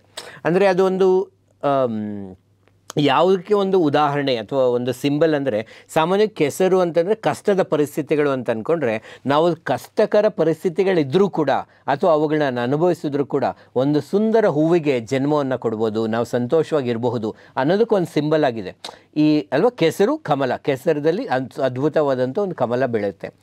ಇದನ್ನು ನಾನು ಏನಾದರೂ ಉಪಯೋಗಿಸಿ ಒಂದು ಸ್ಟೋರಿ ಮಾಡ್ಬೋದಾ, ಇಬ್ಬರು ವ್ಯಕ್ತಿಗಳ ಬಗ್ಗೆ ಕಾನ್ವರ್ಸೇಷನ್ ಕ್ರಿಯೇಟ್ ಮಾಡ್ಬೋದಾ? ಓಕೆ.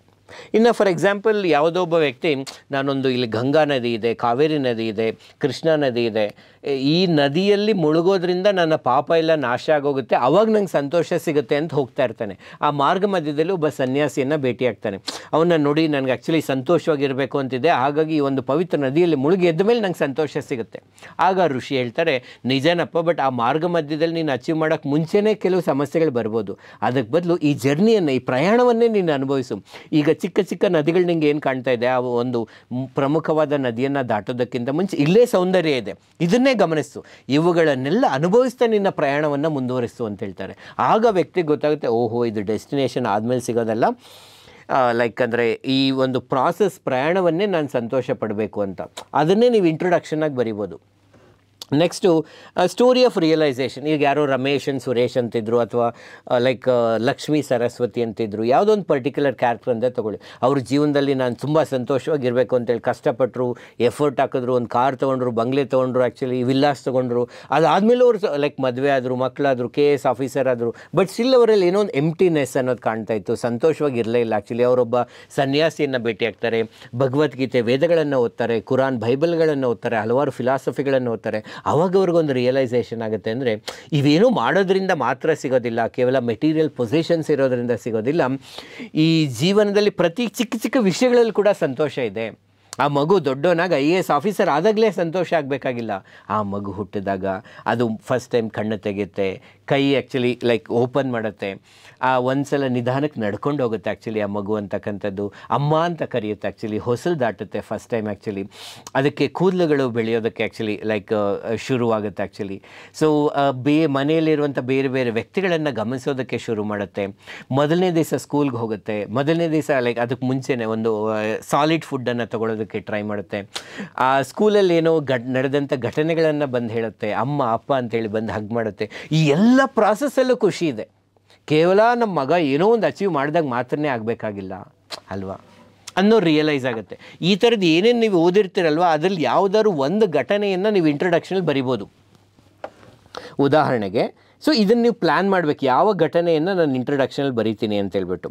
ಲೈಕ್ ಒಂದು ಸರಳ ಉದಾಹರಣೆ, Rahul, a young man from Bengaluru, dreamed of being happy. He thought of money and success would make him feel good. He worked very hard and become rich, but he still was not happy. He discovered that happiness is not a goal to reach, but a way of living. It is about feeling peaceful inside, not just having a lot of things. ಈಗ ರಾಹುಲ್ ಅಂತ ಒಬ್ಬ ವ್ಯಕ್ತಿ ಇದ್ದ, ಬೆಂಗಳೂರಲ್ಲಿದ್ದ. ಅವನಿಗೆ ಏನು actually ಸಂತೋಷವಾಗಿರೋದೇ ಅವನ ಜೀವನದ ಗುರಿಯಾಗಿತ್ತು, ಕನಸಾಗಿತ್ತು. ಅದಕ್ಕೋಸ್ಕರ ದುಡ್ಡು ಮಾಡ್ಬೇಕು ಅಂದ್ಕೊಂಡ, ಯಶಸ್ಸನ್ನು ಗಳಿಸ್ಬೇಕು ಅಂತ ಅಂದ್ಕೊಂಡ, ಅದಕ್ಕೋಸ್ಕರ ಕಷ್ಟಪಟ್ಟು ಕೆಲಸ ಮಾಡ್ದ. ಆದರೂ ಕೂಡ ಅವನು ಸಂತೋಷವಾಗಿರಲಿಲ್ಲ. ಆ ಜರ್ನಿಯನ್ನು ಅನಲೈಸ್ ಮಾಡಿದಾಗ, ಅಥವಾ ಹಲವಾರು ಗ್ರಂಥಗಳನ್ನು ಓದಿದಾಗ, ವ್ಯಕ್ತಿಗಳನ್ನು ಭೇಟಿಯಾದಾಗ, ಅಥವಾ ಬಾಬಾ ಅಂತೆ, ಮದರ್ ತೆರೇಸಾ, ಮಹಾತ್ಮ ಗಾಂಧೀಜಿ, ಇವ್ರ ಬಗ್ಗೆ ಎಲ್ಲ ತಿಳ್ಕೊಂಡಾಗ ಅವನಿಗೆ ಅನ್ನಿಸ್ತು ಸಂತೋಷ ಅಲ್ಲೆಲ್ಲೂ ಇಲ್ಲ, ಈ ಪ್ರಾಸೆಸ್ಸಲ್ಲೇ ಇದೆ ಅಂತೇಳಿ ಅವನಿಗೆ ಗೊತ್ತಾಗುತ್ತೆ. Rahul started practicing mindfulness, meditation, yoga. He learned to enjoy the simple things in the life and appreciate the present moment. ಯಾವಾಗ ವ್ಯಕ್ತಿಗೆ ಆ ವಿಷಯ ಗೊತ್ತಾಗುತ್ತೋ ಆವಾಗ ಯೋಗ, ಧ್ಯಾನ ಮತ್ತು ಪ್ರಸ್ತುತ ಸ್ಥಿತಿಯಲ್ಲಿರೋದು ಇವುಗಳಿಗೆ ಪ್ರಾಮುಖ್ಯತೆಯನ್ನು ಕೊಡ್ತಾರೆ. ಜೀವನದಲ್ಲಿರುವ ಚಿಕ್ಕ ಚಿಕ್ಕ ಘಟನೆಗಳನ್ನು ಅಬ್ಸರ್ವ್ ಮಾಡೋದಕ್ಕೆ ಶುರು ಮಾಡ್ತಾರೆ. ಮತ್ತು ತಮ್ಮ ಸುತ್ತಮುತ್ತಲಿರುವಂಥ ವ್ಯಕ್ತಿಗಳೊಂದಿಗೆ ಒಂದು ಅರ್ಥಪೂರ್ಣವಾದ ಸಂಬಂಧವನ್ನು ಅಭಿವೃದ್ಧಿಪಡಿಸೋದಕ್ಕೆ ಶುರು ಮಾಡ್ತಾರೆ, ನಿರ್ವಹಣೆ ಮಾಡೋದಕ್ಕೆ ಶುರು ಮಾಡ್ತಾರೆ. ಸೊ ಈ ಒಂದು ಚಿಕ್ಕ ಘಟನೆಯಿಂದ ನಾವು ತಿಳ್ಕೊಬೋದು ಹ್ಯಾಪಿನೆಸ್ ಅನ್ನೋದು ಡೆಸ್ಟಿನೇಷನ್ ಅಲ್ಲ, ಜರ್ನಿ ಅನ್ನೋಂಥದ್ದು ಪ್ರಯಾಣದಲ್ಲಿದೆ. ಸೊ ಇದು ಒಂದು ಇಂಟ್ರಡಕ್ಷನಾಗಿ ಬರಿಬೋದು. ಅದಾದಮೇಲಿಂದ ನೀವು ಯಾಕೆಂದರೆ ಇವಾಗ ಹ್ಯಾಪಿನೆಸ್ ಅಂದರೆ ಏನು, ಅದಕ್ಕೆ ನಾವೇನು ಬೇರೆ ಬೇರೆ ಡೈಮೆನ್ಷನ್ಸ್ ಎಲ್ಲ ಸೃಷ್ಟಿ ಮಾಡಿದ್ವಲ್ಲ, ನಾರ್ಮಲಿ ಒಂದು ಪಾತ್ ಅನ್ನೋದು ಇದೆಯಾ, ಪಾತ್ ಅನ್ನೋದಿದ್ದರೆ ಅದರಿಂದ ಏನು ಸಮಸ್ಯೆಗಳಿದೆ, ಎರಡನೇ ಆಪ್ಷನ್ ಏನು ಆ್ಯಕ್ಚುಲಿ, ಆದರೆ ಅವನ್ನ ಬೇರೆ ಬೇರೆ ಪ್ಯಾರಾಗ್ರಾಫ್ಗಳಲ್ಲಿ ಬರೀತಾ ಹೋಗಬೇಕು. ನೋಡಿ, ಇದನ್ನು ಬ್ರೈನ್ ಸ್ಟಾಮಿಂಗ್ ಅಂದರೆ ಕಂಟೆಂಟ್ ಗೊತ್ತಿರೋದೊಂದು, ಅದನ್ನು ವ್ಯಕ್ತಪಡಿಸೋದೊಂದು. ಇವಾಗ ನಂಗೆ ಕಂಟೆಂಟ್ ಗೊತ್ತಿದೆ, ಅದನ್ನು ಟೀಚಿಂಗ್ ಆಗಿ ನಾನು ನಿಮ್ಗೆ ಅರ್ಥವಾಗುವಂತೆ ವ್ಯಕ್ತಪಡಿಸ್ತಾ ಇದ್ದೀನಿ. ನೀವೇನು ಮಾಡಬೇಕು, ಇವ್ಯಾಲ್ಯೂಯೇಟ್ರಿಗೆ ಅರ್ಥವಾಗುವಂತೆ ವ್ಯಕ್ತಪಡಿಸ್ಬೇಕು. ಸರ್ ಹಂಗೆ ಬರೀಬೇಕಾ, ಹಿಂಗೆ ಬರೀಬೇಕಾ, ಎಷ್ಟೊಂದು ಕನ್ಫ್ಯೂಷನ್ಸ್ ಇರುತ್ತೆ. ಬದಲು ನೀವು ಬರೀರಿ, ನಿಮ್ಗೆ ಯಾವ ರೀತಿಯಲ್ಲಿ ಬರೀಬೇಕು ಅಂತ ಅನಿಸುತ್ತೋ. ಈಗ ವಿಷಯಗಳೆಲ್ಲ ಗೊತ್ತಾಗಿದೆಯಲ್ಲ, ಫಸ್ಟ್ ಬರೀರಿ. ನಾನು ಪರ್ಫೆಕ್ಟ್ ಆದಮೇಲೆ ಮಾತ್ರನೇ ಬರೀತೀನಿ. ಆ್ಯಕ್ಚುಲಿ ಮತ್ತೆ ಕೂಡ ನಾನು ಪರ್ಫೆಕ್ಟ್ ಆದಾಗ ಬರೀತೀನಿ ಅಂತ ಟ್ರೈ ಮಾಡಬಾರ್ದು. ಇವಾಗೆಲ್ಲ ಅರ್ಥ ಆಗಿದೆಯಾ, ಬರೀರಿ, ಸಿಲ್ಲಿಯಾಗಿರುತ್ತೆ, ಫನ್ನಿಯಾಗಿರುತ್ತೆ. 2 ದಿನ ಆದಮೇಲೆ ಅರೇ ನಾನು ಹಿಂಗೆ ಬರೆದಿದ್ದೀನ ಪ್ರಬಂಧ ಅಂತ ಬೇರೆಯವ್ರು ಯಾರೋ ಹೇಳಿದಾಗ ಅದನ್ನು ನೋಡಿ ನಗ್ತಾರೆ, ಅಯ್ಯೋ ಏನು ಹಿಂಗೆ ಬರೆದಿದೆ ಅಂತ. ಅದನ್ನು ಕೂಡ ಎಂಜಾಯ್ ಮಾಡಿ. ಈಗ ಯಾರು ನಾವು ಓದ್ತಿರೋ ಕಮೆಂಟ್, ಯಾರೋ ಒಂದು ಸಿಲ್ಲಿ ಕಮೆಂಟ್ ಹಾಕಿರ್ತಾರೆ, ಅದನ್ನು ಕೂಡ ಖುಷಿ ಪಡ್ಬೋದಾ? So you no need to become perfect, just keep on practising actually. And ಅದರಲ್ಲೇ ಒಂದು ಸಂತೋಷ ಇದೆ, ಮಜಾ ಇದೆ. ಓಕೆ, ಸೊ ನಾವೀಗ ಏನು ಮಾಡ್ತಿದ್ವಿ, ಟಾಪಿಕ್ನ ಚೂಸ್ ಮಾಡಿದ್ವಿ, ಬ್ರೈನ್ ಸ್ಟಾಮ್ ಮಾಡಿದ್ವಿ, ಅದಕ್ಕೆ ಇಂಟ್ರೊಡಕ್ಷನ್ನ ಕ್ರಿಯೇಟ್ ಮಾಡಿದ್ವಿ, ಕಂಕ್ಲೂಷನ್ನ ಬರೀಬೇಕು. ಕಂಕ್ಲೂಷನ್ ಅಂದರೆ ಸಾಮಾನ್ಯವಾಗಿ ಇನ್ ಜನರಲಿ ಯಾವುದೇ ಟಾಪಿಕ್ಗೆ ಕಂಕ್ಲೂಷನ್ ಅಂದರೆ ಸಜೆಷನ್ಸ್ ಇರುತ್ತೆ. ಇವಾಗ ಕ್ಲೈಮೇಟ್ ಚೇಂಜ್, ಗ್ಲೋಬಲ್ ವಾರ್ಮಿಂಗ್ ಬಗ್ಗೆ ಪ್ರಶ್ನೆಗಳಿದ್ದಾಗ ಆ ಒಂದು ಕ್ಲೈಮೇಟ್ ಚೇಂಜ್ ಅಥವಾ ಗ್ಲೋಬಲ್ ವಾರ್ಮಿಂಗ್ನ ಎಫೆಕ್ಟಿವ್ ಆಗಿ ಡೀಲ್ ಮಾಡಬೇಕಂದ್ರೆ, ಪರಿಣಾಮಕಾರಿಯಾಗಿ ಎದುರಿಸಬೇಕಂದ್ರೆ ಯಾವ ಕ್ರಮಗಳನ್ನು ತಗೊಳ್ಬೇಕು ಅಂತ ಸಲಹೆಗಳಿರುತ್ತಲ್ಲ, ಅದು ನಮ್ಮ ಕಂಕ್ಲೂಷನಲ್ಲಿ ಇರುತ್ತೆ. ಈ ಒಂದು ಉಪಸಂಹಾರ ಅಥವಾ ಕಂಕ್ಲೂಷನ್ನ ಬರೆಯುವಾಗ ಫೋರ್ಸ್ ಮಾಡ್ದಂಗೆ ಇರಬಾರ್ದು. It should not be forced. ಅಂದರೆ ಟೈಮ್ ಆಗೋಯ್ತು, ಸುಮ್ಮನೆ ಅಬ್ರಪ್ಟಾಗಿ ಎಂಡ್ ಮಾಡಿಬಿಟ್ಟಿದ್ದಾರೆ. ಒಂದು ಸಿನಿಮಾ ನೋಡ್ತಿದ್ದೀರಾ, ಹಲವಾರು ಪ್ರಶ್ನೆಗಳು ಹಂಗೆ ಬಾಕಿ ಇದೆ, ಇನ್ನೇನು ಕ್ಲೈಮ್ಯಾಕ್ಸ್ ಏನು ಅಂತ ತಿಳ್ಕೊಬೇಕು, ಅಷ್ಟರಲ್ಲಿ ದಿ ಎಂಡ್ ಅಂತ ಹಾಕ್ಬಿಟ್ರೆ ನಿಮಗೆ ಫ್ರಸ್ಟ್ರೇಷನ್ ಆಗುತ್ತೆ. ಹಾಗಾಗಿ ಅದೊಂದು ಬಲವಂತವಾಗಿ ಎಸ್ಸೆನ ಮುಗಿಸ್ಬಿಟ್ಟಿದ್ದಾರೆ ಅಂತ ಇರಬಾರ್ದು. ಕೆಲವು ಟಾಪಿಕ್ಸ್ಗೆ ಸಂಬಂಧಿಸಿರುವಂತೆ ಇವಾಗ ಬಡತನ ಅಂತಿರುತ್ತೆ, ಆ್ಯಕ್ಚುಲಿ ಇನ್ಈಕ್ವಾಲಿಟಿ ಇರುತ್ತೆ, ಬಡತನ, ಅಸಮಾನತೆ, ಎಕ್ಸ್ಟ್ರೀಮಿಸಮ್, ಆ್ಯಕ್ಚುಲಿ ಈ ತೀವ್ರವಾದಗಳು ಅಥವಾ extreme behaviours of the people, violence, ಹಿಂಸಾ ಕೃತ್ಯಗಳು ಇವೆಲ್ಲ ನಡೀತಿದೆಯಲ್ಲ, ನಾವು ಕಂಕ್ಲೂಷನಲ್ಲಿ ಬರೆಯುವಾಗ ಅಂದರೆ ಎಸ್ ಭಾರತದಲ್ಲಿ ಪಾವರ್ಟಿ ಇದೆ, ಇನ್ಈಕ್ವಾಲಿಟಿ ಇದೆ, ಗ್ಲೋಬಲ್ ವಾರ್ಮಿಂಗ್ ನಡೀತಾ ಇದೆ, ಕ್ಲೈಮೇಟ್ ಚೇಂಜ್ ಆಗ್ತಿದೆ, ಎಲ್ಲ ಆಗ್ತಿದೆ, ಬಟ್ ಸ್ಟಿಲ್ ಆಪ್ಟಿಮಿಸ್ಟಿಕ್ ಆಗಿರಬೇಕು. ಅಂದರೆ ಯಾವ ಥರ ಬರಿಬಾರ್ದು, ಭಾರತದಲ್ಲಿ ಇನ್ನೂ ಬಡತನ ಇದೆ, ಇದನ್ನು ಯಾವತ್ತೂ ಸಾಲ್ವ್ ಮಾಡೋಕ್ಕಾಗಲ್ಲ, ಅಸಮಾನತೆ ಜಾಸ್ತಿ ಆಗುತ್ತೆ, ಏನೇ ಕ್ರಮ ತೊಗೊಂಡ್ರು ನಾವೇನು ಉದ್ಧಾರ ಮಾಡೋಕ್ಕಾಗೋದಿಲ್ಲ, ಈ ಪರಿಸರ ನಾಶ ಆಗೋಗುತ್ತೆ, ಇನ್ನೇನು ಫ್ಲಡ್ಸ್ ಬಂದು ಎಲ್ಲ ನಾಶ ಆಗಿ ಹೊಟ್ಟೋಗ್ತೀವಿ, ಆ ಥರ ಇರಬಾರ್ದು. ಅಂದರೆ ಏನಕ್ಕೆ ಇರಬಾರ್ದು ಸರ್, ಮತ್ತೆ ಆ ಕ್ವಶನ್ ಬರ್ಬೋದು ನಿಮಗೆ. ನನಗೂ ಸಿವಿಲ್ ಸರ್ವೆಂಟಾಗಿ ಪಬ್ಲಿಕ್ ಸರ್ವೆಂಟಾಗಿ ಹೋಗ್ತಿರೋದು ಉದ್ದೇಶ ಏನಪ್ಪ ಅಂದರೆ, ಯಾರಾದರೂ ಸಮಸ್ಯೆಗಳಿದೆ, ಅದು ನನಗೆ ಗೊತ್ತಿದೆ, ಬಟ್ ನಾವು ಸರಿಯಾದ ರೀತಿಯಲ್ಲಿ ಕೆಲವು ಕ್ರಮಗಳನ್ನು ತೊಗೊಂಡ್ರೆ ಬದಲಾವಣೆ ತರೋದಕ್ಕೆ ಸಾಧ್ಯ ಅಂತ. ಎಲ್ಲ ನಾಶ ಆಗೋಗುತ್ತೆ ಅಂತ ಗೊತ್ತಿದ್ದರೆ ನಾನು ಏನಕ್ಕೆ ಆ ಕೆಲಸ ಮಾಡಬೇಕು? Why I should become A public servant, right? So ನಿಮ್ಮ ಟೋನ್ ಆಫ್ ಕಂಕ್ಲೂಷನಲ್ಲಿ ಆಪ್ಟಿಮಿಸಮ್ ಇರಬೇಕು. ಅಂದರೆ ಭರವಸೆ ಇದೆ, ಅವಿರತ ಪ್ರಯತ್ನ ಇದೆ, ದೃಢ ಸಂಕಲ್ಪ ಇದೆ. ನಮಗೇನು ಎಂಡ್ ಅಂತ ಕಾಣ್ತಾ ಇದೆ, ಅದು ಎಂಡಲ್ಲ, ಕೇವಲ ಬೆಂಡ್ ಅಷ್ಟೇ. ಸ್ವಲ್ಪ ಮುಂದೆ ಹೋದರೆ, ಪ್ರಯತ್ನ ಪಟ್ಟರೆ ಈ ಸಮಸ್ಯೆಗಳಿಗೆ ಪರಿಹಾರ ಇದೆ, ಸಾಧ್ಯ. ಪ್ರತಿಯೊಬ್ಬ ವ್ಯಕ್ತಿಯು ಕೂಡ ತಮ್ಮ ತಮ್ಮ ಕರ್ತವ್ಯಗಳನ್ನು ಸರಿಯಾಗಿ ನಿರ್ವಹಿಸಿದ್ರೆ ನಾವು ಈ ಸಮಸ್ಯೆಗಳಿಗೆ ಪರಿಹಾರ ಕಂಡುಹಿಡಿಯಬಹುದು. ಈ ರೀತಿಯ ಟೋನ್ ಇರಬೇಕು, the tone of conclusion. Usually suggestions ಇರುತ್ತೆ, ಆಪ್ಟಿಮಿಸಮ್ ಇರುತ್ತೆ. ಈಗ ನಾವು ಏನು taking this example, happiness, there is no path to happiness, happiness is the path. ಅದಕ್ಕೆ ಉಪಸಂಹಾರವನ್ನು ಹೇಗೆ ಬರಿಬೋದು? The path to happiness is not the one we can passively follow it, it requires active participation. ಈ ಒಂದು ಸಂತೋಷದ ಒಂದು ಮಾರ್ಗ ಅಥವಾ ಜೀವನವನ್ನೇ ಸಂತೋಷದಾಯಕವಾಗಿಸುವಂಥ ಒಂದು ಕಾರ್ಯಕ್ರಮ ಅಂತಕ್ಕಂಥದ್ದು ನಿಷ್ಕ್ರಿಯವಾಗಿ ಏನೋ ಒಂದನ್ನು ಅನುಸರಿಸೋದಲ್ಲ. ಸುಮ್ಮನೆ ಏನಾದರೂ ಹಾಳಾಗೋಗಲಿ, ಆ್ಯಕ್ಚುಲಿ ನಾನಂತೂ ಸಂತೋಷವಾಗಿರ್ತೀನಿ ಅನ್ನೋದು ಕೂಡ ಅಲ್ಲ. ಇದೊಂದು ಸಕ್ರಿಯವಾಗಿ ಪಾಲ್ಗೊಳ್ಳುವಂಥದ್ದು. ಜೀವನದಲ್ಲಿ ನಾವು ಸಕ್ರಿಯವಾಗಿ ಪಾಲ್ಗೊಳ್ತಾ ಇದ್ದೀವಿ. ನಾವು ಅದಕ್ಕೋಸ್ಕರ ಕೃತಜ್ಞತಾ ಭಾವನ ಬೆಳೆಸ್ಕೋತಾ ಇದ್ದೀವಿ, ಪ್ರಸ್ತುತ ಸ್ಥಿತಿಯಲ್ಲಿದ್ದೀವಿ, ಇತರ ವ್ಯಕ್ತಿಗಳೊಂದಿಗೆ ಒಂದು ಅರ್ಥಪೂರ್ಣವಾದ ಸಂಬಂಧಗಳನ್ನು ಏರ್ಪಡಿಸ್ಕೋತಾ ಇದ್ದೀವಿ. So we must cultivate gratitude, practice mindfulness, seek meaningful relationship with others, let us commit to walking this path. ನಾವೆಲ್ಲರೂ ಸೇರಿ ಒಂದು ಪ್ರತಿಜ್ಞೆಯನ್ನು ಮಾಡೋಣ, ನಮ್ಮ ಉದ್ದೇಶ ಸರಿಯಾಗಿರುತ್ತೆ, ಸಂತೋಷವಾಗಿರೋದಕ್ಕೆ ನಾವು ಪ್ರಯತ್ನ ಪಡ್ತಿದ್ದೀವಿ ಅಂತೇಳಿ ನಿರ್ಧಾರವಾಗಿ ಆ ಮಾರ್ಗದಲ್ಲಿ ನಡೆಯೋಣ. And inspires others to do the same. ಈ be the change you want to see in the others, ಇದರಲ್ಲಿ ಕಾಣಬೇಕಾದ ಬದಲಾವಣೆ ನಮ್ಮಿಂದಲೇ ಪ್ರಾರಂಭಿಸಬೇಕು. ನಾವೇ ಆ ಬದಲಾವಣೆ ಆಗಿರಬೇಕು. ನಮ್ಮನ್ನು ನೋಡಿ ಒಬ್ಬರು ಇಬ್ಬರು ಬದಲಾಗ್ತಾರೆ, ಆದರೂ ಆಗ್ಬೋದು, ಆಗದಿರೋನು ಇರ್ಬೋದು, but still we can be happy. Happiness is not A luxury, it is A necessary for A fulfilling life. ಒಂದು ಅರ್ಥಪೂರ್ಣ ಬದುಕಿಗೆ, ಸಂಪೂರ್ಣವಾದಂಥ ಬದುಕಿಗೆ ಸಂತೋಷ ಅನ್ನೋದು ಐಷಾರಾಮಿ ಅಲ್ಲ, ಲಕ್ಸುರಿ ಅಲ್ಲ, ಅದೊಂದು ಅವಶ್ಯಕವಾದಂಥ ಅಂಶ. ಇದು ಒಂದು ಕನ್ಕ್ಲೂಷನ್ಗೆ ಎಕ್ಸಾಂಪಲ್. ಇದೇ ಬೆಸ್ಟ್ ಇಂಟ್ರೊಡಕ್ಷನು, ಇದೇ ಬೆಸ್ಟ್ ಕನ್ಕ್ಲೂಷನು, ಈ ಥರನೇ ಮಾಡಬೇಕು ಅಂತೇನೂ ಇಲ್ಲ. ಸ್ಟಾರ್ಟಿಂಗಲ್ಲಿ ನೀವು ಇವುಗಳನ್ನು ಗಮನಿಸಬಹುದು, but they is always B A better version. ನಾನೇ ಇದನ್ನು ಇನ್ನೊಂದು ವರ್ಷ ಆದಮೇಲೆ ಮಾಡಿದಾಗ ಇನ್ನಷ್ಟು ಬೆಟರ್ ಆಗಿರ್ಬೋದು, ನೀವೇ ಇದನ್ನೊಂದು ವಾರ ಬಿಟ್ಟು ಮಾಡಿದ್ರೆ ಅದು ಇನ್ನಷ್ಟು ಬೆಟರ್ ಆಗಿರಬಹುದಾಗಿರುತ್ತೆ. ಸೊ ಈಗ ನಾವೇನು ಮಾಡಿದ್ವಿ, ಟಾಪಿಕ್ನ ಚೂಸ್ ಮಾಡಿದ್ವಿ, ಬ್ರೈನ್ ಸ್ಟಾರ್ಮ್ ಮಾಡಿದ್ವಿ, ಇಂಟ್ರೊಡಕ್ಷನ್ ಕ್ರಿಯೇಟ್ ಮಾಡಿದ್ವಿ, ಕನ್ಕ್ಲೂಷನನ್ನು ಕ್ರಿಯೇಟ್ ಮಾಡಿದ್ವಿ, ಆಮೇಲಿಂದ ಎಲ್ಲ ಹೋಗ್ತಿದ್ದೀವಿ ನೋಡಿ. Just observe this. ಸ್ವಲ್ಪ ಇದು ನಿಮಗೆ ಲಾಂಗ್ ವಿಡಿಯೋ ಅಂತ ಅನಿಸಿರ್ಬೋದು. ಅಗೇನ್ ನಿಮ್ಗೆ ತುಂಬ ಟೈಮ್ ಆಗ್ತಿದೆ ಅಂದರೆ ಸ್ವಲ್ಪ ಪಾಸ್ ಮಾಡಿ ರೆಸ್ಟ್ ತೊಗೊಳ್ಳಿ. ಬಟ್ ನೀವು ತುಂಬ ಆ್ಯಕ್ಟಿವ್ ಆಗಿದ್ದಾಗ ಮಾತ್ರ ಇವುಗಳನ್ನು ಕೇಳಿಸ್ಕೊಳ್ಳಿ. ಸೊ ನಾವು ಆಗಲೇ ಹೇಳಿದಂತೆ ಈಗ ಕಂಟೆಂಟ್ ಗೊತ್ತಿರೋದೊಂದು, ಅದನ್ನು ಬರಹವಾಗಿ ಬದಲಾಯಿಸೋದು actually making convert into an answer. Content ಗೊತ್ತಿದೆ, ವಿಷಯ ಗೊತ್ತಿದೆ, ಅದನ್ನು ಉತ್ತರವನ್ನಾಗಿ ಪರಿವರ್ತನೆ ಮಾಡೋದು ಕೂಡ ಒಂದು ಕಲೆ. ಆ ಕಲೆ ಪ್ರಾಕ್ಟೀಸಿಂದನೇ ಬರುತ್ತೆ. ಸರ್ ಹೆಂಗೆ ಬರಿಬೇಕು, ಜಾಸ್ತಿ ತಲೆ ಕೆಡಿಸ್ಕೋಬೇಡಿ, ಫಸ್ಟ್ ಬರೀತಾ ಹೋಗಿ. ಸರಿಯಾಗಿ ನಡಿಬೇಕು ಅಂದರೆ ಫಸ್ಟ್ ನಡಿಯೋಕ್ಕೆ ಕಲಿಬೇಕು. ಸರಿಯಾಗಿ ಭಾಷೆಯನ್ನು ಮಾತಾಡಬೇಕಂದ್ರೆ ಫಸ್ಟ್ ಅರ್ಧಂಬರ್ಧನಾದರೂ ಭಾಷೆ ಮಾತಾಡಬೇಕಲ್ವಾ. So start with writing the answer. ನಿಮಗೆ ಗೊತ್ತಿರುವ ಮೆಂಟರ್ಸ್ಗಳು, ಟೀಚರ್ಸ್ಗಳು, ಸೀನಿಯರ್ಸ್ ಸಹಾಯದಿಂದ ಅವರವರ ಅಭಿಪ್ರಾಯಗಳನ್ನು ಸಂಗ್ರಹಿಸ್ತಾ ಬಂದು ನಿಮಗೆ ಕೂಡ ಸೂಕ್ತವೆನಿಸಿದ ಬದಲಾವಣೆಗಳನ್ನ ಮಾಡ್ಕೋತಾ ಬನ್ನಿ. ಆವಾಗ ಬೆಸ್ಟ್ ಆನ್ಸರ್ ಇರುತ್ತೆ. ಒಂದು ಪ್ರಬಂಧವನ್ನು ಈ ರೀತಿಯೇ ಬರೀಬೇಕು, ಈ ಥರ ಬರಿಬಾರ್ದು ಅಂತ KPSCನಲ್ಲಾಗಲಿ UPSCನಲ್ಲಾಗಲಿ ಏನೂ ಇನ್ಸ್ಟ್ರಕ್ಷನ್ ಇಲ್ಲ. ಅಂದರೆ UPSCನಲ್ಲಿ ತುಂಬ ಕನ್ಸೈಸ್ ಆಗಿರಬೇಕು, ಅಂದರೆ ಬೀಟಿಂಗ್ ಅರೌಂಡ್ ದ ಬುಷ್ ಇರಬಾರ್ದು, ಸುಮ್ಮನೆ ಒಂದು ವಿಷಯವನ್ನು ತುಂಬ ಎಳಿತಾ ಇರಬಾರ್ದು, ಆ್ಯಂಡ್ ಅದನ್ನು ಎಕ್ಸಾಕ್ಟಾಗಿ ಬರೀಬೇಕು, ಪರಿಣಾಮಕಾರಿಯಾಗಿರಬೇಕು. ಈ ಥರ ಕೆಲವು ಹೇಳಿದರೆ ಹೊರತು ಲೈಕ್ ಎಕ್ಸಾಕ್ಟ್ ಆದಂಥ ಡೀಟೇಲ್ಸ್ಗಳು ಕೊಟ್ಟಿಲ್ಲ. ಇಲ್ಲಿ ನಾವು ನೀವು ಪ್ರಬಂಧವನ್ನು ಬರೆಯುವಾಗ ಕೆಲವು ವಿಷಯಗಳನ್ನು ಅನುಸರಿಸಬೇಕು ಅಂತ ಹೇಳಿದ್ದೀವಿ. ಇದು ನಮ್ಮ ಅಭಿಪ್ರಾಯಗಳು ಮಾತ್ರವೇ.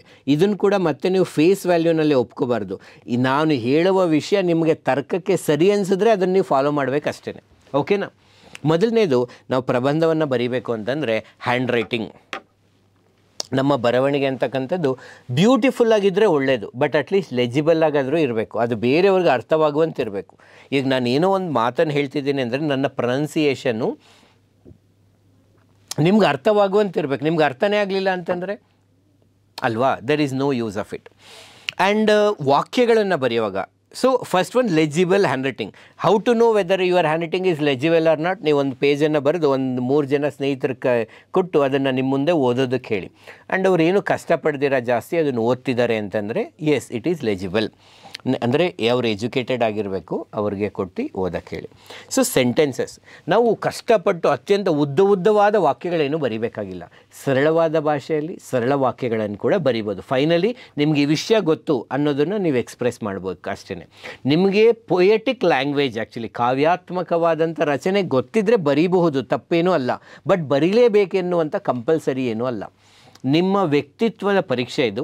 ನಿಮ್ಮ ಅಭಿಪ್ರಾಯಗಳನ್ನು ನೀವು ಇವ್ಯಾಲ್ಯೂಯೇಟರ್ಗೆ ತಿಳಿಸ್ತಿದ್ದೀರಾ. ಕಾವ್ಯಾತ್ಮಕ ಭಾಷೆ ಗೊತ್ತಿದ್ದರೆ ಬರೀಬಹುದು, ಬಟ್ ಬರೆಯಲೇಬೇಕೆಂದೇನೂ ಇಲ್ಲ. ನಾವು ಒಂದು ಪ್ರಬಂಧವನ್ನು ಬರೆಯುವಾಗ ನಾವು ಪ್ರಾಕ್ಟೀಸ್ ಮಾಡ್ತಾ ಇರುವಾಗಲೂ ಕೂಡ ಗಮನಿಸಬೇಕು, ನಾವು ಗ್ರಾಮರ್ನ ಫಾಲೋ ಮಾಡ್ತಿದ್ದೀವ, ಪ್ರೆಸೆಂಟ್ ಟೆನ್ಸಾ, ಪಾಸ್ಟ್ ಟೆನ್ಸಾ, ಫ್ಯೂಚರ್ ಟೆನ್ಸಾ, ಯಾವುದ್ರಲ್ಲಿ ಬರೀತಾ ಇದ್ದೀವಿ, ಅದಕ್ಕೆ ಬೇಕಾಗಿರುವಂಥ ರೈಟ್ ವರ್ಡ್ಸನ್ನು ಉಪಯೋಗಿಸ್ತಾ ಇದ್ದೀವ. ತುಂಬ ಜನ ಕೆಲವು ಎಸ್ಸೆಗಳಲ್ಲಿ comma, full stop, colon, semicolon, hyphen ಇವುಗಳನ್ನ ಉಪಯೋಗಿಸೋದೇ ಇಲ್ಲ. So you should know about basic punctuations. ಯಾವುದೇ ಒಂದು ಬೇಸಿಕ್ ಗ್ರಾಮರ್ ಬುಕ್ಕಲ್ಲಿ ಸಿಗುತ್ತೆ. ಅವುಗಳೇನು, ಯಾವಾಗ ಉಪಯೋಗಿಸ್ತಾರೆ, ಏನಕ್ಕೆ ಉಪಯೋಗಿಸ್ತಾರೆ ತಿಳ್ಕೊಳ್ಳಿ. ಅಬ್ಸರ್ವ್ ಮಾಡಿ. ನೀವು ಓದುವಾಗ ನೀವು ಅದನ್ನು ಉಪಯೋಗಿಸ್ತಿದ್ದೀರಾ ಅಂತ ಗಮನಿಸಿಕೊಳ್ಳಿ. ಅವಾಯ್ಡ್ ಎಕ್ಸ್ಟ್ರೀಮ್ ಒಪಿನಿಯನ್ಸ್ ಅಂತ ಇದೆ. ಸಾಮಾನ್ಯವಾಗಿ ಪ್ರಬಂಧವನ್ನು ಬರೆಯುವಾಗ ಅತ್ಯಂತ ತುದಿಯ ನಿರ್ಧಾರಗಳನ್ನು ಕಡಿಮೆ ಮಾಡಬೇಕು. ಅಂದರೆ ಬರೀಲೇಬಾರ್ದು ಅಂತೇನೂ ಇಲ್ಲ. ಈಗ ಜಸ್ಟ್ ಎಕ್ಸಾಂಪಲ್, ಈಗ ಯಾರೊಬ್ಬರು ಲೈಕ್ ಇವಾಗ ಸೆಕ್ಷುವಲ್ ಹರಾಸ್ಮೆಂಟ್ ಮಾಡಿದ್ದಾರೆ ಮಿಸ್ಟರ್ ಎ ಅನ್ನುವಂಥ ವ್ಯಕ್ತಿ. ಒಂದು ಎಕ್ಸ್ಟ್ರೀಮ್ ಸಜೆಷನ್ ಏನಪ್ಪ ಅಂದರೆ, ಯಾರಾದರೂ ಈ ಥರ ಮಾನಭಂಗಗಳನ್ನು ಮಾಡಿದ್ರೆ ಅವ್ರಿಗೆ ತಕ್ಕ ಶಿಕ್ಷೆ ಆಗಬೇಕು, ಅವ್ರನ್ನ ಪಬ್ಲಿಕ್ಕಲ್ಲಿ ಹ್ಯಾಂಗ್ ಮಾಡಬೇಕು, ಎನ್ಕೌಂಟ್ರ್ ಮಾಡಿಬಿಡ್ಬೇಕು. ಆ್ಯಕ್ಚುಲಿ ಅವ್ರಿಗೆ ಕೈ ಕಟ್ ಮಾಡಬೇಕು, ಕಾಲು ಕಟ್ ಮಾಡಬೇಕು, ಎ ಕಟ್ ಮಾಡಬೇಕು, ಬಿ ಕಟ್ ಮಾಡಬೇಕಂತ. That's N extreme opinion. ಇಲ್ಲ, ಮನುಷ್ಯನಿಗೆ ಕ್ಷಮಾಗುಣ ಅನ್ನೋದು ತುಂಬ ಮುಖ್ಯ. ತಪ್ಪು ಮಾಡೋದು ಮಾನವನ ಸಹಜ ಗುಣ, ಹಾಗಾಗಿ ಕ್ಷಮಿಸಿ ಬಿಡಬೇಕು ಅಲ್ಲ. ಕಾನೂನುಬದ್ಧವಾಗಿ ಸತ್ಯ ಮತ್ತು ವಾಸ್ತವಾಂಶಗಳನ್ನು ಗಮನಿಸಿ ಅದಕ್ಕೆ ಸೂಕ್ತವಾದ ದಾಖಲೆಗಳನ್ನೆಲ್ಲ ಶೇಖರಿಸಿ ಆ ವ್ಯಕ್ತಿಗೆ ಕಾನೂನಾತ್ಮಕವಾಗಿ ಏನು ಶಿಕ್ಷೆ ಬರಬೇಕು ಅದನ್ನು ಆ ವ್ಯಕ್ತಿ ಅನುಭವಿಸುವಂತೆ ನೋಡಿಕೊಳ್ಬೇಕು. So respect the constitutional principle. ನಾವು ಸಂವಿಧಾನದ ನಮ್ಮ ಅಭಿಪ್ರಾಯ ನಾವು ಪ್ರಬಂಧ ಬರೆಯೋದು ಅಂತಂದರೆ ನಮ್ಮ ಅಭಿಪ್ರಾಯವನ್ನು ಕೂಡ ವ್ಯಕ್ತಪಡಿಸೋದಲ್ವಾ. ಹಾಗಾಗಿ ಸಂವಿಧಾನದ ಮೌಲ್ಯಗಳನ್ನು ಗೌರವಿಸುವಂತಿರಬೇಕು. ನಮ್ಮ ಅಭಿಪ್ರಾಯಗಳು ಇವಾಗ ಸೆಕ್ಯುಲರಿಸಮ್, ಡೆಮಾಕ್ರಸಿ, ರಿಪಬ್ಲಿಕ್ ಈ ಸಿಸ್ಟಮ್ಗಳಿಗೆ ಅಥವಾ ಎಸ್ಟಾಬ್ಲಿಷ್ ಪ್ರಿನ್ಸಿಪಲ್ಗಳಿಗೆ ವಿರುದ್ಧವಾಗಿರಬಾರ್ದು, ಅವುಗಳನ್ನು ಗೌರವಿಸುವಂತಿರಬೇಕು. ಕನ್ಸ್ಟ್ರಕ್ಟಿವ್ ಕ್ರಿಟಿಸಿಸಮ್, ರಚನಾತ್ಮಕವಾದ ವಿಮರ್ಶೆ. ಈಗ ನೀವು ಯಾರೋ ಒಬ್ರು ನಂಗೆ ಒಂದು ಆನ್ಸರ್ ಬರುತ್ತೆ ಅಂದ್ಕೊಡ್ತೀರ, ಆ್ಯಕ್ಚುಲಿ ಅದನ್ನು ನಾನು ನೋಡಿ ಇದೊಂದು ವರ್ಸ್ಟ್ ಆನ್ಸರ್ ಎಲ್ಲನೂ ಹೋಗಿ ತೊಗೊಂಡೋಗಿ ಡಸ್ಟ್ಬಿನ್ಗೆ ಹಾಕು ಅಂತ ನಾನು ಹೇಳಬಾರ್ದು. That is not A right criticism. ನೀವು ಸರ್ಕಾರದ ಯೋಜನೆಗಳನ್ನು ಅಥವಾ ಯಾವುದೋ ಒಂದು ಸಂಸ್ಥೆಯ ಕಾರ್ಯನಿರ್ವಹಣೆಯನ್ನು ನೀವು ಹೇಳಬೇಕು ಅಂದರೆ ಮೊದಲು ಏನು ಮಾಡಬೇಕು, ಫಾರ್ ಎಕ್ಸಾಂಪಲ್ ಈ ಕಾಂಟೆಕ್ಸ್ನಲ್ಲಿ ನಾನು ನೋಡಪ್ಪ ರಮೇಶ್, ನೀನು ಈ ಆನ್ಸರ್ ಬರೆದಿದೆಯಲ್ವ, ಇಲ್ಲಿ ಈ ಪ್ಯಾರಾಗ್ರಾಫ್ ಸರಿ ಇದೆ, ಈ ಉದ್ದೇಶದಿಂದ ನೀನು ಇದು ಬರೆದಿರಬಹುದು, ಬಟ್ ಈ ಪ್ಯಾರಾಗ್ರಾಫ್ಸ್ ಇದೆಯಲ್ಲ ಇದು ತಪ್ಪಾಗಿದೆ, ಏನಕ್ಕೆ ತಪ್ಪಾಗಿದೆ, ಅದನ್ನು ಯಾವ ಥರ ಸರಿಯಾಗಿ ಬರಿಬೋದು. So I am telling or giving some suggestion with the intention that he or she will improve. That is called constructive criticism. ಹಾಗೆ ನೀವು ಒಂದು ಸರ್ಕಾರದ ಯೋಜನೆಗಳ ಬಗ್ಗೆ ಕ್ರಿಟಿಸೈಸ್ ಮಾಡಬೇಕು ಅಂದರೂ you can follow this constructive criticism.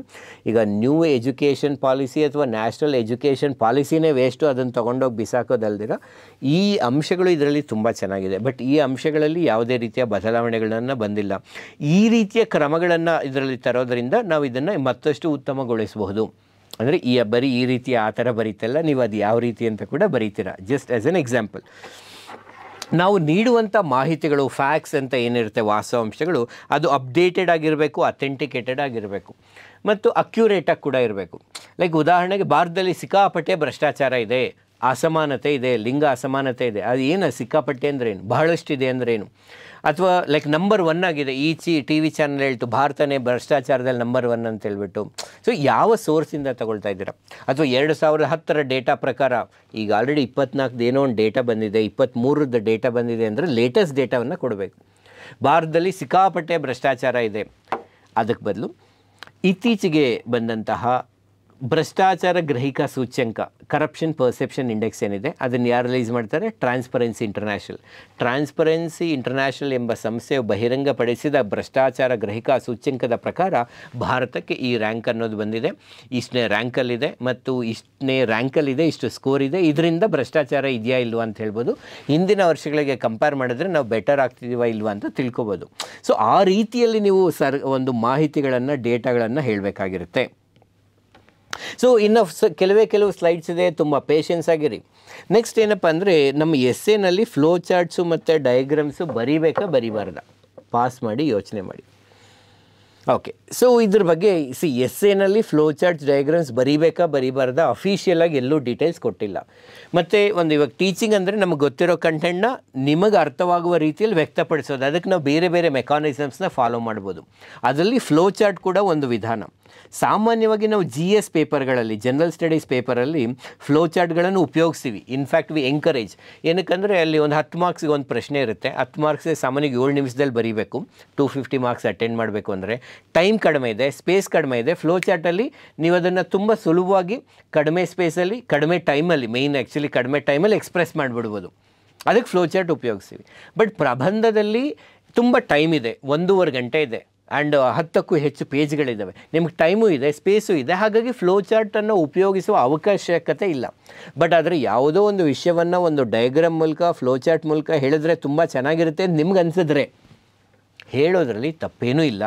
ಈಗ ಕ್ಲಾಸ್ ಮಾಡುವಾಗ ಜೋಕ್ಸ್ ಹೇಳಬೇಕಾ ಬೇಡವಾ ಅಂತ ಒಂದು ಪ್ರಶ್ನೆ ಬರುತ್ತೆ. ಅದ್ರ ಬಗ್ಗೆ ಕಾಂಟ್ರವರ್ಸಿನ್ ಕೂಡ ಇರುತ್ತೆ.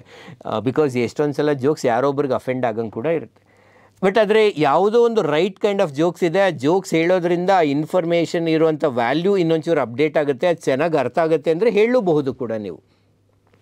ಸೊ ಹಾಗಾಗಿ ಇಲ್ಲೆಲ್ಲೂ ರೈಟ್ ರೂಲ್ ಎಲ್ಲೂ ಇಲ್ಲ ಆ್ಯಕ್ಚುಲಿ. ಬಟ್ ನೀವು ಯೋಚನೆ ಮಾಡಿ, ಇದನ್ನು ಫ್ಲೋ ಚಾರ್ಟ್ ಡಯಾಗ್ರಾಮಲ್ಲಿ ನಾನು ಪ್ರೆಸೆಂಟ್ ಮಾಡಿದ್ರೆ ಸರಿನಾ, ಈಸ್ ಇಟ್ ಎ ಬೆಟರ್ ಅಂತ ನಿಮ್ಗೆ ಅನಿಸುತ್ತಾ? ನೀವು ಮಾಡಿ. ಅಬ್ರಿವಿಯೇಷನ್ಸ್, ಈ ಸಂಕ್ಷಿಪ್ತಗಳು ಅಥವಾ ಅಂತ ಏನಾದರೂ ಕರಿತೀವಲ್ವ ನಾವು, ಅವುಗಳನ್ನು ನಾವು ಉಪಯೋಗಿಸಬಹುದು. ಲೈಕ್ ಫಾರ್ ಎಕ್ಸಾಂಪಲ್, ನಾವು ಸೆಬಿ ಬಗ್ಗೆ ಬರಿತಾ ಇದ್ದೀವಿ ಅಂದರೆ ಫಸ್ಟ್ ಟೈಮ್ ನಾವು ವರ್ಡ್ ಬರೆದಾಗ ನಾವು ಅದನ್ನು ಸ್ಪಷ್ಟವಾಗಿ ಪೂರ್ತಿಯಾಗಿ securities and exchange board of India ಅಂತ ಬರೆದು ಬ್ರ್ಯಾಕೆಟ್ನಲ್ಲಿ ಸೆಬಿ ಅಂತ ಬರೆದು ಆಮೇಲಿಂದ ನಾವು ಎಲ್ಲಾದರೂ ಎರಡನೇ ಸಲ ಉಪಯೋಗಿಸುವಾಗ ಸೇಮ್ ಪೇಪರಲ್ಲಿ ಸೆಬಿ ಅಂತ ಮಾತ್ರ ಬರೆದ್ರೆ ಸಾಕಾಗುತ್ತೆ. ಬಟ್ ಫಸ್ಟ್ ಟೈಮ್ ನೀವು ಪಬ್ಲಿಕ್ ಪ್ರೈವೇಟ್ ಪಾರ್ಟ್ನರ್ಶಿಪ್ ಅಂತ ಉಪಯೋಗಿಸ್ತಿದ್ದೀರಾ, ಗೌರ್ಮೆಂಟ್ ಆಫ್ ಇಂಡಿಯಾ ಅಂತ ಉಪಯೋಗಿಸ್ತಾ ಇದ್ದೀರಾ, ಅಥವಾ ರಿಸರ್ವ್ ಬ್ಯಾಂಕ್ ಆಫ್ ಇಂಡಿಯಾ ಅಂತಿದೆ, ಯುನೆಸ್ಕೋ ಅಂತಿದೆ, UNSC ಅಂತಿದೆ, UN ಅಂತ ಬರೀತೀರಾ. ಮೊದಲನೇ ಬಾರಿ ಬರೆದಾಗ ಸಂಪೂರ್ಣವಾಗಿ ಬರೆದು ಬ್ರ್ಯಾಕೆಟಲ್ಲಿ ಅದೇನು ಅಂತ ಬರೆದು ಆಮೇಲಿಂದ ನೀವು ಕೇವಲ ಓನ್ಲಿ ಅಬ್ರಿವಿಯೇಟೆಡ್ ವರ್ಷನ್ ಮಾತ್ರ ಬರಿಬೋದಾಗಿರುತ್ತೆ. ನೀವು ಯಾವುದೋ ಒಂದು ಅಭಿಪ್ರಾಯವನ್ನು ವ್ಯಕ್ತಪಡಿಸ್ತಾ ಇದ್ದೀರಾ, ಅಭಿಪ್ರಾಯವನ್ನು ಸಮರ್ಥಿಸಿಕೊಳ್ಳೋದಕ್ಕೋಸ್ಕರ ಕೆಲವು ಉದಾಹರಣೆಗಳು, ವಾಸ್ತವಾಂಶಗಳು, ಪ್ರಮುಖ ವ್ಯಕ್ತಿಗಳ ಹೇಳಿಕೆಗಳನ್ನು ತಿಳಿಸೋದ್ರಿಂದ ಆ ನಿಮ್ಮ ವಾದದ ಮಹತ್ವ ಹೆಚ್ಚಾಗುತ್ತೆ ಅಂತ ಎಲ್ಲೆಲ್ಲ ಅನಿಸುತ್ತೋ ಆ ಎಲ್ಲ ಕಡೆನೂ ನೀವು ಇವುಗಳನ್ನು ಉಪಯೋಗಿಸಿಕೊಳ್ಳಬಹುದು. ನೆಕ್ಸ್ಟ್ ಸಾಮಾನ್ಯವಾಗಿ ಬರುವಂಥ ಪ್ರಶ್ನೆ ಏನಪ್ಪ ಅಂದರೆ, ಪ್ಯಾರಾಗ್ರಾಫ್ ಅಂದರೆ ಏನು ಸರ್? ಪ್ಯಾರಾಗ್ರಾಫ್ ಅಂದರೆ 4 ಸೆಂಟೆನ್ಸ್ ಇರಬೇಕಾ, 5 ಸೆಂಟೆನ್ಸ್ ಇರಬೇಕಾ, 6 ಸೆಂಟೆನ್ಸ್ ಇರಬೇಕಾ, ಅಥವಾ ಏನು? ಒಂದು ಪೇಜ್ ಪೂರ್ತಿ ಒಂದೇ ಪ್ಯಾರಾಗ್ರಾಫ್ ಬರೀಲ್ಲ, ಒಂದು ಪೇಜಲ್ಲಿ 3-4 ಪ್ಯಾರಾಗ್ರಾಫ್ ಬರೀಲ್ಲ. ಸೊ ಮೊದಲನೇದೇನಪ್ಪ ಅಂದರೆ ವರ್ಡ್ ಅಂತ ಇದೆ. ಪದ ಅಂದರೆ ಏನು ಹೇಳಿ? Group of words. ಆದರೆ ಗ್ರೂಪ್ ಆಫ್ ವರ್ಡ್ಸು ಅಂದರೆ ಇವಾಗ ABCD ಅನ್ನೋದು ಗ್ರೂಪ್ ಆಫ್ ವರ್ಡ್ಸ್, ಬಟ್ ಆದರೆ ಅದು ವರ್ಡ್ ಆಗುತ್ತಾ? ಇಲ್ಲ. A group of word which should make some sense. ಒಂದು ಪದಗಳನ್ನು ಒಂದು ರೀತಿಯಲ್ಲಿ ಅರೇಂಜ್ ಮಾಡಿದಾಗ ನಾವು ಅದಕ್ಕೇನೋ ಒಂದು ಅರ್ಥ ಬರಬೇಕು ಅಲ್ವಾ, ಅವಾಗ ಅದು ಪದ ಆಗುತ್ತೆ. ಅದೇ ಥರ ಸೆಂಟೆನ್ಸ್ ಅಂದ್ರೇನು? A group of words which should make some sense. ಈ ಪದಗಳನ್ನು ಒಂದು ರೀತಿಯಲ್ಲಿ ಜೋಡಣೆ ಮಾಡಿದಾಗ ಅರ್ಥಪೂರ್ಣವಾಗಿ ಅರ್ಥ ಕೊಡಬೇಕದು, ಅವಾಗ ಅದು ವಾಕ್ಯ ಆಗುತ್ತೆ. ಅದೇ ಥರನೇ ಪ್ಯಾರಾಗ್ರಾಫ್ ಅಂತ ಇರುತ್ತೆ. ಪ್ಯಾರಾಗ್ರಾಫ್ ಅಂದರೆ ಗ್ರೂಪ್ ಆಫ್ ಸೆಂಟೆನ್ಸಸ್, ಹಲವಾರು ವಾಕ್ಯಗಳಿದೆ, ಅವುಗಳನ್ನೆಲ್ಲ ನೋಡಿದಾಗ ನಮಗೊಂದು ಅರ್ಥ ಕೊಡಬೇಕು. ಈ ಸಂತೋಷದ ಬಗ್ಗೆ ಬರಿತಾ ಇದ್ದೀರಾ, ಈಗ for example what is happiness ಅಂತ ನೀವೇನು ಬ್ರೈನ್ ಸ್ಟಾರ್ಮ್ ಮಾಡಿದ್ರಿ ಅದ್ರ ಬಗ್ಗೆ ಬರೆಯೋದೇ ಒಂದು paragraph. Next actually what is the conventional path to happiness, is there is any path to happiness ಅಂತ ಬರೀತೀರಲ್ವಾ, ಅದೇ ಒಂದು ಪ್ಯಾರಾಗ್ರಾಫ್ ಆಗಿರಬಹುದು. ಅಥವಾ ನಮಗೆ ತುಂಬ ಕಂಟೆಂಟ್ ಜಾಸ್ತಿ ಇದೆ, ಲೈಕ್ 8-9 ಸೆಂಟೆನ್ಸ್ ಇದೆ ಅಂದರೆ ಅದನ್ನು ಈಕ್ವಲ್ ಆಗಿ 2 ಪ್ಯಾರಾಗ್ರಾಫ್ಸ್ ಕೂಡ ಮಾಡ್ಬೋದಾಗಿರುತ್ತೆ. ಆಮೇಲೆ ಹ್ಯಾಪಿನೆಸ್ ಇಸ್ ದ ಪಾತ್ ಬಗ್ಗೆ ಬರೀತಾ ಇದ್ದಾರೆ, ಅದೇ ಒಂದು ಬೇರೆ ಡೈಮೆನ್ಷನ್ನು, ಬೇರೆ ಐಡಿಯಾ. ಸೊ ನಾವೇನೇನು ಪ್ರಶ್ನೆಗಳು ಕೇಳಿದ್ವಲ್ಲ, ಒಂದೊಂದು ಪ್ರಶ್ನೆಗಳು ಒಂದೊಂದು ಐಡಿಯಾ, ಅವುಗಳನ್ನು ಬೇರೆ ಬೇರೆ ಪ್ಯಾರಾಗ್ರಾಫ್ಗಳಲ್ಲಿ ಬರೀತೀರ. ಹೆಡ್ಡಿಂಗ್ ಬರಿಬೋದಾ? ಬರಿಬೋದು. ಅದನ್ನು ಕ್ರಿಯೇಟಿವ್ ಆಗಿ ಬರಿಬೋದು. ಸೊ ಟ್ರೈ ಮಾಡಿ ಯಾವ ರೀತಿಯಲ್ಲಿ. ನಾವಿಲ್ಲಿ ಕ್ವಶನ್ ಹಾಕಿದ್ವಿ, ಬಟ್ ನೀವು ಪ್ರತಿ ಸಲ ಕ್ವಶನ್ ಹಾಕ್ತಾ ಬರಬೇಡಿ, ಅದನ್ನೇ ಕ್ರಿಯೇಟಿವ್ ಆಗಿ ಬರೆಯೋದಕ್ಕಾಗತ್ತಾ? ನಾವು ಫ್ಯೂಚರಲ್ಲಿ ಟ್ರೈ ಮಾಡ್ತೀವಿ, ಬಟ್ ನೀವಿಲ್ಲಿ ಬರೆದು ಇದಕ್ಕೇನೋ ಕ್ರಿಯೇಟಿವ್ ಹೆಡ್ಡಿಂಗ್ಸನ್ನು ಕೊಡೋದಕ್ಕೆ ಟ್ರೈ ಮಾಡಿ ಕಮೆಂಟ್ ಸೆಕ್ಷನಲ್ಲಿ. ನೀವು ಕೂಡ ಇದಕ್ಕೊಂದು ವ್ಯಾಲ್ಯೂ ಅಡಿಷನ್ ಮಾಡಬೇಕು. ಈಗ ನಾನೊಂದು ಇಂಟ್ರೊಡಕ್ಷನ್ ಬರೆದಿದ್ದೀನಿ, ನೀವೊಂದು ಇಂಟ್ರೊಡಕ್ಷನ್ ಬರೆಯೋಕ್ಕೆ ಟ್ರೈ ಮಾಡಿ. ನಾವು ಕೆಲವು ಪ್ರಶ್ನೆಗಳನ್ನು ಕೇಳಿದ್ದೀವಿ, ನೀವು ಆ ಟಾಪಿಕ್ಗೆ ಸಂಬಂಧಿಸಿರುವಂತೆ ಇನ್ನು ಕೆಲವು ಪ್ರಶ್ನೆಗಳನ್ನು ಕೇಳೋದಕ್ಕೆ ಟ್ರೈ ಮಾಡಿ. ನಾವೊಂದು ಕಂಕ್ಲೂಷನ್ ಬರೆದಿದ್ದೀವಿ, ನೀವು ಇನ್ನೊಂದಷ್ಟು ಬೆಟರ್ ಕಂಕ್ಲೂಷನನ್ನು ಬರೀರಿ. ಸೊ ಹಾಗೆ ಪ್ಯಾರಾಗ್ರಾಫ್ ಅಂದರೆ ಗ್ರೂಪ್ ಆಫ್ ಸೆಂಟೆನ್ಸಸ್ ಆಯ್ತಲ್ವ. ಎಸ್ಸೆ ಅಂದರೆ ಏನು ಅಂದರೆ A group of paragraphs actually which is again making A sense. ಒಂದು ಪ್ಯಾರಾಗ್ರಾಫ್ನ ಒಂದು ಕಾಲಾನುಕ್ರಮದಲ್ಲಿ ಬರೆದಿರಬೇಕು, ಎಲ್ಲೆಲ್ಲಿ ಅವಶ್ಯಕತೆ ಆಗುತ್ತೋ ಅಲ್ಲಲ್ಲಿ. ಈಗ ಎಜುಕೇಷನ್ ಸಿಸ್ಟಮ್ ಎವಲ್ಯೂಷನ್ ಬರೆದಾಗ ಈಗ ಮೆಕಾಲೆ ಮಿನಿಟು, ಚಾರ್ಲ್ಸ್ ವುಡ್ ಡಿಸ್ಪ್ಯಾಚು, ಆಮೇಲೆ ಏನೇನು ಬದಲಾವಣೆಗಳಾಯಿತು, ಕಾಲಾನುಕ್ರಮದಲ್ಲಿ ನೀವು ಬರೀತೀರಾ. ಒಂದು ಲಾಜಿಕಲಿ ಕನೆಕ್ಟೆಡ್ ಫ್ಲೋ ಇರುತ್ತೆ, ಒಂದು ಪ್ಯಾರಾಗ್ರಾಫ್ಗೂ ಇನ್ನೊಂದು ಪ್ಯಾರಾಗ್ರಾಫ್ಗೂ ಒಂದು ಕನೆಕ್ಷನ್ಸ್ ಇರುತ್ತೆ ಆ್ಯಕ್ಚುಲಿ. ಅದು ಹೇಗೆ ನೀವು ಯೋಜನಾ ಆರ್ಟಿಕಲ್ಸಲ್ಲಿ, ಕುರುಕ್ಷೇತ್ರ ಆರ್ಟಿಕಲ್ಸಲ್ಲಿ, ಪ್ರಜಾವಾಣಿನಲ್ಲಿ ಬರುವಂತಹ ಒಂದು ಅಭಿಮತ, ಸಂಪಾದಕೀಯ, ಇವುಗಳನ್ನು ಗಮನಿಸಿದ್ರು ಕೂಡ ಆ ಕನೆಕ್ಷನ್ಸ್ ಏನು ಅಂತ ಗೊತ್ತಾಗುತ್ತೆ. ನಾವು ಫ್ಯೂಚರಲ್ಲಿ ಕೆಲವು ಎಸ್ಸೆಗಳನ್ನ ತೊಗೊಂಡು ಇನ್ನಷ್ಟು ಡಿಸ್ಕಸ್ ಮಾಡಿದಾಗ you will get more clarity. Okay, so ಈಗ ನಾವು ಪ್ರಬಂಧವನ್ನೆಲ್ಲ ಏನೋ ಬರೆದ್ಬಿಟ್ಟಿದ್ದೀವಿ. ಈಗ ನಾವೇನು ಮಾಡ್ತಿದ್ದೀವಿ ಅಂತಂದರೆ ಫೈನಲಿ ಒಂದು ಪ್ರಬಂಧ ಎಲ್ಲ ಈ ಸ್ಟೇಜಸ್ ಮುಗಿಸಿದ ಮೇಲೆ, ಅಂದರೆ ಟಾಪಿಕ್ನ ಸೆಲೆಕ್ಟ್ ಮಾಡಿ, ಅದನ್ನು ಬ್ರೈನ್ ಸ್ಟಾರ್ಮ್ ಮಾಡಿ, ಇಂಟ್ರೊಡಕ್ಷನ್ ಪ್ಲ್ಯಾನ್ ಮಾಡಿ, ಕಂಕ್ಲೂಷನ್ ಪ್ಲ್ಯಾನ್ ಮಾಡಿ, ಅದನ್ನು ಪ್ರಬಂಧ ಬರೆದ ಮೇಲೆ ನೆಕ್ಸ್ಟ್ ಪ್ರಬಂಧಕ್ಕೆ ಹೋಗೋಕ್ಕೆ ಮುಂಚೆ ಒಂದು ಸಲ ರಿವ್ಯೂ ಮಾಡಬೇಕು. ಮೊದಲನೇದು ಅಂಡರ್ಲೈನ್. ಒಂದು ಎಸ್ಸೆನ ಅಂಡರ್ಲೈನ್ ಮಾಡಬೇಕಾ ಬೇಡವಾ? ಇಟ್ ಈಸ್ ನನ್ನ ಪ್ರಕಾರ ಅಂಡರ್ಲೈನ್ ಮಾಡೋದು ಒಳ್ಳೆಯದು. ಬಟ್ ಅಂಡರ್ಲೈನ್ ಮಾಡೋದಂದ್ರೆ ಏನು? ಕೆಲವರು ಒಂದು ಪ್ಯಾರಾಗ್ರಾಫಲ್ಲಿ 5 ಸೆಂಟೆನ್ಸ್ ಇರುತ್ತೆ, 5 ಸೆಂಟೆನ್ಸ್ನು ಅಂಡರ್ಲೈನ್ ಮಾಡ್ತಾರೆ, ಆವಾಗ ಅಂಡರ್ಲೈನ್ಗೆ ಅರ್ಥನೇ ಇರೋದಿಲ್ಲ. ನಾವೊಂದು ಅಂಡರ್ಲೈನ್ ಮಾಡ್ತಿದ್ವಿ, ಒಂದು ಪ್ಯಾರಾಗ್ರಾಫಲ್ಲಿ ಒಂದು ಪದ ಅಥವಾ 2 ಪದನ ಸಾಮಾನ್ಯವಾಗಿ ಅಂಡರ್ಲೈನ್ ಮಾಡಬೇಕು. ಅದರ ಅರ್ಥ ಏನಪ್ಪ ಅಂದರೆ, ಆತ್ಮೀಯ ಮೌಲ್ಯಮಾಪಕರೇ, ಡಿಯರ್ ಇವ್ಯಾಲ್ಯೂಯೇಟರ್, ನೀವು ನಾರ್ಮಲಾಗಿ ಪ್ರತಿ ಪ್ಯಾರಾಗ್ರಾಫ್ನು ಓದಿ ಅರ್ಥ ಮಾಡ್ಕೋಬೇಕು. ಕೆಲವು ಸಲ ನಿಮಗೆ ಟೈಮು ಪೇಷನ್ಸು ಇರೋದಿಲ್ಲ. ಅದಕ್ಕೋಸ್ಕರ ದಯವಿಟ್ಟು ಈ ಪ್ಯಾರಾಗ್ರಾಫಲ್ಲಿ ನಾನು ಅಂಡರ್ಲೈನ್ ಮಾಡಿರೋ 2 ಪದಗಳನ್ನಾದರೂ ಓದಿ, ಆ ಪದಗಳನ್ನ ಓದಿದ್ರೆ ನಿಮ್ಗೆ ಆ ಪ್ಯಾರಾಗ್ರಾಫ್ ಯಾವ ವಿಷಯಕ್ಕೆ ಸಂಬಂಧಿಸಿದ್ದು ಅನ್ನೋದ್ರ ಬಗ್ಗೆ ನಿಮಗೆ ಗೊತ್ತಾಗುತ್ತೆ ಅಂತ ನಾವು ಮೌಲ್ಯಮಾಪಕರಿಗೆ ತಿಳಿಸುವಂಥದ್ದು. ಅಥವಾ ಇದು ತುಂಬ ಇಂಪಾರ್ಟೆಂಟ್, ಇದನ್ನು ಮಾತ್ರ ಮಿಸ್ ಮಾಡಬೇಡಿ ಸರ್, ಆ್ಯಕ್ಚುಲಿ ಬೇರೆದಾದರೂ ಮಿಸ್ ಮಾಡಿದ್ರೆ ಪರವಾಗಿಲ್ಲ, ಇದನ್ನು ಓದಲೇಬೇಕು ನೀವು, ಆ್ಯಕ್ಚುಲಿ ಅದರಲ್ಲೇ ಒಂದು ಮಜಾ ಇದೆ ಅಂತ ನೀವು ಇವ್ಯಾಲ್ಯೂಯೇಟ್ರಿಗೆ ಹೇಳೋದು. ಅಂತಹ ಪ್ರಮುಖ ಪದವನ್ನು ಗುರುತಿಸಿ 1-2 ಪದಗಳನ್ನು ಅಂಡರ್ಲೈನ್ ಮಾಡ್ಬೋದು. ಆಮೇಲಿಂದ ಅಫ್ಕೋರ್ಸ್ ಪ್ರತಿ ಪ್ಯಾರಾಗ್ರಾಫು ಓದಬೇಕು, ಬಟ್ ಅಷ್ಟು ಟೈಮ್ ಇಲ್ಲದೆ ಇದ್ದಾಗ ಅಟ್ಲೀಸ್ಟ್ ಒಂದು ಮೊದಲನೇ ಪೇಜು ಲಾಸ್ಟ್ ಪೇಜನ್ನು ಓದಿ ಅದರಲ್ಲಿ ಏನು ಬ್ಲಂಡರ್ಸ್ ಇಲ್ಲದೆ ಇರೋ ಥರ, ಮಿಸ್ಟೇಕ್ಸ್ ಇಲ್ಲದೆ ಇರೋ ಥರ ನೋಡ್ಕೋಬೇಕಾಗತ್ತೆ. ಇದು ಪ್ರಬಂಧವನ್ನು ಬರೆಯೋದಕ್ಕೆ ಸಂಬಂಧಿಸಿದಂತೆ ನಾವು ಚರ್ಚೆ ಮಾಡಿದಂತಹ ಒಂದು ವಿವಿಧ ಹಂತಗಳು. ಪ್ರಬಂಧ ಅಂದರೆ ಏನು ಅಂತ ತಿಳ್ಕೊಂಡ್ವಿ. 2024ರಲ್ಲಿ UPSCನಲ್ಲಿ ಯಾವ ಥರ ಪ್ರಶ್ನೆಗಳನ್ನು ಕೇಳಿದ್ದಾರೆ ಅಂತ ನೋಡಿದ್ವಿ. And choice of the topic, brain storming, introduction, conclusion and writing the essay, final review, ಇದ್ರ ಬಗ್ಗೆ ಚರ್ಚೆ ಮಾಡಿದ್ವಿ. ಇದು ಪ್ರಬಂಧಗಳನ್ನು ಬರೆಯುವುದಕ್ಕೆ ಸಂಬಂಧಿಸಿದಂತೆ ನಾವು ನಿಮಗೆ ತಿಳಿಸಬೇಕು ಅಂತ ನಿರ್ಧಾರ ಮಾಡಿದಂಥ ಕೆಲವು ಮಾಹಿತಿಗಳು. ಸ್ವಲ್ಪ ನೀವು ಟೈಮ್ ಕೊಟ್ಟು ನಿಮ್ಮ ಕಮೆಂಟ್ ಸೆಕ್ಷನ್ಸಲ್ಲಿ ನಿಮಗೆ ಈ ವಿಡಿಯೋ ಹೇಗಿತ್ತು, ನೀವು ಈ ಪೂರ್ತಿ ವಿಡಿಯೋನ ನಿಜವಾಗ್ಲೂ ನೋಡಿದ್ರಾ, ನಿಮಗೇನಾದರೂ ಹೊಸ ವಿಷಯ ಗೊತ್ತಾಯ್ತಾ, ಯಾವ ರೀತಿಯ ವಿಷಯಗಳನ್ನು ನೀವು ತಿಳ್ಕೊಬೇಕು ಅಂತಿದ್ದೀರಾ ಅನ್ನೋದನ್ನು ನಮಗೆ ತಿಳಿಸಿದ್ರೆ ಅದರ ಆಧಾರದ ಮೇಲೆ ನಾವು ನೆಕ್ಸ್ಟ್ ವೀಡಿಯೋಗಳನ್ನು ಪ್ಲ್ಯಾನ್ ಮಾಡ್ತೀವಿ. ಆದ್ದರಿಂದ ನಮಗೂ ಕ್ಲಾರಿಟಿ ಬರುತ್ತೆ, ನಿಮಗೂ ಕೂಡ ಉಪಯೋಗ ಆಗುತ್ತೆ. Hope you will do that. ನೀವು ಅದನ್ನು ಮಾಡ್ತೀರಾ ಅಂಥೇಳಿ ನನ್ನ ನಿರೀಕ್ಷೆ ಇದೆ. Hope this discussion was beneficial for you. ನಾವೇನು ಈ ಚರ್ಚೆ ಮಾಡಿದ್ವಿ ಇದು ನಿಮ್ಗೆ ಉಪಯೋಗವಾಗಿದೆ ಅಂತ ಭಾವಿಸ್ತೀನಿ. And thank you for watching this video. ಈ ವಿಡಿಯೋವನ್ನು ನೋಡಿದ್ದಕ್ಕೆ ತಮಗೆ ಧನ್ಯವಾದಗಳು. ನಮಸ್ತೆ. Will meet you soon with another video.